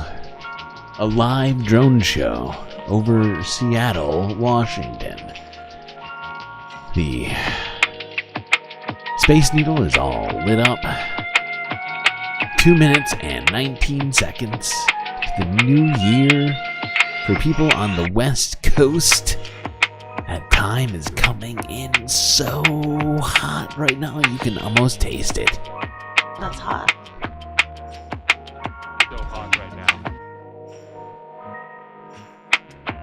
Hold on, I need myself another drink.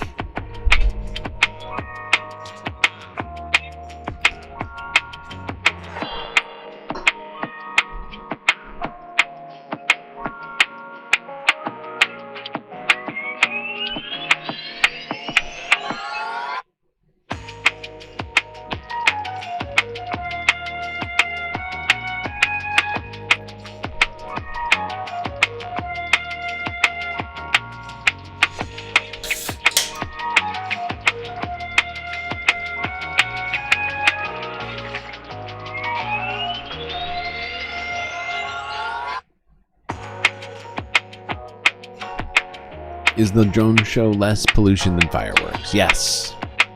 Yes, it is. Oh my god, look at that. There's 2 Space Needles. What is going on? And there is a giant octopus taking it over. Look at that. That is insane. I'm going full screen. I'm going full screen, people. Oh my god, look at it. Octopus taking over the second Space Needle. The one I didn't know. And it even has blinking lights at the top. How cute. Look at that. Wait, is it rotating too? Oh, look, it's rotating. It's rotating. It's amazing. We got 33 seconds, people. Get yourselves ready. Start counting down in your head.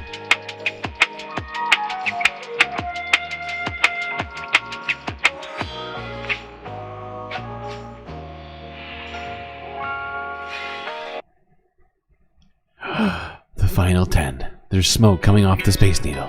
Lights blinking. 10, 9, 8, 7, 6, 5, 4, 3, 2, 1. Happy New Year, West Coast! It's 2025 for you. It's official. Look at it's a combination? Drones and fireworks? Oh, 2025. 2025 will not be outdone. All festive possibilities happening simultaneously. Smoke, lights, drones, fireworks. Truly incredible. Wow. Happy New Year, people. Alright, back to the content.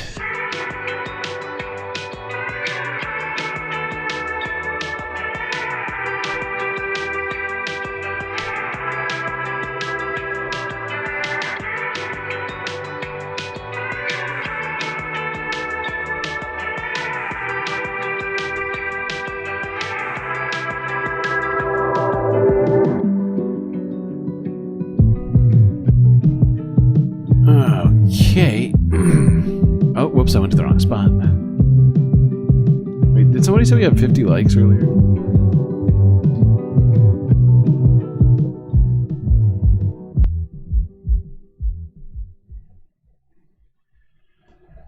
Okay. Alright. Let's see here.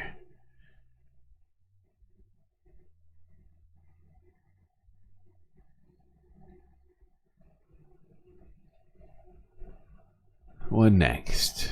Actually, let's look at some of the other New Year celebrations happening around the world. Let's do that. How's that sound, everybody? Yeah? Let's do that.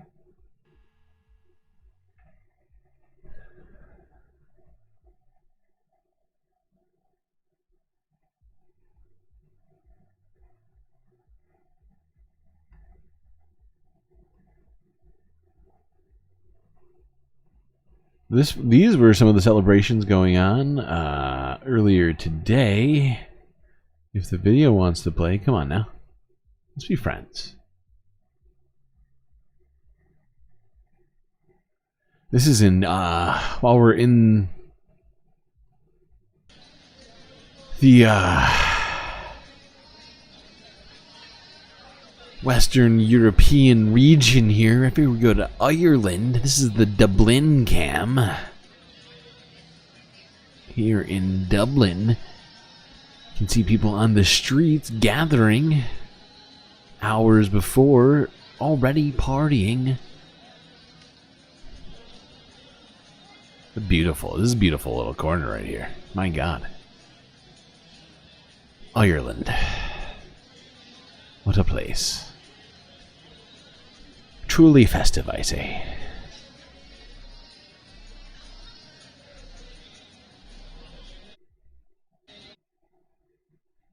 Here's the Netherlands. Look at that.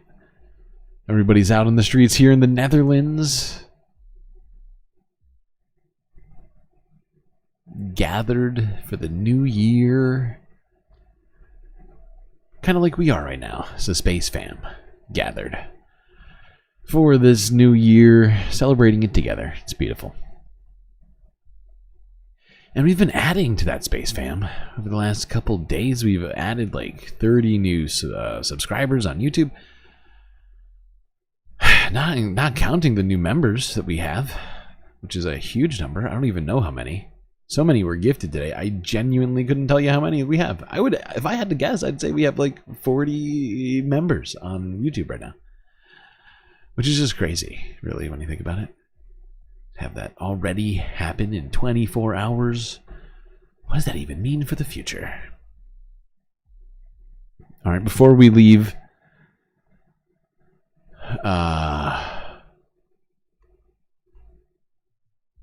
this region, let's go here. This was not the dropping of the ball, but the chiming of the clock in London earlier today. 7 hours ago?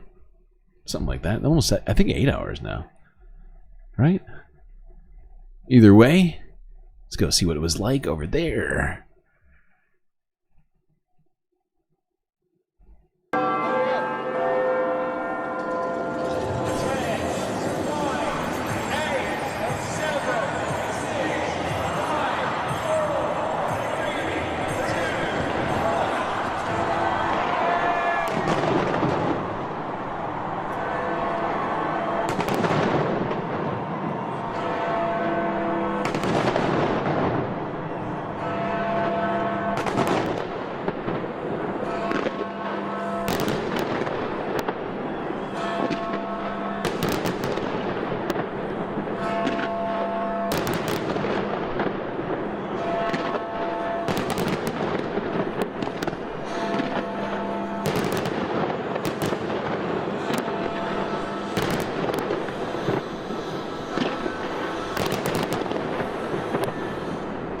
Look at that. Britain. London really knows how to bring in the new year. Light show complete. Check. Fireworks, check. Vibe, check.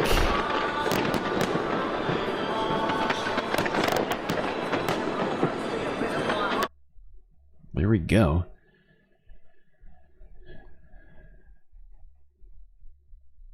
I keep wanting to call them the British Isles, but I know that they're not the British Isles anymore, technically, according to, the fact that, Ireland's not really part of Britain anymore. So we're going to call them the islands formerly known as the British Isles. One last non-story, but New Year's Eve based literature, if you will. Words for you on this here New Year Day.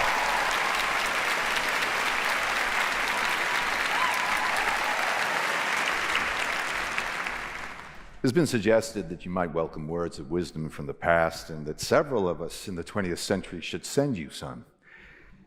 Do you know this advice from Polonius in Shakespeare's Hamlet? This above all, to thine own self be true. Or what about these instructions from St. John the Divine? Fear God and give glory to him, for the hour of his judgment has come. By the way, I'm going to restart this. I'm so sorry for that. Shake it off.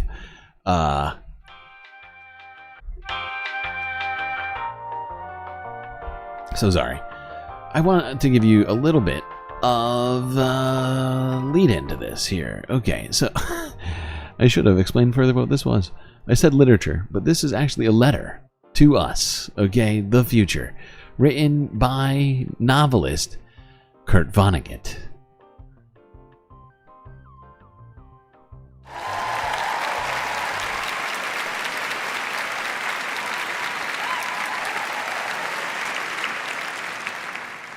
It's been suggested that you might welcome words of wisdom from the past and that several of us in the 20th century should send you some. Do you know this advice from Polonius in Shakespeare's Hamlet? This above all, to thine own self be true. Or what about these instructions from St. John the Divine? Fear God and give glory to him, for the hour of his judgment has come. The best advice from my own era for you, or just about anybody, anytime, I guess, is a prayer first used by alcoholics who hope to never take a drink again. God, grant me the serenity to accept the things I cannot change, the courage to change the things I can, and the wisdom to know the difference. Our century hasn't been as free with words of wisdom as some others, I think because we were the first to get reliable information about the human situation. How many of us there were, how much food there was, whether we could raise or gather, how fast we were reproducing, what made us sick, what made us die, how much damage we were doing to the air, and water and topsoil on which most life forms depended. How violent and heartless nature can be, and on and on. Who could wax wise with so much bad news pouring in? For me, the most paralyzing news was that nature was no conservationist. It needed no help from us in taking the planet apart and putting it back together some different way, not necessarily improving it from the viewpoint of living things. It set fire to forests with lightning bolts. It paved vast tracts of arable land with lava, which could no more support life than big city parking lots. It had in the past sent glaciers down from the North Pole to grind up major portions of Asia, Europe, and North America. Nor was there any reason to think that it would not do that again someday. At this very moment, it is turning African farms to deserts, and can be expected to heave up tidal waves or shower down white-hot boulders from outer space at any time. It has not only exterminated exquisitely evolved species in a twinkling, but drained oceans and drowned continents as well. If people think nature is their friend, then they have no need of an enemy. Yes. And as you people 100 years from now must know full well, and as your grandchildren will know even better, nature is ruthless when it comes to matching the quantity of life in any given place at any given time to the quantity of nourishment available. So what have you in nature done about overpopulation? Back here in 1988, we were seeing ourselves as a new sort of glacier, warm-blooded and clever, unstoppable, about to gobble up everything and then make love and then double in size again. And second thought, I'm not sure I could bear to hear what you and nature may have done about too many people for too small a food supply. And here is a crazy idea I'd like to try on you. Is it possible that we aimed rockets with hydrogen-bombed warheads at each other, all set to go, in order to take our minds off the deeper problem?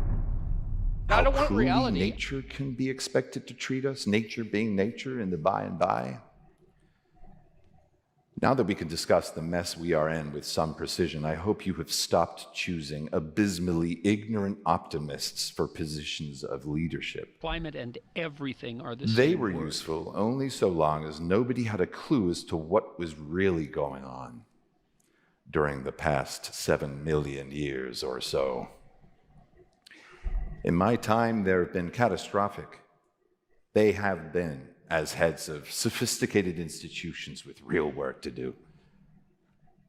The sort of leader we need now are not those who promise ultimate victory over nature through perseverance and living as we do right now, but those with the courage and intelligence to present to the world what appears to be nature's stern but reasonable surrender terms. 1, reduce and stabilize your population. 2, stop poisoning the air, the water, and the topsoil. 3, stop preparing for war and start dealing with your real problems. 4, teach your kids and yourselves, while you're at it, how to inhabit a small planet without helping to kill it. It's science. 5, stop thinking that science can fix anything if you give it $1 trillion. 6, stop thinking your grandchildren will be okay, no matter how wasteful or destructive you may be, since they can go to a nice new planet on a spaceship. That is really mean and stupid. 7, and so on, or else. Am I too pessimistic about life 100 years from now? Maybe I've spent too much time with scientists and not enough time with speechwriters for politicians. For all I know, even bag ladies and bag gentlemen will have their own personal helicopters or rocket belts in AD 2088. Nobody will have to leave home to go to work or school, or even stop watching television. Everybody will sit around all day, punching the keys of computer terminals connected to everything there is, and sip orange drink through straws like astronauts. Yep, that's where we're at. Vonnegut basically predicted it. to a T. Really, pretty impressive. Of course, that was just a delving into the past as a way of talking about our current existence. Let's get back to reality, back to 2024, back to the recapping of what was last year now, for most, but not all. Let's go here to France. That's right. Must go to France, where 6 months ago, Emmanuel Macron did a thing. What kind of thing, you ask? Some say stupid thing. Depends on who you ask, I suppose. With under 2 weeks to go until the first round of the snap parliamentary poll in France, the president is defending his decision. Emmanuel Macron calls the move the most responsible. His decision has pushed France into the political unknown and triggered alliances forming on both the left as well as the far right. The solution I've taken is the hardest, the most serious, but it's the most responsible, the least bad. And I think the mayor is right. At times like these, by definition, there are no miracles. But changing the prime minister and the government was an easy way out. Holding a referendum. Yeah, I mean, Vonnegut on the overpopulation thing, maybe he may have gone a little far on that. There was some questionable stuff being written back in the early mid, I'm trying to think what Vonnegut was writing, 1950s? He's not perfect. But yeah, Emmanuel Macron called for a snap election and urged voters to defeat the far right, the National Rally, and Marine Le Pen, and vote for his centrist, sensible party. And of course, he thought there was no way that could go wrong, of course. I don't want reality.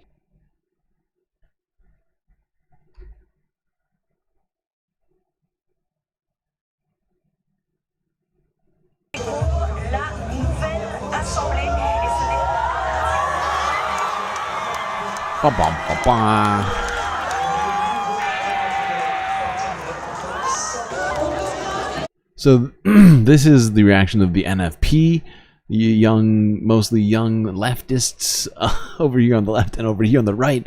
This was the National Rally, who, leading into the election, there was a lot of talk, if you remember, about them possibly taking a lot more seats. And they didn't. Essentially, they did not. They got a couple in there that were unexpected, but they did not get this little landslide. And you can see by their faces, they were pretty sad. Pretty sad.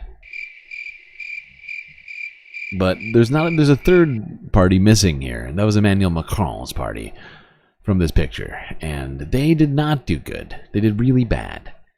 And they lost to the NFP, the leftist coalition. I really was not expecting it. Right now, it's really a moment of pure emotion. And it really gives us hope again. Since I was really down emotionally, it's beautiful. It's beautiful, and it makes us believe even more. Voila, the night is just about that. It's full of hope.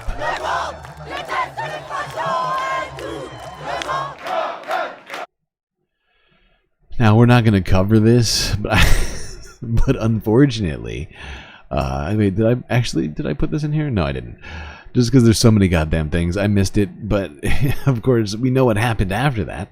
Even though the leftist coalition, the new Popular Front, or the NFP, even though they won the majority or the plurality of votes and seats in the French Assembly, they did not get a prime minister. They did not get to nominate a prime minister. They attempted to. Emmanuel Macron ignored it, of course. And after months of stalling through the Olympics, eventually was forced to do that because he ran out of things to do. Nominated a prime minister from the far right, essentially. Shocking many and offending everybody in the NFP coalition.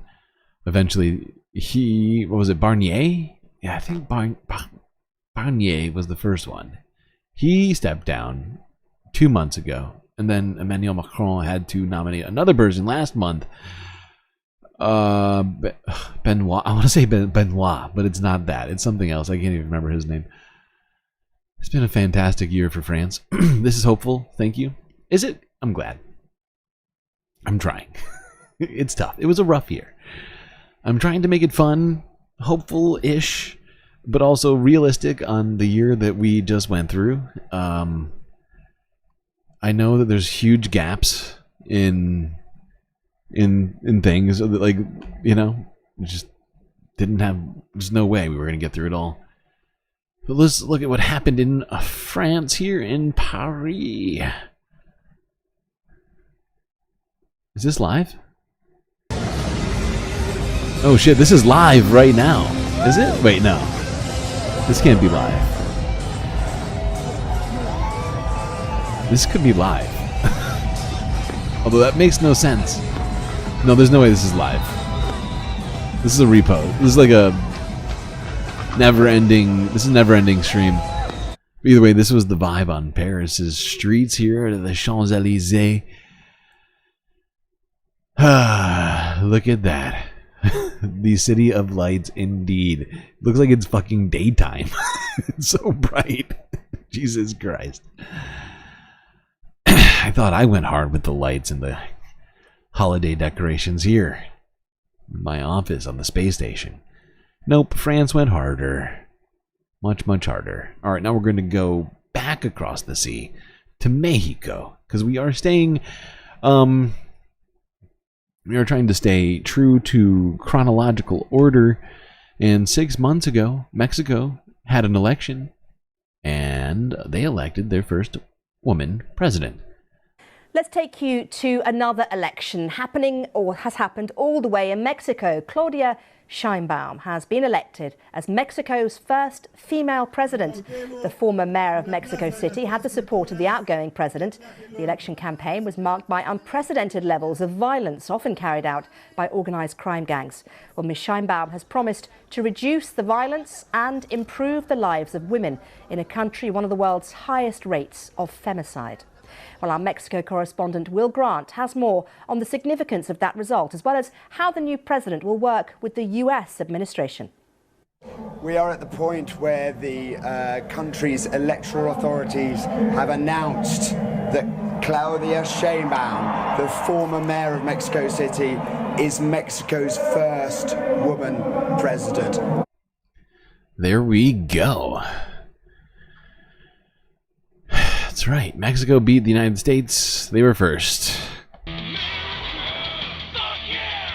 And, you know, we had an option to go for a woman president and said, no, we would like wrinkly old orange man. Convicted felon. All around sort of bad guy. Instead.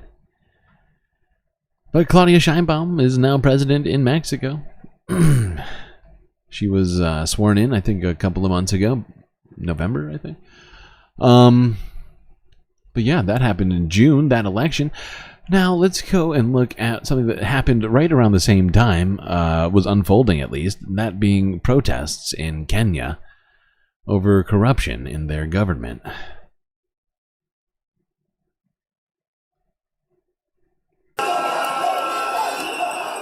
Kenya's never before had protests like those in June and July. Thousands of people took to the streets in about 50 towns and cities in a series of demonstrations. They were triggered by a government plan to increase taxes. Protesters also expressed widespread anger at endemic corruption and called for President William Ruto to step down. The money that that he uses to travel, ajipange, ametuharibia economy. He must go. Ruto, you must by force. We are not pleasing you. We are not pleasing you. You must go by force. During one protest in Nairobi, demonstrators entered Parliament. Ruto's government abandoned the tax hikes, but protests continued for weeks. These cracked down.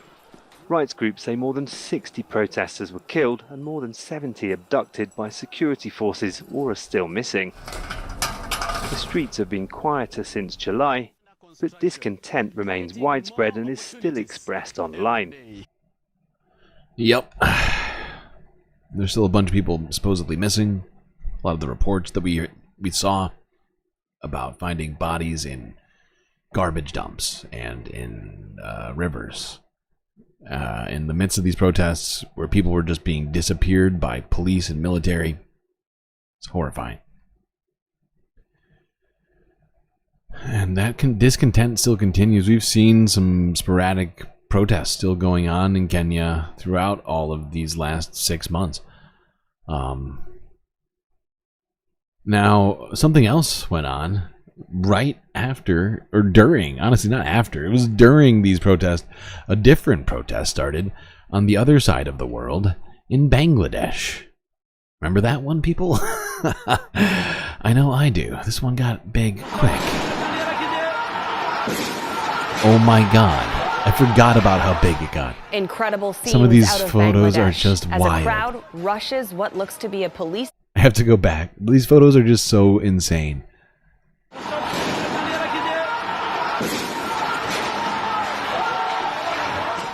Incredible scenes out of Bangladesh as a crowd rushes what looks to be a police vehicle in the capital of Dhaka. Thursday marked the deadliest day of protests since demonstrations began earlier this week. At least 25 people have been killed in clashes with police, with hundreds more injured. Multiple fires have also been reported, including at the headquarters of the state broadcaster. Protesters are demanding an end to a quota system for public sector jobs, which they say only benefits supporters of the Prime Minister.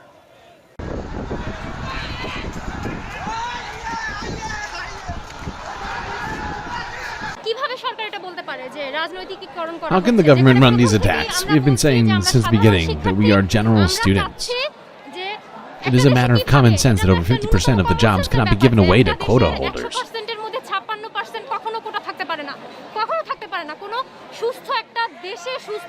A normal state cannot be run like this.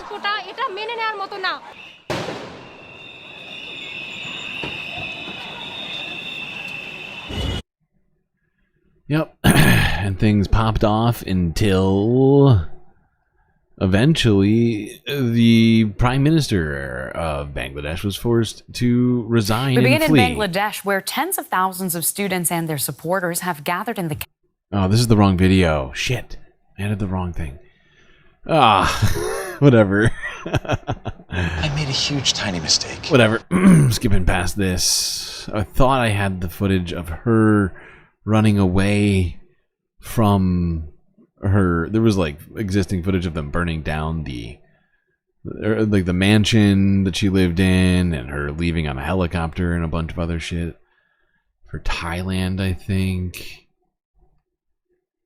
But yeah, the world, including the United States, full of protests from the beginning to the end. We've been seeing all sorts of different protests happening.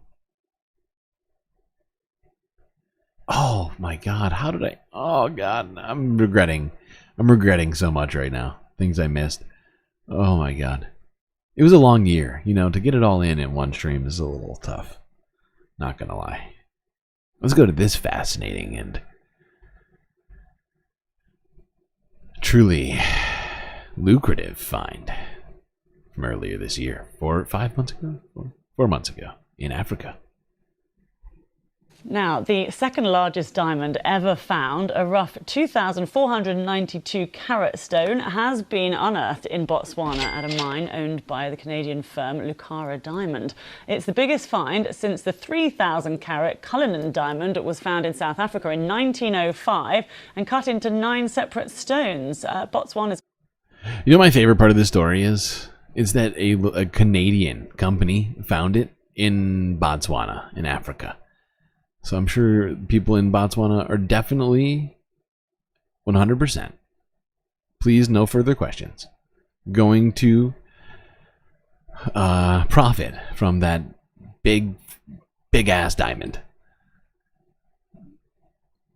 That grapefruit-sized diamond. I'm sure they will all benefit from it.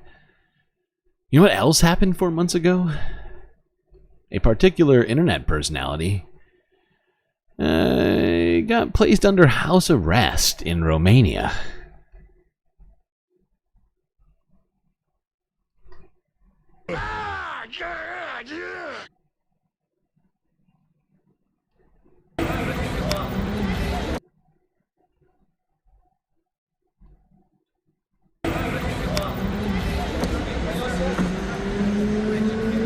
You are okay? Free man. Built different. Yes? Built differently. Of course. Better than okay. This is a setup. I love... It's absolutely disgusting. Fair play to that. My favorite part of this video, and it still is, like, this has been my favorite part of this video for the last 4 months. It hasn't changed. My favorite part of this video isn't even that Andrew Tate's getting put on house arrest. It's that Andrew Tate, after leaving court, which she was clearly wearing in court, shows up in a fucking shirt of himself. He's a meme of a meme of himself. Better than okay. This is a setup. It's absolutely disgusting. Fair play to that judge who saw through the and let us free. Hey, I'm not a human trafficker, clearly. If you human traffic someone, there is evidence. Illegal. This is a setup. It's a stitch up. The I three don't want prosecutors at D-Call in my house. I said, "Why are you here? There's no case." Why said, are you "In here?" case if we Okay, thanks. Thanks, Andy. It's great. It's a great moment in the year. That shirt is dope. All right. You know what else happened 4 months ago? So much stuff happened this year. What a crazy, crazy year. What an insane year. You know, billionaires have been in danger they were in danger all of 2024. It wasn't just Luigi Mangione out there playing Robin Hood. Sometimes it was Mother Nature. The ocean. At least one person is dead and several missing after a luxury yacht was caught in a sudden storm off the coast of Sicily. The 184-foot yacht, called the Bayesian, was registered in the UK. The Italian Coast Guard said it was carrying 22 people when the storm hit shortly before sunrise. Some of the survivors were rescued by Karsten Borner and his crew, who were moored in a neighboring boat. After the storm was over, we noticed that the ship behind us was gone. And then we saw a red flare. Yeah. So my first mate and I went to the position. Captain Borner says the mast of the yacht went flat in the water and the boat sank in just 2 minutes. Yep. Tech billionaire died in a tragic yacht sinking accident. Follow the rich white man. Alright, let's not yell at Nightbot. Those Nightbot credits cost money. I need to turn down the frequency at which those Nightbot commands get used. Right now, I think the frequency is like 30 seconds. We might have to turn the timer up to like a minute. Just so they don't get used up so quickly. You know, costs money. Alright, what else do we got? What time is it? 3:34.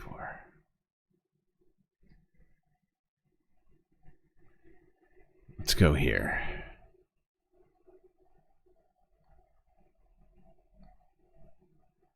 This was also 4 months ago. During all of this stuff going on, there were utterly horrifying things going on in the Middle East. Every day, every minute, every hour, every second. Stuff like this. Prepare yourself.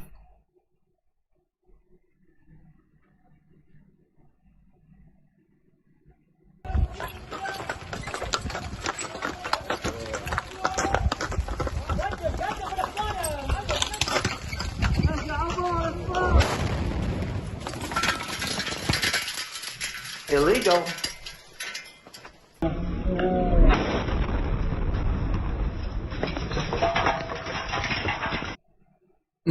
Okay.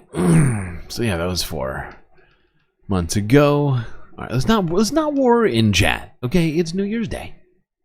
Let's all get along. Let's what's it called? Let's resolve to not fight in chat anymore. Let's all resolve to come together. All right, we're gonna come together for 2025. Phrasing. Hush.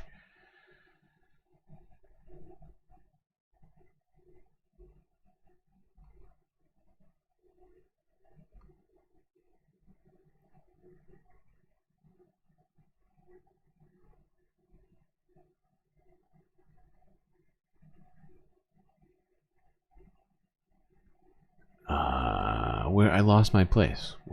I got distracted. Very distracted. Fuck.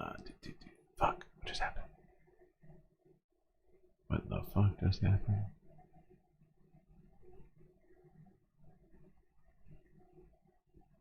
I click one thing and then tragedy strikes.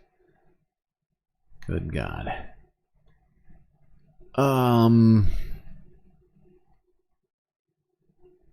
All right. Let's go here. Is this right? I think this is right. Yeah, this was 3 months ago now. Honestly, it feels long. It feels like it was longer. It genuinely feels like it was longer. But if you recall, some people have been making a literal boatload of cash for making vids on the internet. From some slightly shady sources. I say it that way. I think you know why. Out one of those people. Whoa. Known in the. I mean, I know you talked about this story yesterday, but we weren't really able to go as in depth. So I think this is the time where we really. We zero in. The DOJ announced yesterday in a 34-page, was it, indictment? 32-page indictment. I have it here in front of me. That a sealed indictment. Now, I also want to be clear. Despite what I guess Tim and Dave Rubin put out there in their really surprisingly similar tweets about this. That's a coincidence, was that Sam. this document was not leaked. It was unsealed. So it wasn't like anybody was leaking it and, in an improper manner. It was unsealed by the DOJ because they're going public with these charges. And it was a grand jury that is charging 2 individuals. And for the life of me, I'm barely going to be able to pronounce their name, but Konstantinian Kalishnikov and Elena Afanaseyeva. Well done. Correctly pronounced. And they apparently 2 Russian nationals, I believe, but former RT employees, apparently set up an enterprise in which Russian money was sent to them, and they posed as somebody different. Mm-hmm. And they essentially hired 2 principal executives, believed now to be, was it Lauren Chen, who is a now former, as of yesterday, Blaze TV employee. That's Glenn Beck's outfit, or at least contractor. A more low-level conservative personality who also was on the business side. And her husband, I think they're both Canadian nationals. I'm not 100% sure of that, but they're not American nationals, according to this indictment. And they went on to hire some well-known conservative influencer type, political commentator types. Anyone we ever heard of? Well, that's the funny part. It turns out one of those people, whoever could it known be, in the now unsealed indictment, is commentator one, and that guy is Dave Rubin. Yeah. What? Remember that like a couple of weeks ago? Maybe it was a month or two ago, and I don't know if we did this on air, but I remember asking Matt, like, how does Dave Rubin make any money? Arguably like, the greatest work of watching him nonfiction now? of the 20th century. He's not doing that well on YouTube. Nothing happens on Rumble. He probably got some money up front to go on to Rumble, but that has to have run out. Like, how is this guy, is he even on Blaze TV anymore? Because they don't seem to promote it. And ever since the Blaze TV people found out that Dave Rubin was gay and was adopting a child, or two childs, or not adopting, basically children having via surrogate. Illegal. It seemed like his audience had dried up.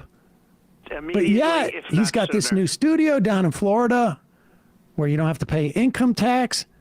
It is funny that he just returned from his month-long unplug from the news. Yeah. This happened.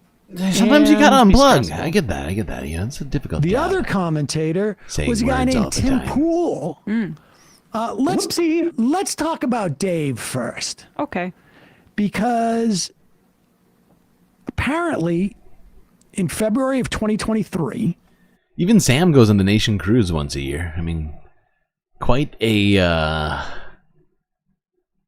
bougie thing to do. But sometimes you need it. You just, you're out here, you're saying words all day.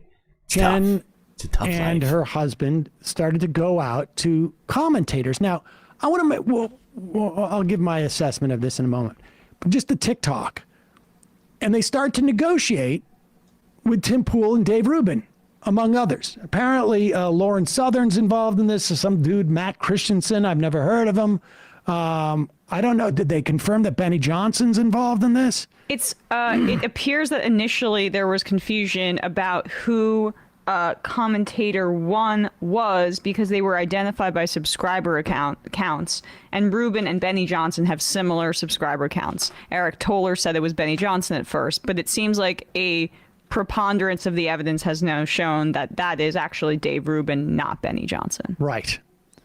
So February 2023, they start negotiations, at least with Rubin and Poole.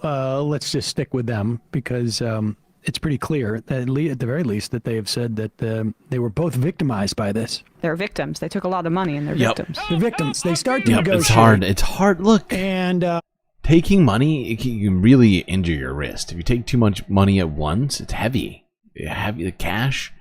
I mean, I don't know exactly how much $1 bill weighs, but you pack them into a bag and suddenly we're talking about possible muscle strains. Oh, yeah, it's dangerous.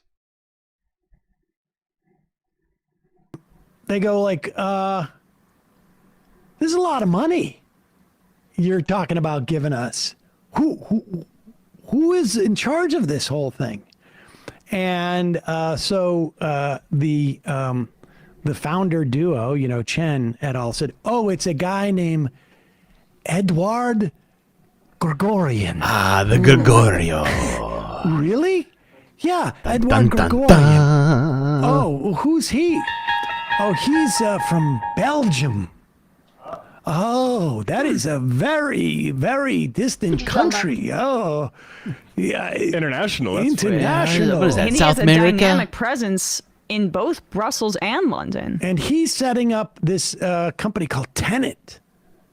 And it's going to be a YouTube channel. Do you see he's in a private plane here? Well, now now hold on, because this isn't developed like right off the bat. Oh, I'm sorry. No. Now they start negotiating. Rubin says, I'm not doing it for less than $5 million a year. Now, let me just say, that's LeBron James numbers. That's a lot of money. Yeah, no, it turns out. I mean, particularly in this business. Yes. $5 million a year is I'd a like lot to be of money. making That five is figures. Not money. That'd be great. We do not come very close to generating that as. Could hire a giant team of people with that, $5 or million. just buy a new house. Yeah. And they start to negotiate, and ultimately they give Dave Rubin $400,000 a month for, you ready for this? It's not like this is some type of gift. 4 videos a month. You're playing the game called capitalism. That also comes with a $100,000 signing bonus, and then some type of like bonuses that maybe have been performance related. It's unclear. And at one point, Rubin says like, and then with Tim Pool, they give him $100,000. Now, Rubin's videos, I think he owned the rights to them, but I think they had. How Dave Rubin's content can be worth that much money to anybody is absolutely just. It veritably melts the brain. That's what it does. Exclusivity on Tenet, based upon the indictment. With Tim Pool, it was just a license deal where I'll make videos $100,000 per video. Now, they paid out something like $8.7 million between the two of them. And we know that Rubin started this. They signed the deal in June of 2023. They're negotiating from February to June. And both these guys apparently were, for them, curious and inquisitive as to where is this money coming from. Thanks, Jeff, for the question. Because I got news for you folks. Like, I've done deals sort of like this, a licensing deal with a very prominent cable company in America. Streaming outlet. And the figures were nowhere remotely close to these figures. Like, not even. I don't know what exponentially less. And I thought, like, whoa, I can't believe I'm getting paid this. It's a big corporation, I must say. Yeah. Apparently, it's not like MSNBC is exactly. I mean, certainly at the time when they were doing the Peacock licensing deal with the Majority Report back years ago now. Yeah, they certainly weren't hurting for money. NBC is a big corporation. It's owned by a big corporate BMS. Seriously. And so if somebody was offering me this type of money, I'm not saying I'd turn it down, but I'd be really curious as where it's coming from. No, what? You don't want to be curious. Curiosity killed the cat. It's dangerous to be curious. That is, come on. That's too much, man. Yeesh, what a crazy year it's been. Alright, that was 3 months ago. This was also happening 3 months ago while all of this stuff was coming out about Tenet Media, right-wing influencers receiving millions of dollars for tiny amounts of content. The UN was holding assembly. The General Assembly, the UNGA in Manhattan, if I'm not mistaken.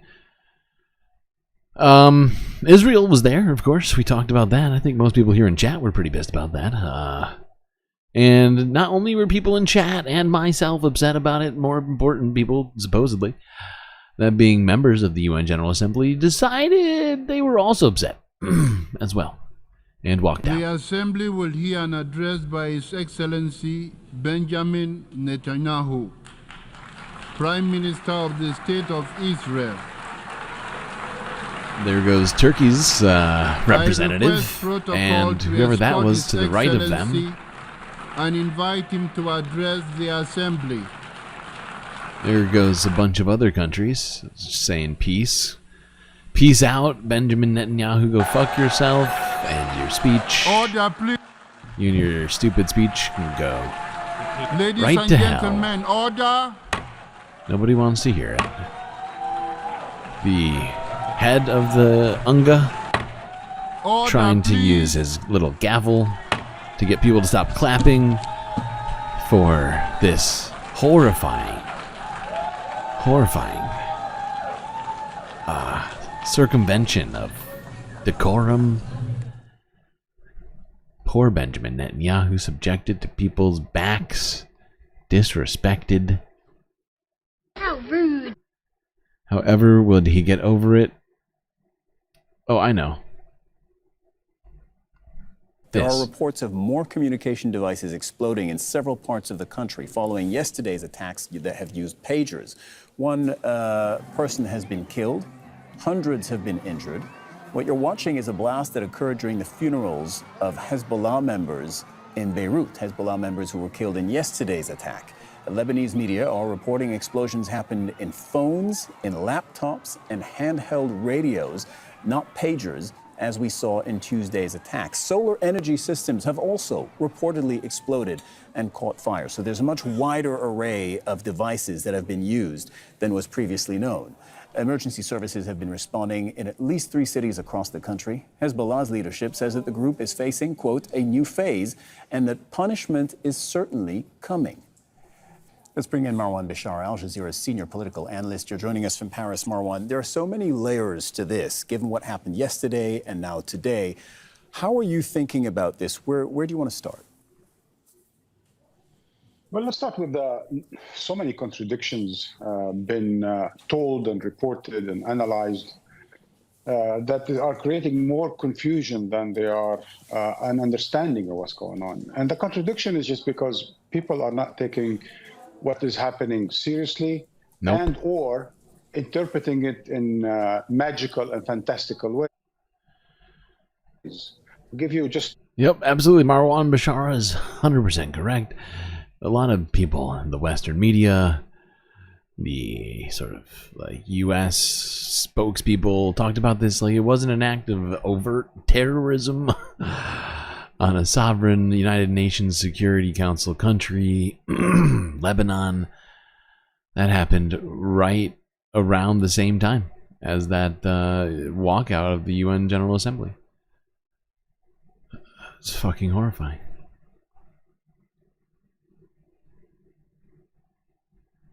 Now, around this same time, the UN decided that they had had enough of their puppet country, Haiti, being representativeless.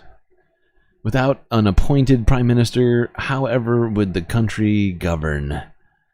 And so they appointed a new prime minister to the country. There are reports of more communication devices Wrong exploding one. in several parts of the country following yesterday's attacks that have used pagers. Settle down. One person has been killed. Settle down, pal. We already did this. There we go. Haiti. What was I saying? Yes. New prime minister installed by the UN. Here's Port-au-Prince, where the official appointment announcement happened. Oopsies. Let's try this again. The Transitional Presidential Council has chosen, by consensus, Alix Didier Fils-Aimé as Prime Minister.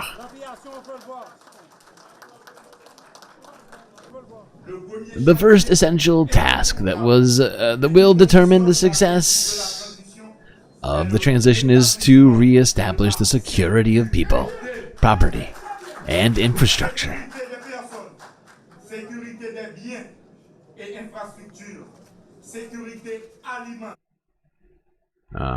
There we go.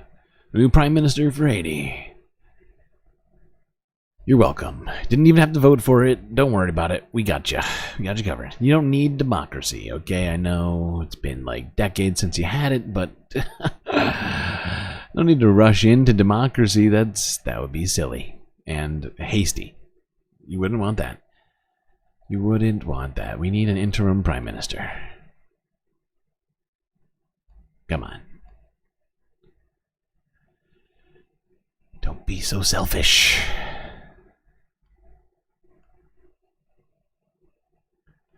What would be cool is if the UN facilitated democracy. They could do it. Wouldn't be that hard.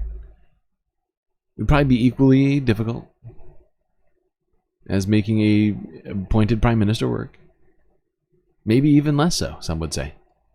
Alright, let's go here. Oh, god damn it, how did this happen? I'm sorry, Chad. 5.5 hours into the stream, I am losing it. I'm giving you the like duplicate videos. How the fuck? Where are we going? Now I lost where I was even going. Iran. Yes, Iran. A place that we've talked about endlessly over 2024. For 10,001 reasons.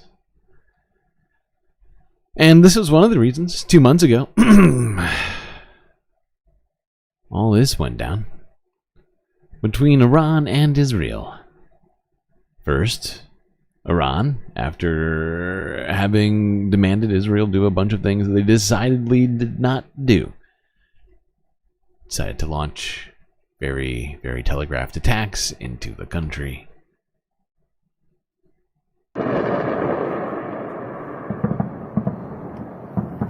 Oh, wait. Is this the wrong one? Did I grab the wrong one? Shit. Am I on the wrong video? What's going on? There's too many videos in this list. I have 130 videos to get through today. This is out of control. Well, we remember what happened. We don't need a video for it. That's enough on this. We remember. We remember. Hashtag never forget. Israel and Iran both sent missiles at one another. Israel did more attacking than Iran did, if we're being real. And I know that I did this myself, but I really do like the New Year's Eve decorations around here. They're pretty great.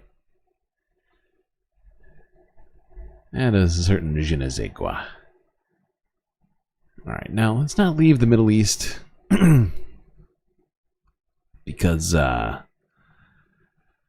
in 3 minutes, that's right, in 3 minutes, Israel has the old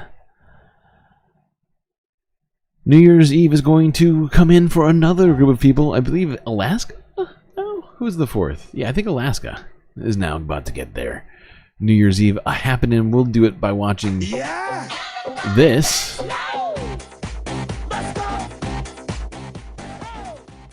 This was Iran, not Iran, sorry. The UAE in Dubai showing some of their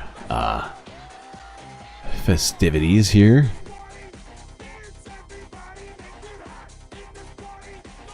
Wow, they're really going on. They're really going all in here in Dubai.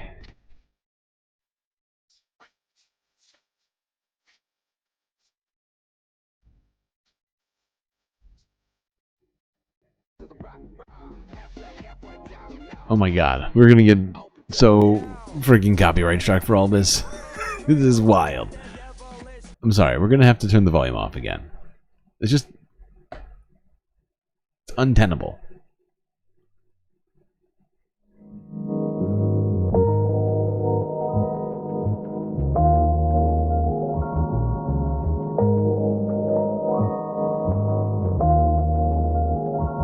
I'll keep my eye out. Alright, we got 60 seconds. Getting very close to the new year for another group of people.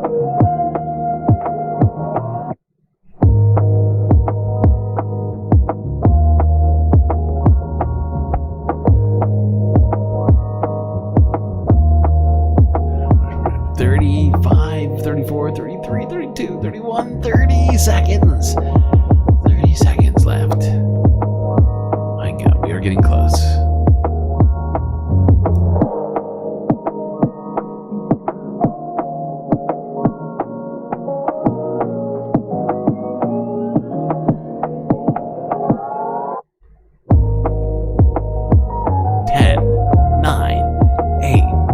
7, 6, 5, 4, 3, 2, 1.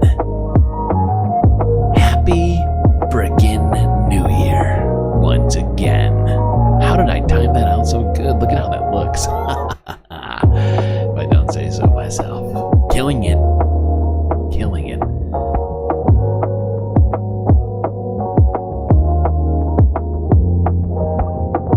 Alright, chat. Gonna keep it going.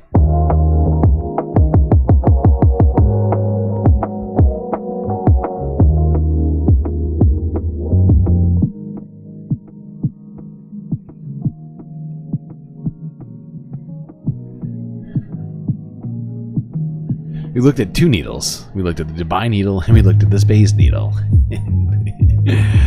On this here. Unintentional needling. Alright, let's go on. Keep talking about what's happened in the last couple of months on planet Earth. Back at it 2 months ago, I think. Yes, 2 months ago.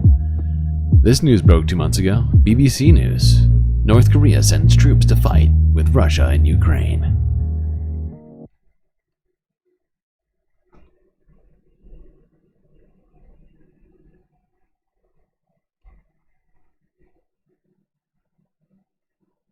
You're watching BBC News. Now, South Korea's spy agency No volume. has presented satellite pictures which it says confirm that North Korea has sent soldiers to support Russia in its war against Ukraine.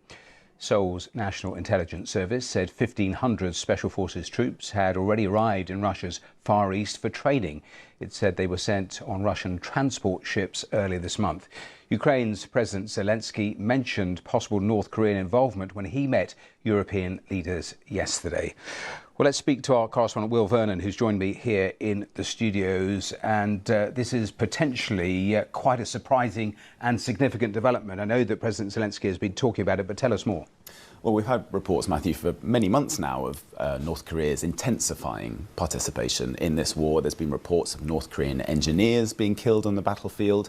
Western officials saying that perhaps half of all artillery shells fired by Russia are supplied by North Korea. And now this information today from South Korean intelligence that perhaps 1,500 Special Forces troops from North Korea are being trained in Russia. And they say that 13,000 containers of arms have been shipped from Pyongyang to Russia to be used on the battlefield. Well, there we go. That was the big news on the Ukrainian battlefront 2 months ago. North Korea sending troops to fight on the front lines, which there's been a lot of evidence since then to basically substantiate that claim that was made months ago. Now, 2 months ago, slightly more than 2 months ago, right? Let me think. Yeah, actually, this was almost 3 months ago. This is out of order, but we're going to watch this from October. October 7th, protests worldwide. It's a Galactic exclusive. Come on, I gotta do it. I gotta use my own edits for some of this stuff. I think they're kinda good. That's why I post them. I know they're not the best.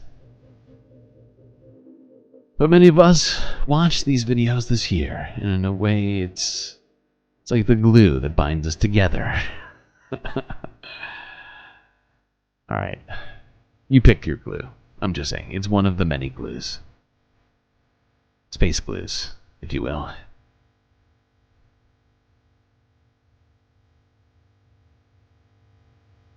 Which is usually just super glue. It's very lightweight and fast acting.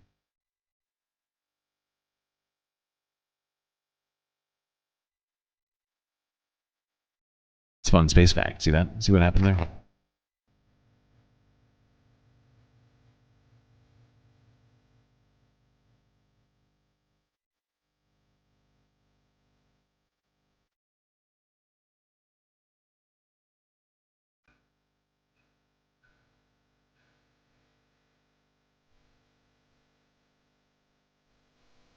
I remember this day. This was a good day, October 7th. Well, it was a bad day. It was a good day. Like, I remember the stream. We were all together as a family 2 months ago.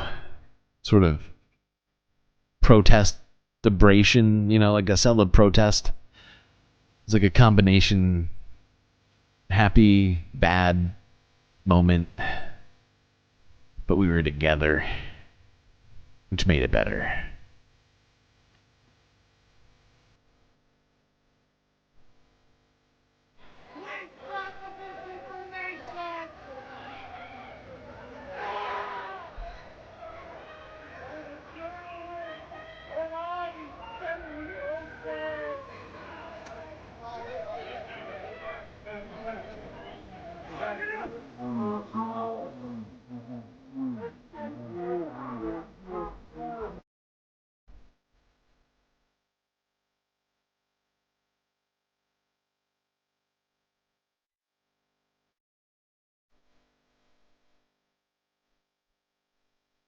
No, some of this footage is from the United States. Some of this footage is it's really from all over the world. Like, it's hard to pick out where they're all from in each one, but there was protests literally all over, from the United States to Australia, and we had the footage here.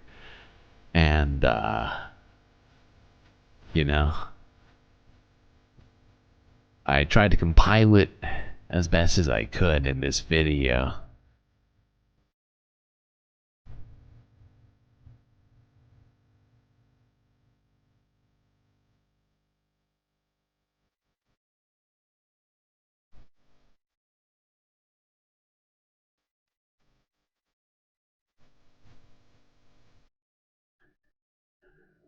Alright. Well, we could watch the whole thing, but we're not gonna. Trying to stick to the schedule. Because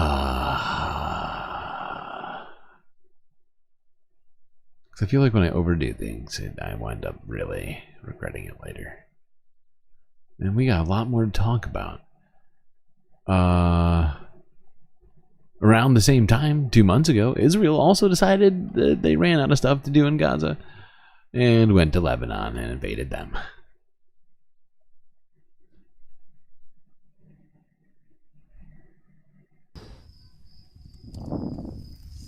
Israel said its troops are engaged in intense fighting with Hezbollah in South Lebanon.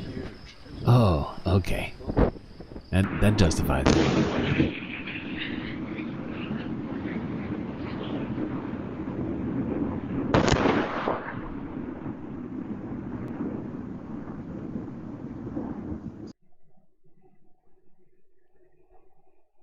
Yep. And then they were there for 2 months straight until the ceasefire that happened a few weeks ago, which we talked about already last year. I keep saying this year, but it's not this year anymore. It's a new year.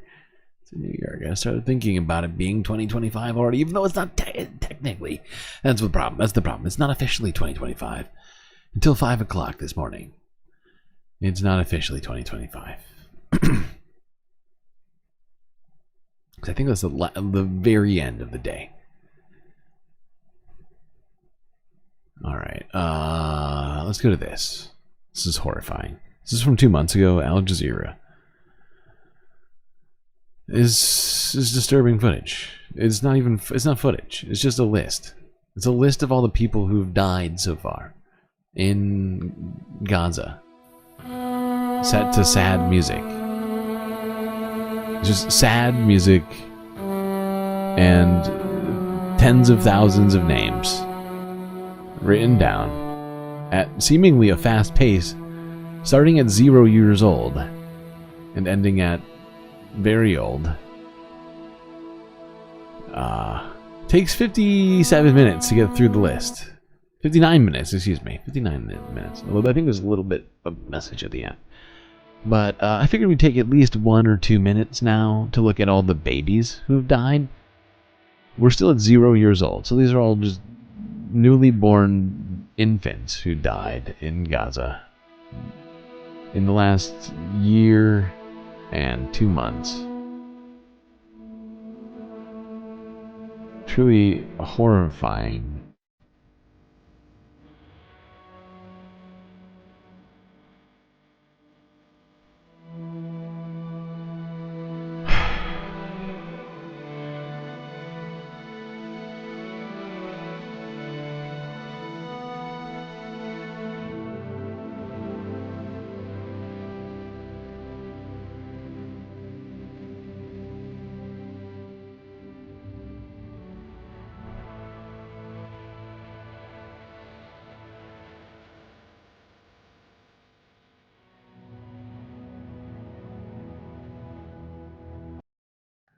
It took a minute and a half to get through the less than 1 year old babies who've died that are recorded as having died as of 2 months ago in Gaza since October 7th of what is now 2023, not last year, but 2 years ago.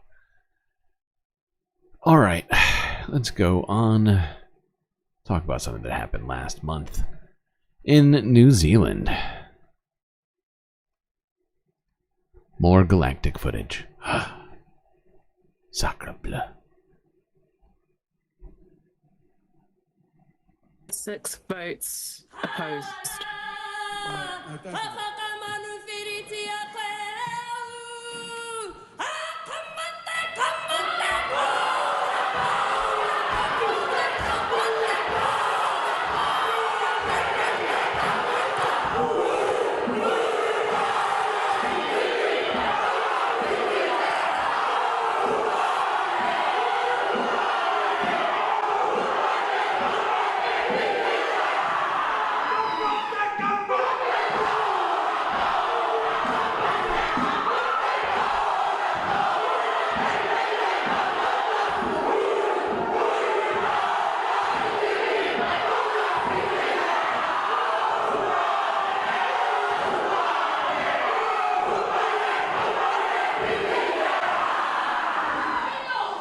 Wellington region. Today is all about prepping for the big day to Parliament tomorrow. Yeah, really beautiful looking day there. So what will people be doing today? Is it a bit of a rest day as we understand it? It is a rest day, but it will be busy nonetheless. We're expecting hundreds, potentially thousands of people to pour in from 10 a.m. This morning. They'll be making signs, they'll be learning a haka and a waiata that they plan to perform on Parliament This video got a grounds lot tomorrow. of views on my channel. They're here to meet the mana It was one whenua of the Ngāti Toa. You can see some of handful their of volunteers. clipped And then videos finally, that I the home made stretch to got, Parliament. like, thousands Now the of Māori views. Queen will join them. Iwi leaders are here, kaumātua, children, And, like, kura, business I really like leaders. this video. Everyone you can think of is here. Tangata tiriti This was a Māori. great It's very diverse moment. crowd, and the energy is just electric. People are really excited. People have been looking forward to this, and the momentum really has been building, not just over the last 9 days, but over the last year. Tribunal to make, and it's hit the hearts of so many people here, not just Māori but many New Zealanders. They are chanting right now, but this is, if you can hear them, you see the signs, you see the flags, you see what they're wearing on their clothing. This means so much to people. I've been asking everyone I meet, how much does this mean? And the answer I keep getting is everything. Our tupuna fought for the treaty. They tell me their whānau are here, they brought their kids so that they remember that this is the day they stood up for the treaty and opposed this bill.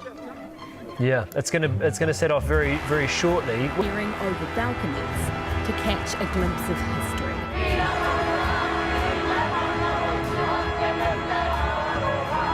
This is like one of those once-in-a-lifetime experiences to see unity that you can actually feel like in the air, the atmosphere of kotahitanga. The view from above.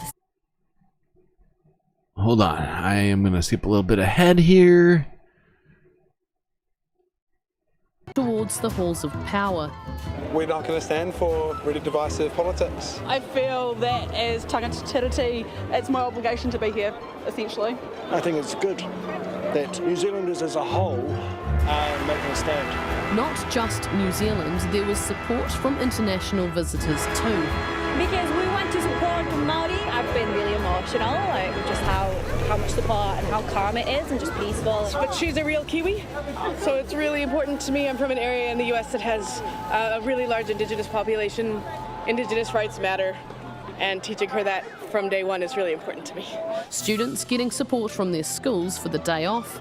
So everyone gets like a justified attendance if you get to come here, so it's pretty good. They send a big email about it and saying you're excused to go. I came here to support our kaupapa and get our rights back. Kiwis, visitors, young and old, everyone united for a powerful but peaceful protest.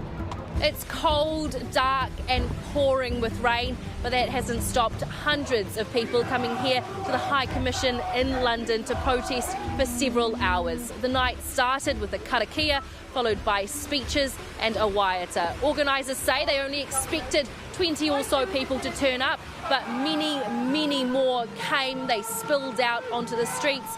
Many say they were compelled. Something else that we could do that was more positive, and so organising this gathering was a way of us coming together. On the other side. Very few issues from New Zealand make their way here to the other side of the world, and very few end up in protests like this. It just shows the depth of anger and angst this bill has created. 300 people in Rarotonga marching. Cook Islands Prime Minister Mark Brown backed the organisers' request to end the hikoi at the cenotaph, where for the first time the Tino Rangatiratanga flag was raised on the flagpole. Marching much like their ancestors did, but with their eyes on the future. These protesters say they're fighting for the integrity of the Treaty of Waitangi, for them and their children. Many are Pakeha, non-Maori New Zealanders of European descent. I think it shows that a lot of people who are of Pakeha descent are not supportive of this bill and do see the treaty as a founding document of New Zealand. The march began more than a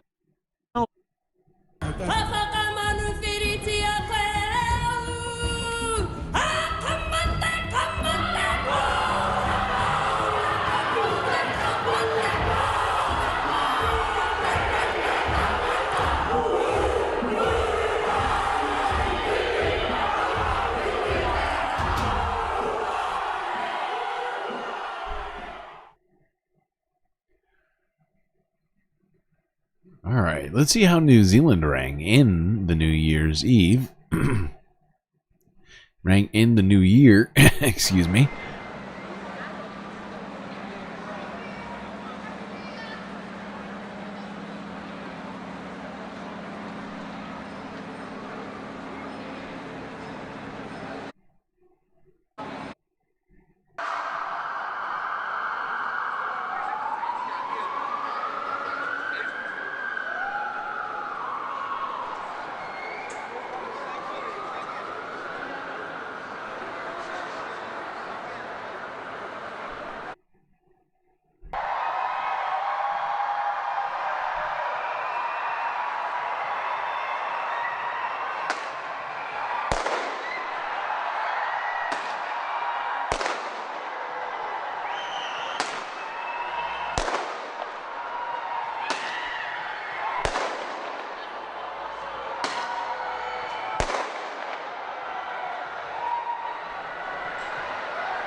Look at that. Love it. Another needle-based fireworks display. It's becoming a trend. It's really on me. I love them. It's looking amazing. It's clear. It's becoming clear. What the fuck is next? We are in New Zealand. Oh.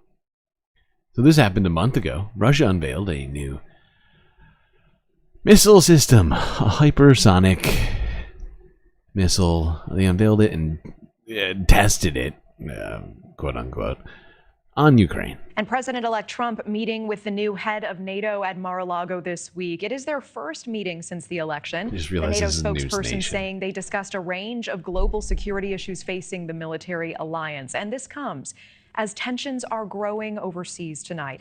NATO scheduling an emergency meeting for next week after Russia hit a southeastern part of Ukraine with an experimental hypersonic ballistic missile. That Russian missile, nicknamed Oreshnik or hazelnut tree, traveled 800 miles in just 15 minutes, striking the town of Dnipro. Now, Russian... All right, that's enough of News Nation there. Okay. It was a month ago. Man, we are getting close to being... It's almost 2025. On the stream and in real life. Everywhere on the planet. Wow. Things are moving so fast. All right, let's go here. Now, a month ago, the ICC issued arrest warrants for Benjamin Netanyahu. And the United States government did not like that whatsoever. Corinne Jean-Pierre had some words to say.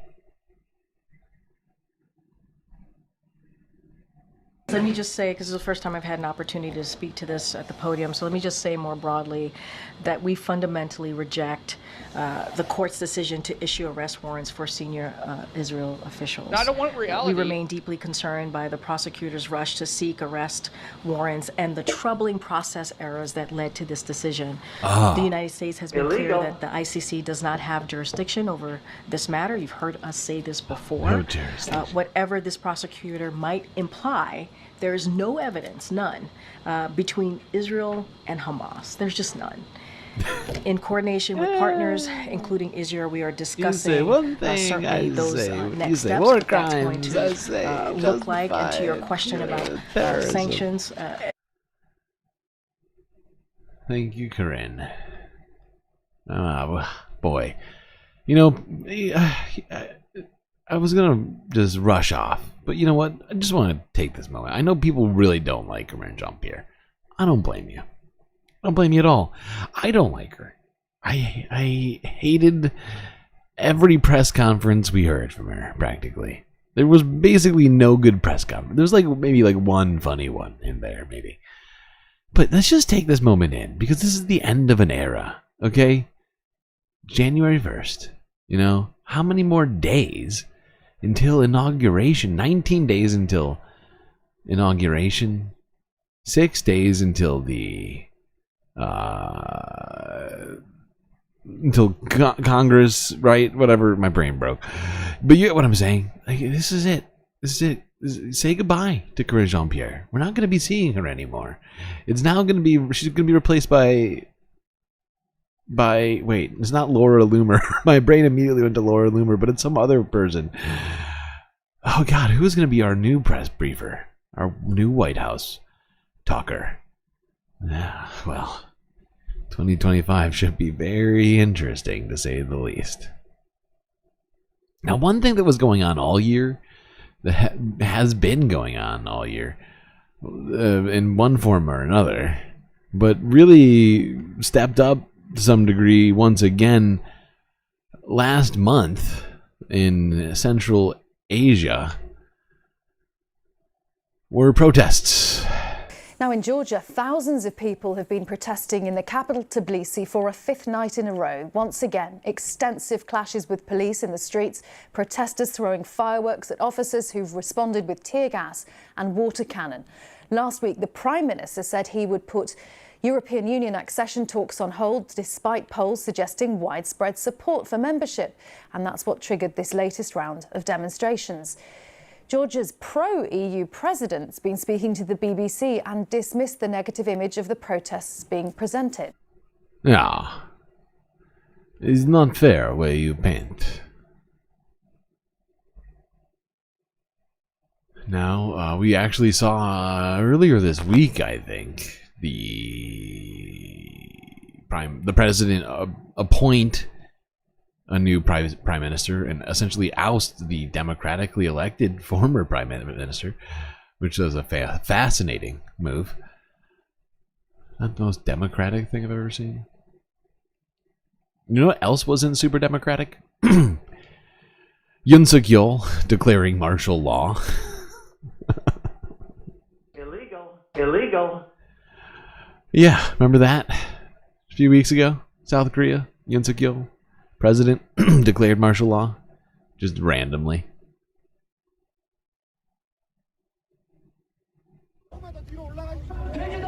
Tonight, pressure growing on the leader of one of America's key allies. Mass protests in South Korea, including outside the National Assembly, demanding the impeachment of President Yoon Suk-yeol. People are gathered on the steps of the National Assembly where just 24 hours ago this extraordinary chain of events was set off. Yoon facing backlash over his brief failed bid to impose martial law to stop. Whoa, what's happening? I love this. This is one of my favorite pictures of the year. This is like, I didn't do it. I was going to put together a pic. Maybe we'll do it today. There's still today. It's New Year's Day. We could do like a New Year's Day stream. I still want to put together a list of like a compilation of all my favorite photos of 2024. And this is absolutely on that Stop list. what he called pro-North Korean forces inside the government.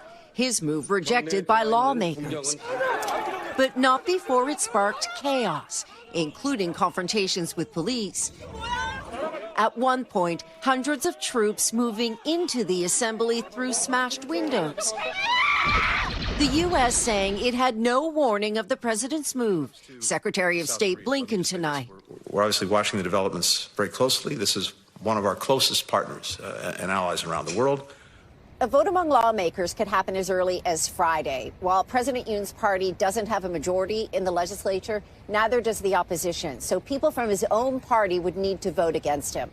And of course, we've seen what happened. He was impeached, and that has been taken to the Supreme Court.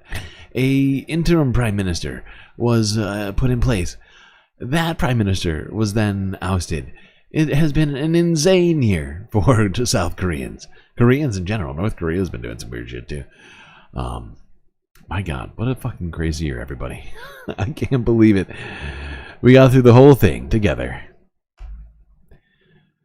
Let's go to Syria 3 weeks ago, where things were, of course, going down. In Syria, there are reports of a seismic change toppling the country's government. Syrian state TV has aired a statement saying President Bashar al-Assad has been overthrown, and outside monitors claim he has fled the country after rebel troops entered Damascus. In the name of God, the most gracious, the most merciful, by the grace of God Almighty, the city of Damascus has been liberated. The tyrant Bashar al-Assad has been toppled, and all the unjustly detained persons from the regime's prisons have been released. The Fatah Damascus Operations Room calls upon the Mujahideen brothers and citizens to preserve all the properties of the free Syrian state. Long live a free and independent Syria for all Syrians of all sects. Yeah. And as we have been seeing unfold, Syrians have been cheering in the streets promises of a multi-dimensional government that respects all cultures and ethnicities, religions in the country. So many celebrations, holiday celebrations, just general, no more Bashar al-Assad celebrations, the emptying of prisons, all sorts of footage inside those prisons. And then amidst all of that, we've been seeing footage of Israel invading the country. While the West cheers the fall of one dictator, another fascist with military objectives in the region is taking territory in the country, as well as striking all sorts of targets, including civilian targets, which we pointed out earlier. If you've been watching this stream all year, then you know what I'm talking about. Things like the fucking Ministry of Interior. Let's go here. Israel has invaded Syria in a blatant act of illegal aggression. Why isn't this fact being plastered all over the Western media? Why isn't this fact being condemned by Western politicians? Well, thanks, Jeff, for the question. Speaks for itself. Israel, of course, is treated as being above the law, as having total impunity, as being able to behave exactly as it so wishes, invading, occupying, annexing, colonizing. It's not just invading Syria, it is pummeling Syria with bombs in an attempt to destroy the potential military capacity of any new Syrian state, clearly treating any new post-Assad government as inevitably hostile to Israeli interests as it is seen by Israel, or they are seen by Israel. It's reported that Israeli tanks are up to 16 miles away from the Syrian capital, Damascus, and have certainly gone miles beyond the Golan Heights, into a so-called buffer zone patrolled by the UN. The claim made by Israel is that a disengagement agreement signed between the Assad regime and the Israeli state in 1974 has now collapsed. The agreement, should be noted, that the Syrian regime has refused to challenge in that half a century. That's despite the fact that the Golan Heights is illegally occupied by the Israeli state. It is Syrian land. It belongs to Syria. And indeed the Syrian people, and which any new Syrian government should demand is returned to Syria. What Israel is doing is invading Syria for the transparent reason of annexing yet more land. This is their habit. They claim, the Israeli state, they need a buffer zone. Then that buffer zone becomes permanently occupied, land they settle, then they demand yet another further. How many buffer zones does Israel need? They took the buffer zone and then the land after the buffer zone, which would essentially suggest that there needs to be a fourth buffer zone now, over the one outside of the buffer zone, outside of the land taken, outside the buffer zone. It's very convoluted, sort of like an onion to unpack. To protect what they already stole, and then guess what happens then to that buffer zone? What? You guessed it. The Israeli state steals it, occupies it, de facto annexes it, and colonizes it. Now, what I'm doing is merely stating what international law says, which the British state, by the way, is supposed to abide by, that the Golan Heights are illegally occupied. They belong to Syria. So let's listen with that in mind to Pat McFadden, a key government minister, a key player in the Starmer government. The United States, we know, has bombed some targets inside Syria over the last 24 hours. Israel has done the same.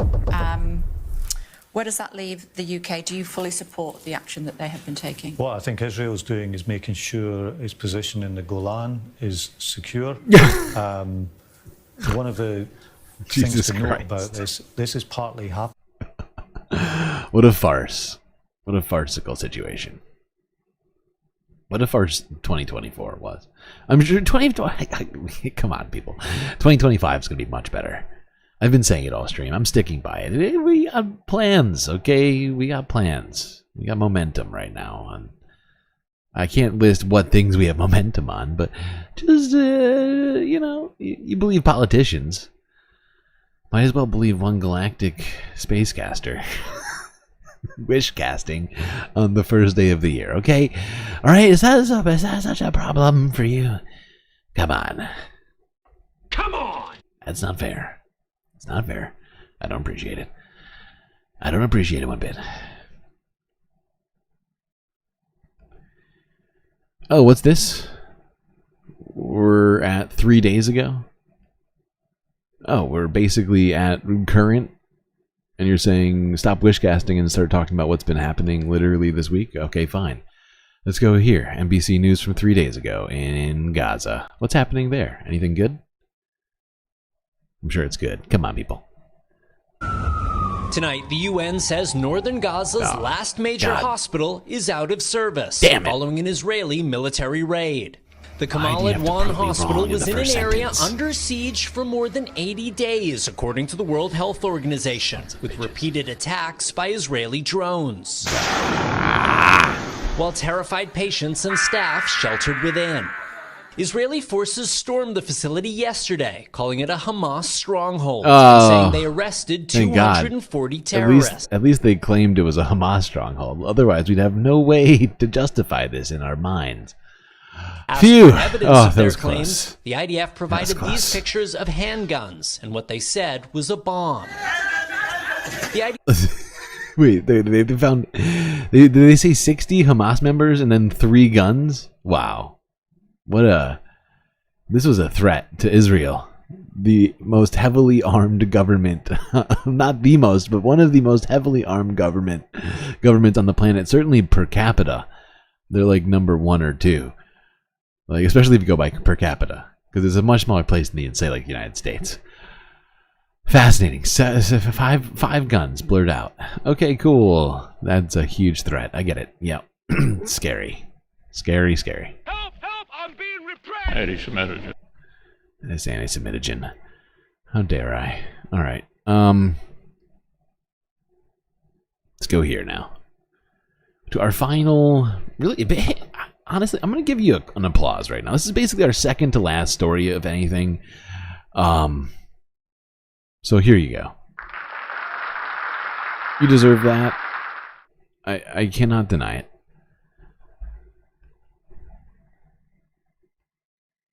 Let's go to this place that we've visited all year. A place that only existed starting in 2024. A place called Zateo. Thank you, Congresswoman, and thank you all for coming today to this very important panel. Good to see people. I always like a room that's a standing room. There are some seats for people at the back if you want to come in. Okay, so agenda for today. We're going to talk, and then we're going to try and bring some of you in. Obviously, time is tight. And we are going to have as much of an important conversation as possible. My name is Mehdi Hassan. I'm the founder and editor-in-chief of a new media company called Zateo, which I founded earlier this year after I left MSNBC. Great. You know what? Barack Obama always says, don't clap, vote. I said, don't clap, subscribe. Right? Zateo.com. Zeteo.com. That's a great point. Shameless plug out of the way, but join us for some independent... Don't chat. Subscribe to the Galactic News Network on Patreon, or you can become a member on YouTube. So many options. All very affordable. All very affordable. Only $3 a month for either. What? $3 a month?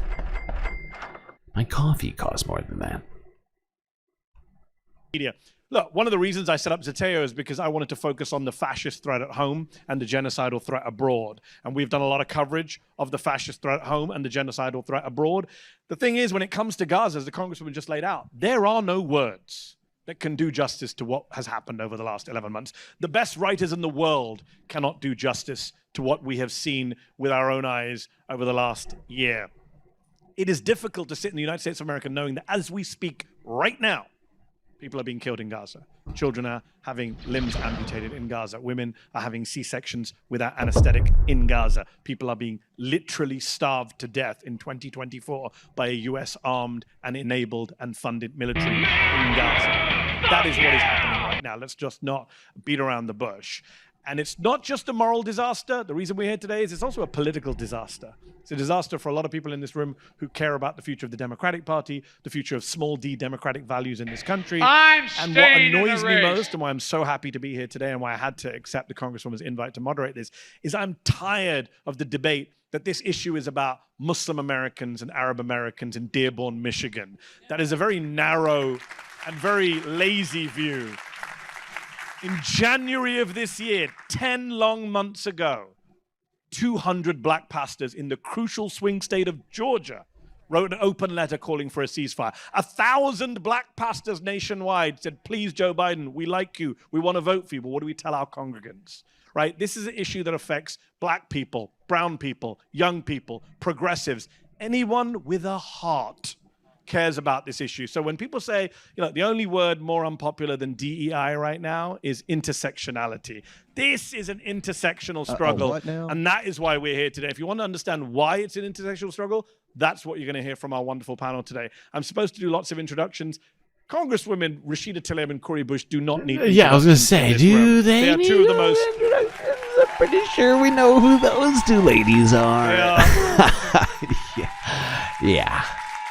Yes. Oh, Mo and Noah gifting Galactic News. Given we are short on time, that applause. Deep into the Galactic New Year's Eve stream.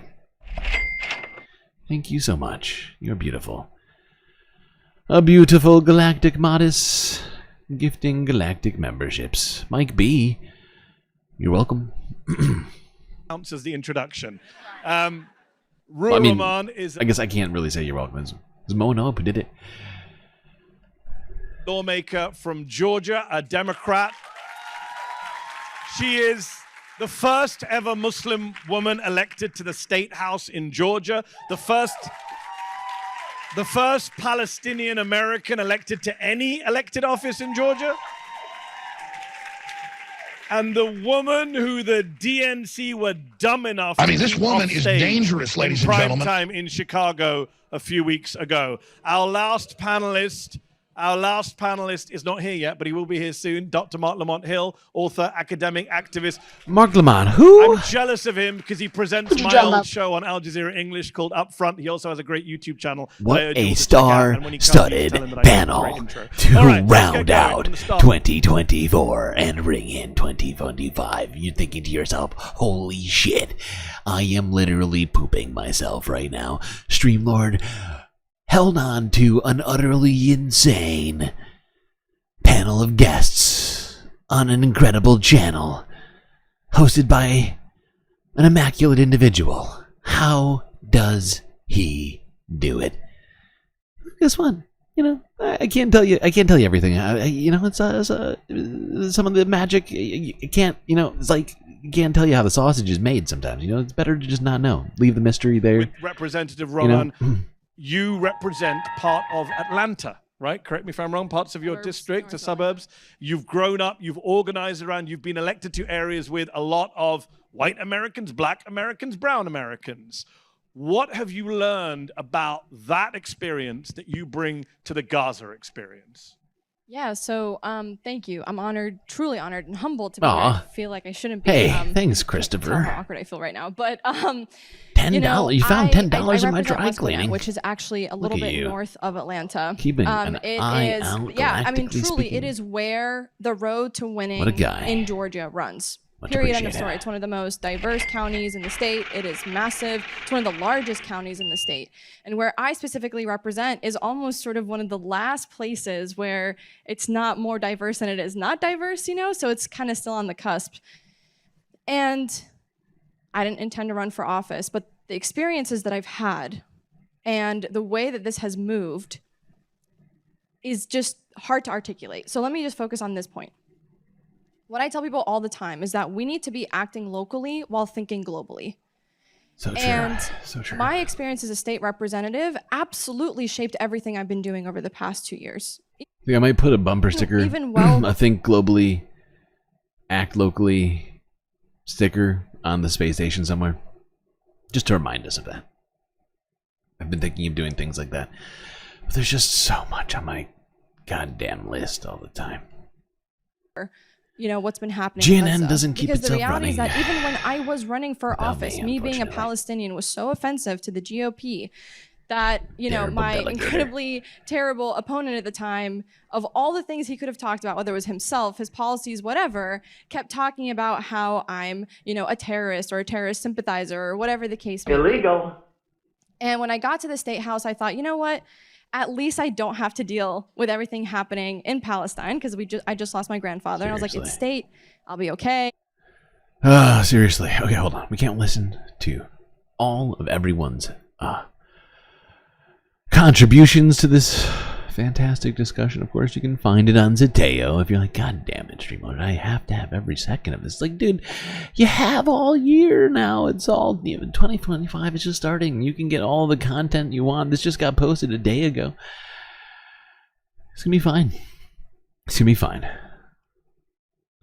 You'll be able to watch more of it later.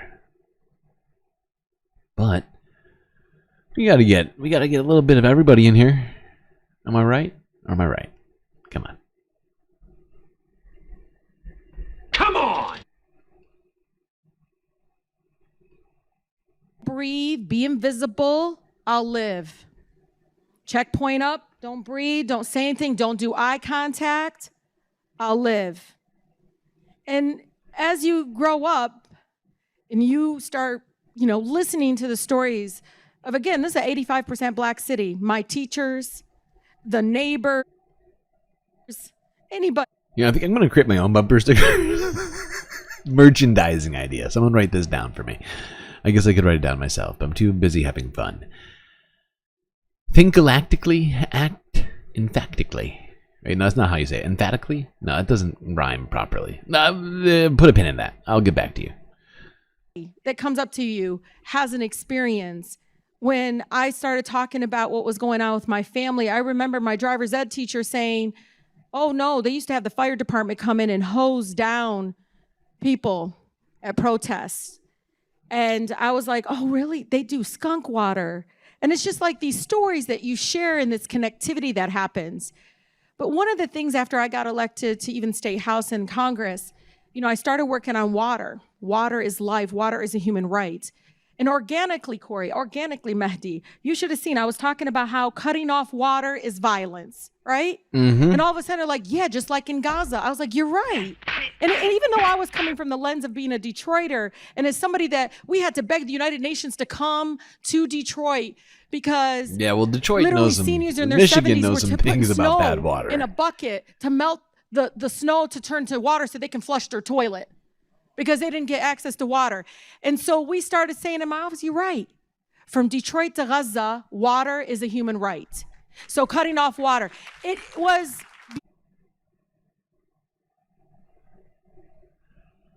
I'm trying to think of another rhyme. It was a good one. But I was trying to think of another one. I was like, I got stopped on what rhymes with Michigan in the Middle East. I was so close. I was so close, and then I got stopped. I got stopped in my tracks.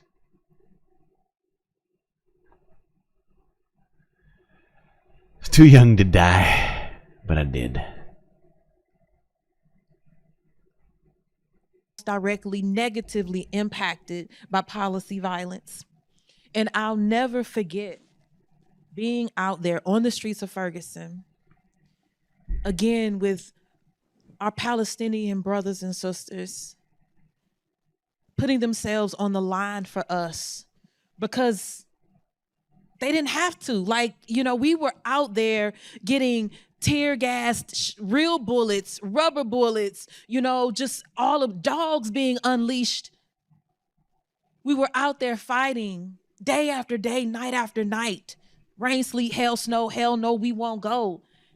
And from Michigan to West Syrian, all water will be Purian. See what I did there?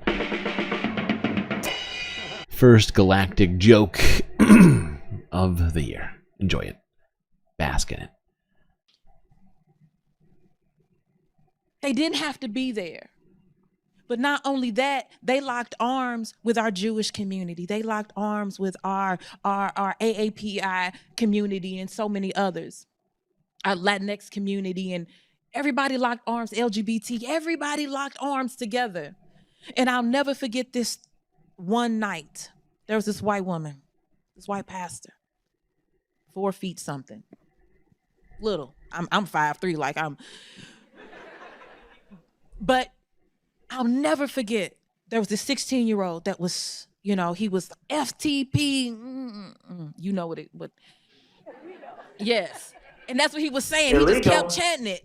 And the police officer, we were at the police lineup, and he kept saying it, and this police officer got so mad just at the words. He didn't touch anyone. Montague's shaking his head, yes, because he remembers. It didn't touch him. And the police officer picked up his baton and was coming down to crack him over the head. And I'm standing there next to him, and I'm looking, and I'm like, it was dark outside. Look, I don't have a better one, okay? I don't know what you expect from me. I'm not a poet, okay? There was this white woman. She reached up in the air, and she caught the baton in the air, and you could hear it go. She caught it, and she just held it, and the police officer was looking like, what just happened? But then he backed down, he pulled it away, and he walked away.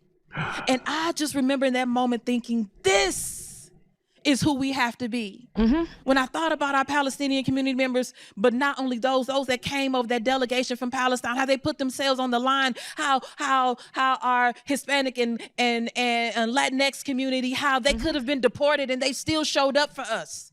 So that's why. It's because when they weren't the most impacted, they stood up for us. And so I'm not the most impacted, but my sister, I had to sit and listen to my sister when this happened and how she was being demonized and villainized and how her mother was not yet back in the United States. We were hoping she would get out.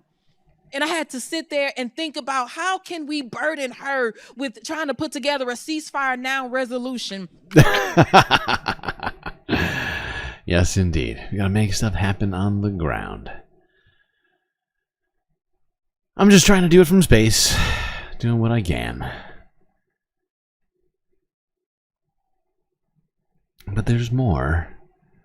There's more I could do. There's more I can do. There's more that we all can do.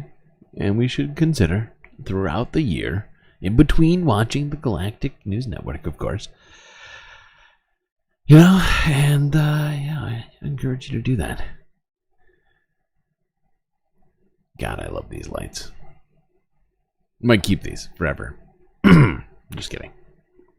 They are fun, though, and festive. I'm like that neighbor who just refuses to take down the holiday lights. Look, 12 days of Christmas, 8 days of Hanukkah, 7 days of Kwanzaa. Okay? Write it down. We're sticking to that. Who is this? Who's this guy? What's that? Who's this dapper looking gentleman?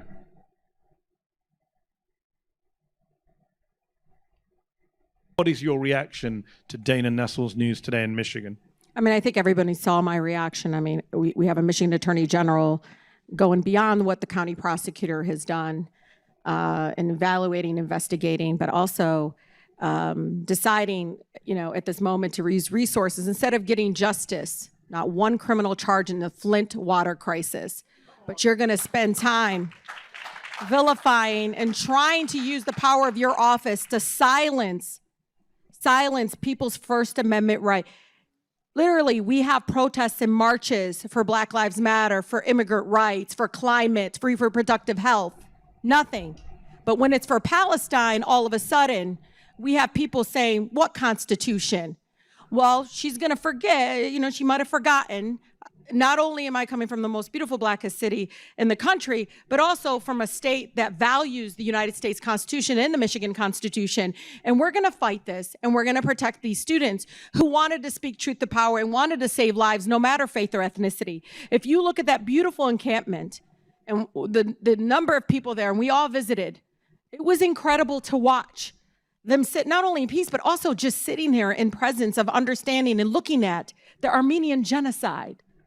Looking at the Black struggle, even currently in our country, and connecting it to what was going on in Gaza. And I can tell you at this moment, I'm just thinking, wow, our Michigan Democratic Attorney General, Dana Nessel, poof, out of the blue, let her people didn't even know she was going to do it. It's almost like Democrats don't want to win Michigan this year. You know, it's 50-something days left. It's something Mehdi heard me say it. It's like, don't they know she's only up 1 point? But not only that, it doesn't matter. But you know what comes down to, though? What is the right thing to do in election or non-election year? And so we got to, you know, Pastor Bland Jr., and I don't know if you all know, you know, when I go into a Baptist church, I told Corey this, you know, I stick out. And so I go visit my churches, because sometimes even worshiping with my residents keeps me close and rooted with them and grounded with them. But, you know, I go visit the churches. It's what you do in Detroit. And I go and sit, and I don't know, when the pastor's really good, Mehdi, you feel like he's only talking to you. You know what I mean? When you go to a real good Baptist church, you know, you feel like the pastor's only talking to you. And he looks right at me and he says, you know, our country is not divided. We're just disconnected. And it has settled with me because you know, it's easy for Corey and I to see. Wait, hold on. We're going to move ahead when they introduce Mark into the situation. There he is. That's right. Mark. Hey, when we have more time, I'm going to ask you about how you remember 13 siblings' names, but that's a discussion for another day. I'm like one of those. Dr. Mark Lamont Hill is in the house. We are short on time. I'm going to throw you this question as the scholar on the stage. Let me ask you this. Put in context for us, if you can, briefly, what it means to be someone who is active and organized and protesting and resisting on the Black Liberation Front and the Palestinian Liberation Front in American history. Because something I said recently, and I'd love for you to expand on this, is we've seen this before, right? None of this is new. It's students being demonized, the left being demonized, people being told you're anti the country. Like, this is what happened. Martin Luther King was not a popular guy when he was alive. He was not. So pick up from there if you can. Give us some context, because you're someone at the heart of all this. Yeah, no, thank you for that. And by the way, greetings, everybody. My deepest apologies. I was coming from New York and the train broke down, so I just Amtrak be on that. So, but Is it just me, or did it's that a wonderful question, and it's a wonderful question. I feel like my because everybody on this stage has paid a price. Everybody on this stage has taken a risk. Everyone has articulated an ethic of risk and then performed it in a way that mattered. It's easy to talk heavy when nothing is at stake. But when something's at stake, then you see what people are about. And there's a long history of Black people standing in solidarity, not just with Palestine, but more fundamentally, Black people standing on the right side of history in an effort to produce justice. Black people have believed in justice. We have invested in justice. We have believed in America's democratic promises, even at the moments where they were the most unattainable, unimaginable, and implausible.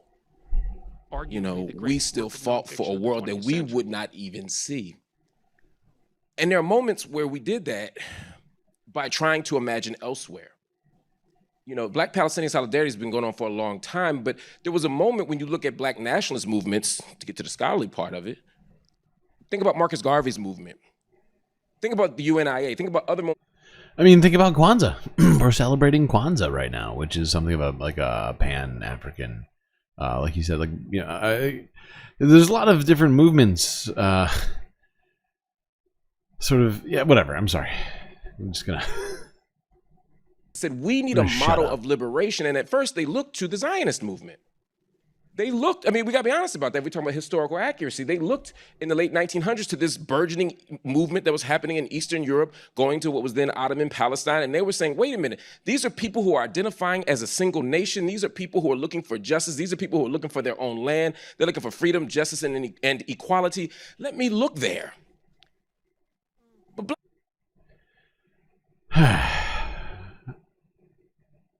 How are we doing on? Oh my God! Wow, we are. Holy shit! 3 minutes away. Oh God, the stream has to end soon. Oh my God, what is happening? Holy shit! Wow, chat. This happened quickly.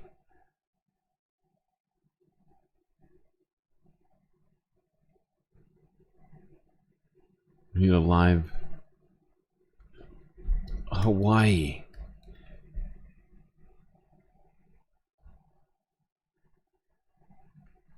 $2025 Hawaii? Is this it? Yeah, here we go. We got it. 2 minutes left.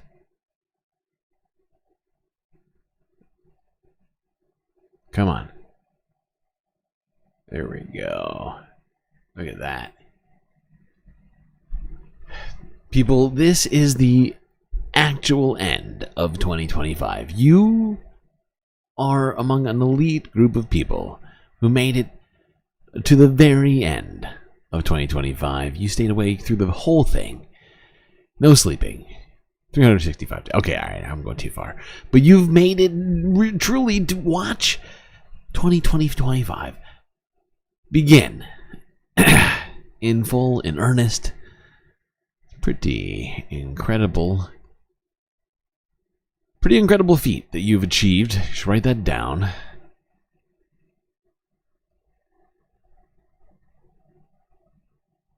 You celebrated 2025, the ringing in of it, through pretty much all the time zones. Great job. You really must have either great optimism or great pessimism for the year. Must be one of the two. You're either glued to what's going to happen next, or are excited for what's going to happen one way or the other. You cannot wait to find out what the future holds. It's all very exciting. My God, 45 seconds left. What's going on? It's the last. It's the last of all of them. Hawaii, Honolulu. It's 4:59 and 30 seconds right now. 2024, December 31st. And it's about to be over in 20 seconds. All of 2024. If you had anything left, this is your last shot. 13 seconds now. 10, 9, 8, 7, 6, 5, 4, 3, 2, 1. Happy 2025. Great job, everyone. I feel like I'm taking crazy pills. Can't believe we did it. Truly impressive. The final countdown. The danger zone. We've done it. So impressed by all of you. All right, now this is the final video. Because I promised you a second. That doesn't count. That does not count. So don't worry. I'm not going to shortchange you, chat. Not on New Year's Day. That is too much, man. That's too much, man!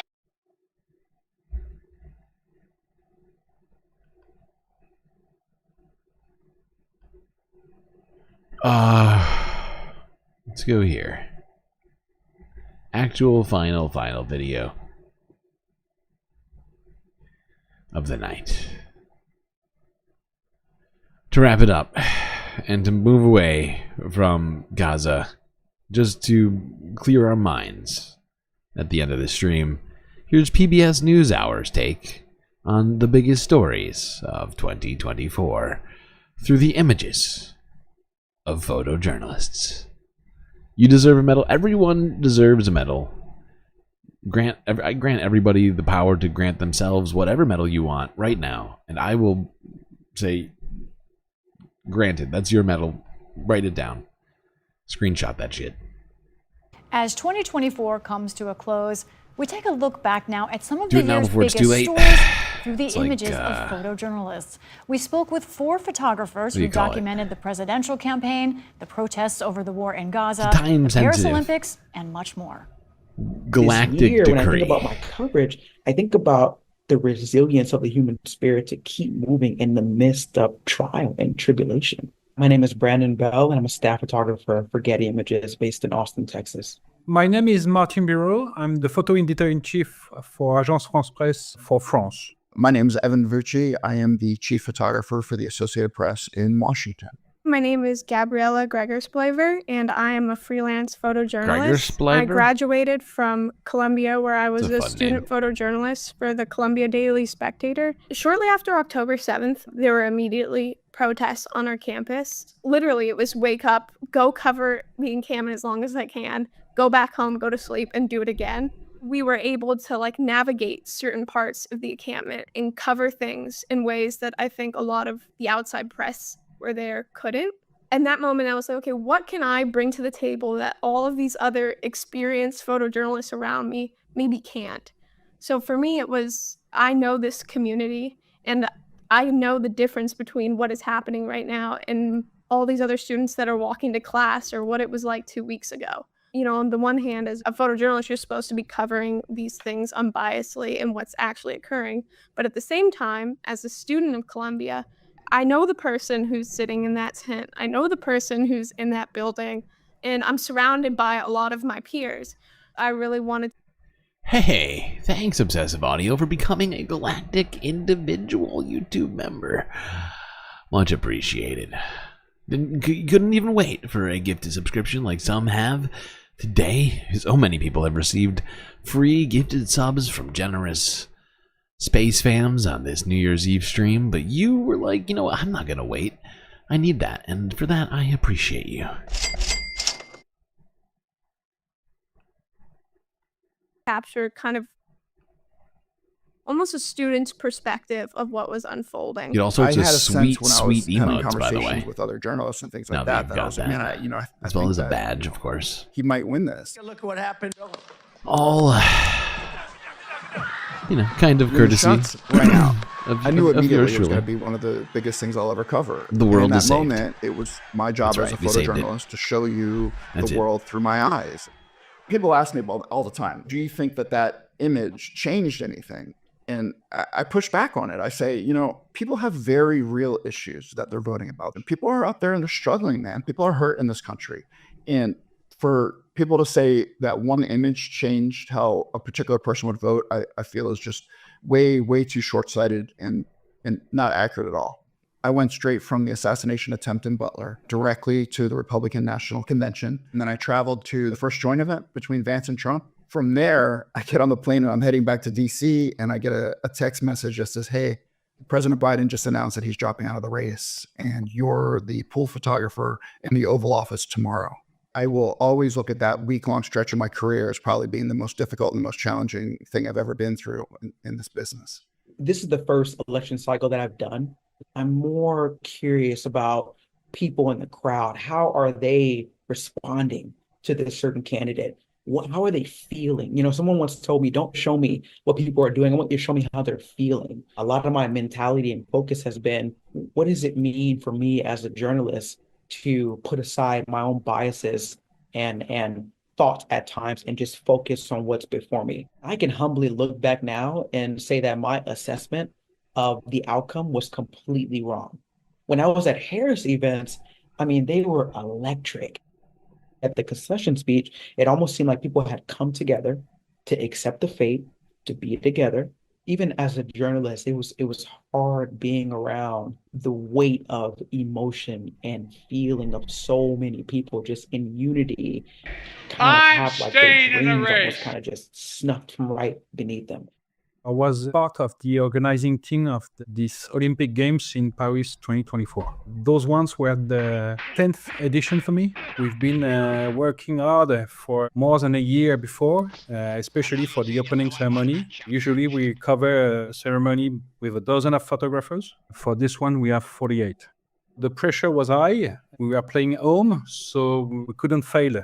This old city was I did like that balloon, not gonna lie. I was really a big fan of that. It looked really cool. It's completely different. I don't know why. The equestrian in Versailles with the castle in the backdrop. It's enough torches, fantastic. thank you very much. To have the BMX looks like riding on the obelisk. That is It's sick. fantastic. To have the road cyclings coming up in Montmartre in road front of the cyclings. Moulin Rouge, it's fantastic. To have the swimming in the Seine was a real challenge.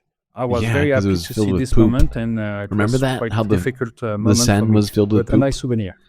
It Gross. was such a nice Don't be event to creepy. cover with fantastic images that will stay longer. In covering the border, it can be very easy, I think, for me and for others to be tempted with trying to photograph in a way that meets, the current story. My job is to show people the reality from all sides of what's happening on the ground and allow them for themselves to look at the emotions, the feelings, look at the truth, and decide what's true for them and versus not. I always kind of assumed I don't that want things that were reality. happening in the world were always completely covered, and because there's so many not only photographers but also people with cell phones, that nothing gets missed or lost in between the lines. But covering this, I think, kind of showed me that that's not always the case. Things are so incredibly busy that we haven't had a chance to really exhale and think about the coverage of the. Wow, people. What a year. Just incredible. There are moments in that where I was, a little choked up. Not that piece, but during this nearly 7-hour-long stream, we together experienced most of the events that we just, went back to look at from the last year. The stream has lasted almost that long. And you've all been here for that. You've all helped make that happen. The fact that we're all together right now, with the fact that we just got memberships and seemingly so many things falling into place, Really, it was a privilege. It was a privilege, everyone. I hope we can make 2025 a better year than 2024 was, galactically speaking.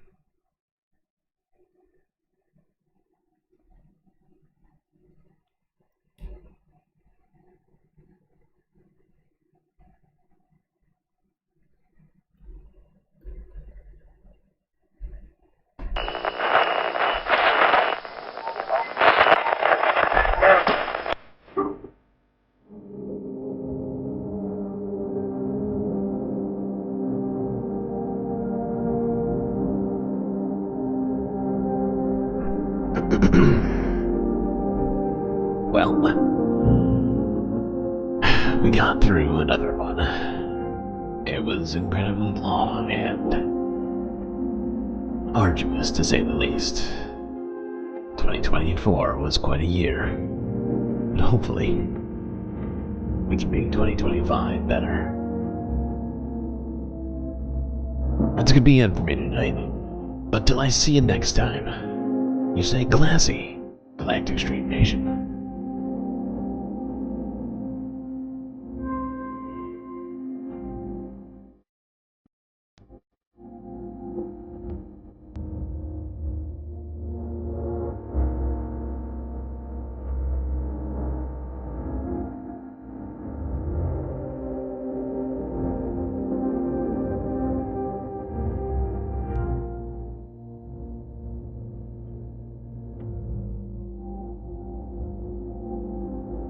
Can't forget this.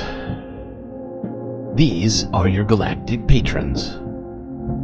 Gabby, Gaunt Dogs, Aaron W, Schmeckley, TD, Mitty, Afroponics, Narwhal by Nature, Interplanet Janet, Technomapog, Robot Cat, Disco Wolf, Calibrating, D Cipher, The Anti-Corporatist, Obsessive Audio, Owen Open, Nadia, Choki, Mrs. Jen, Omegastar, Sasha G, Pitchforks Dragon, Vincent Morales, and Donald James X. That's right, all these people here have helped produce the show, which your eyes and ears just got done enjoying. You can too, for just a few US dollars a month on Patreon.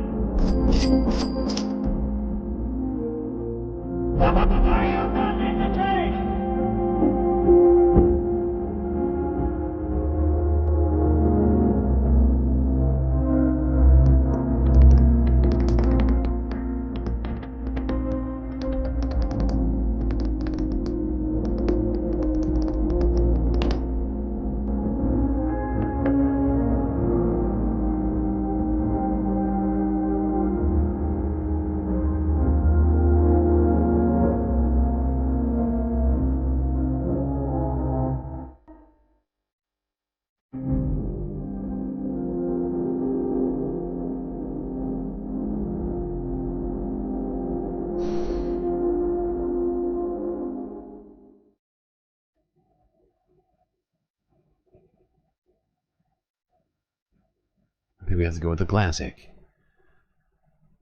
This might be, I think that this might be the first thing we ever listened to on the Late Night Galactica. Late Night After Hours Galactic, what's it called again? No, my brain just broke. Take two. Tax proposal. Pretend I never said words. I made a huge, tiny mistake. Mr. President,